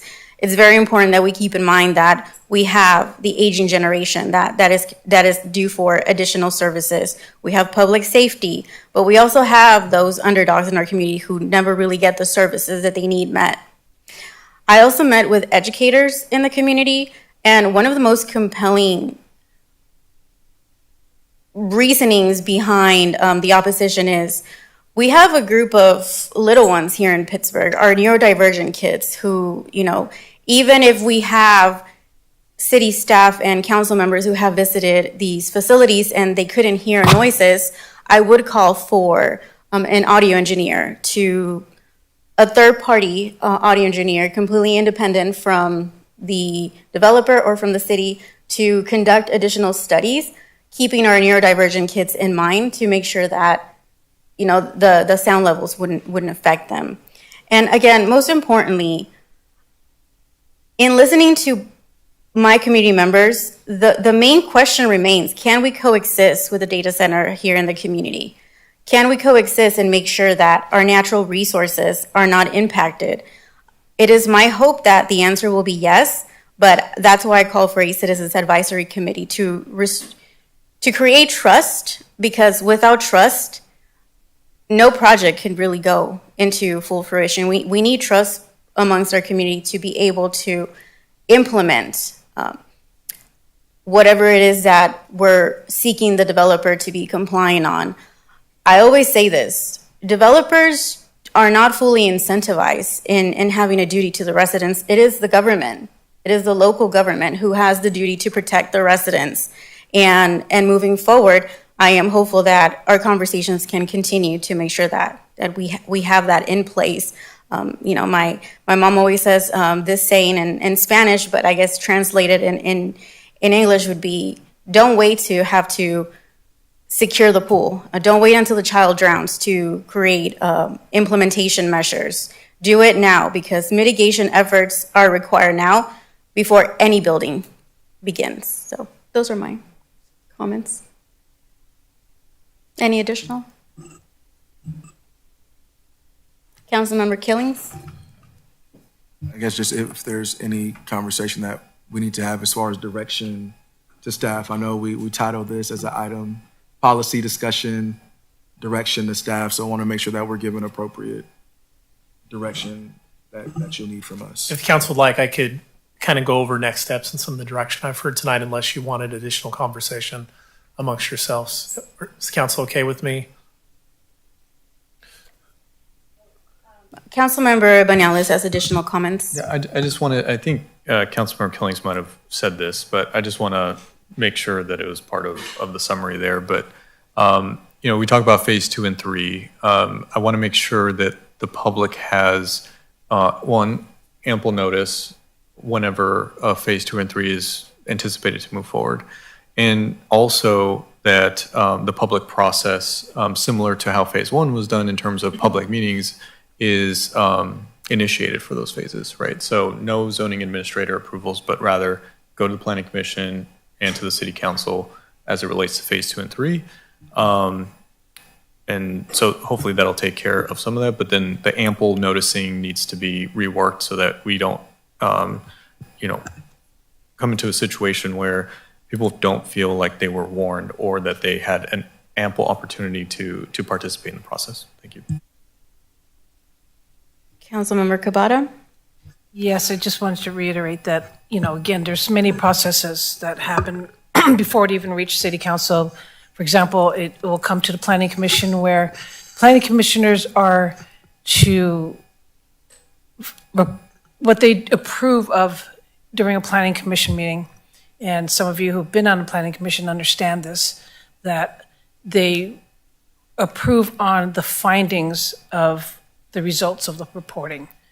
They see if the developer has complied with what's required by CEQA and other design reviews, and then planning commissioners will approve, yes, they are compliant, they did everything they were supposed to do, and then from there on, it moves up to the City Council. And I myself have reached out to several residents. I've called, some of you are sitting here, then I've messaged you and spoke to you on the phone, and some of you didn't want to. Well, that's fine, because I'm open anytime. You guys can still call me back. You guys all have my phone numbers. My phone number has been posted publicly by the data center group, so I appreciate that. So that way, you know, it makes it available for everyone. But I just want to clarify that it does take several steps to get to where it is today, just like, you know, Councilmember Banales had explained earlier as well. I appreciate everybody coming out here.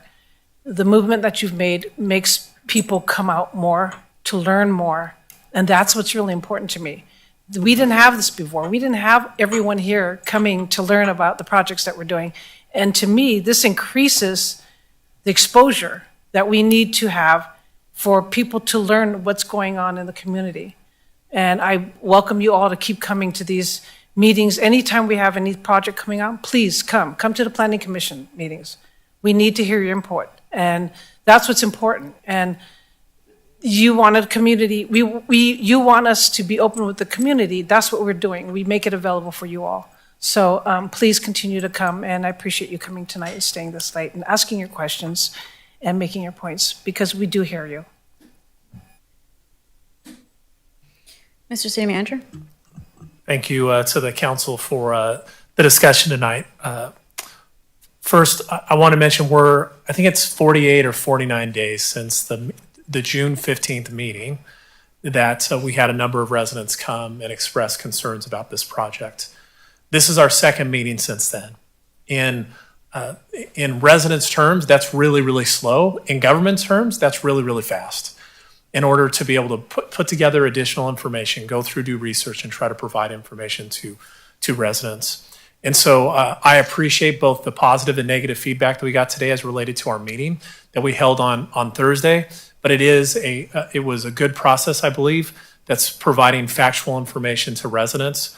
And we are more than willing to clarify or change any information we put out there that if someone believes it's incorrect. And I appreciate some of the members of the Stop the Data Center group have reached out and shared information with me. And I've let them know that we will research, and if we ever need to clarify information, we definitely will. So I know tonight is the first night that the council has had an opportunity to even discuss this. Again, this is only the second meeting since that. And so I apologize to the council and to our residents who are frustrated that they felt like they haven't heard back from their elected officials.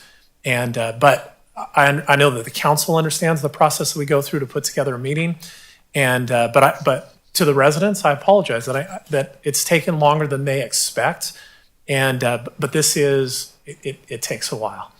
And but appreciate all the comments. Let me start by saying and make something very clear. So we have an adopted specific plan that would allow for a zoning administrator approval. I've heard loud and clear from all the elected officials individually and here again tonight that we will not allow anything to come forward as relates to a data center for that specific plan that would allow for a zoning administrator approval for a data center, period, in a discussion. When the time is appropriate, we will update that specific plan with the proper language so it makes sure it's absolutely clear. But I'm your city manager, and nothing will be coming through the zoning administrator for a data center. It'll go through the process of the planning commission and a city council hearing. So I know Councilmember Benal, you mentioned that at the end. That is a key change that's happening immediately as a result of comments from residents and from the discussion this evening. Next is, as the city manager, I will begin the process of setting up a citizens advisory group, and that'll be set up through the city manager's office. We will probably use, there is a 2-member ad hoc of the city council made up of Councilmember Benales and Councilmember Killings as relates to data centers and hydrogen. I think that we'll work with them to kind of to discuss through it, but really it'll be a city manager committee that would establish a white paper based upon questions received by residents and also some direction from the city council this evening. And I see it being two-pronged. One is we have a project that is approved. So are there recommendations coming out of that group that we can include in the agreements that still have to come before the city council and the planning commission, and possibly the planning commission? And then separately for phase 2 and 3, that there's a process that's set aside as relates to if future data centers are to be built, what are the standards that we're going to follow. Additionally, there's been discussion about public notification. I would say at the staff level, we're already thinking about that, and right now we don't know of an application that's coming in. But just to give an idea of ideas we've had is if we have an application within so many days, we'll publish it on our website. We would require a sign to be placed at the property. Unfortunately, some data centers would be built on areas that aren't visible from maybe the road, and we'll find other locations for signs to be placed in the community demonstrating that there's been an application received for a project. We would then, put that information on our monthly newsletter that goes out to 30,000 residents. We use all of our social media. We want to go above and beyond in sharing information. So we'll come up with the process. We'll bring that back to the city council at some time. But that is definitely something that we need to do to enhance the way in which we communicate with our residents with projects like this data center. Mr. City Manager, I do have a clarifying question. Will that information also be available in Spanish? So we do not translate applications received, but we do place all of our information on our website, and I won't say all, but most has a button that a resident is able to click, and then it translates those documents into a variety of different languages, not just Spanish. We have residents who speak a variety of languages. It is, as these documents are legal documents, as it relates to an application, what is the record is the application, which is in English, but we want to do our best to provide the documents in as many languages as possible, and we'll continue to use whatever technology we can to provide those, to provide documents in as many languages as possible. Thank you. So as I establish a citizens advisory committee, the idea would hopefully be to have a meeting before the end of this month, at least. And if we haven't had a meeting, at least send some invitations out. I see that committee being somewhere between 10 and 20 individuals from both the community and interested parties. And I'll go through a process of setting that out and then making invites and then holding meetings with that group. Obviously, some of the names that I've heard are, education, inviting the school district to make sure that they have a seat at the table and working with the new superintendent to figure out who's going to participate, and then a variety of other groups throughout the community, both people that support and both people that oppose and people that have no opinion at all of the project. And the idea is that we would bring forward a white paper that was approved by that group and put together by that group, and then bring it back to the city council as a framework, as I think that was one of the words that was mentioned by the council, and that could then be implemented. But I want to be clear, is we want to, number one, it's going to be used definitely for phases 2 and 3, but whatever we can do to include in phase 1, we want to do that too. And then finally, the idea of a development agreement. So currently, we have what I'll describe as a project development agreement. It's just an agreement between the city and the developer that was entered into as relates to selling of the property and moving forward with the project.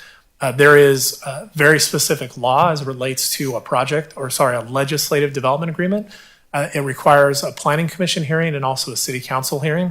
And my recommendation is that we will be working with the developer to try to enter into a legislative development agreement that we can include many of the items that's been discussed tonight. In addition, it would be able to include many of the items that would be part of a white paper that the city council can consider. So those are the next steps that I see it as your city manager.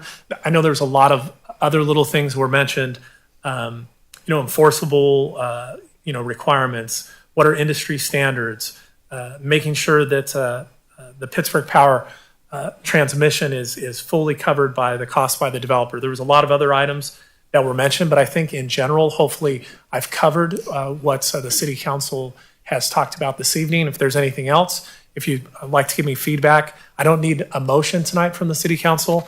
I have clear direction. The council is telling us, make sure we take our time, make sure that we can mitigate the impacts to residents. We don't want a dirty, loud facility that is going to be a nuisance to our community.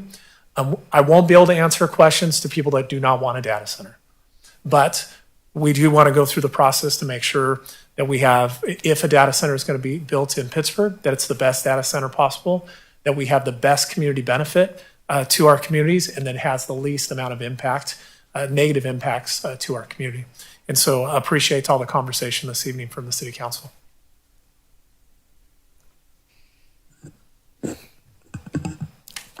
Any additional comments? Okay. Thank you for attending this study session. it takes a lot of courage to come before City Council and express concerns, questions, frustrations.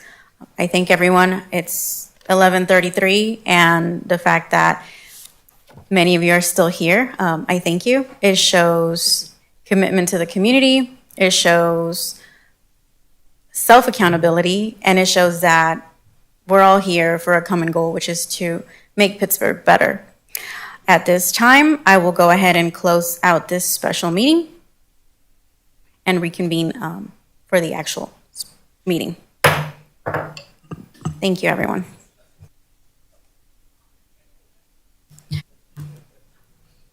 So at this time, we will take a 10-minute recess before we reconvene for our meeting.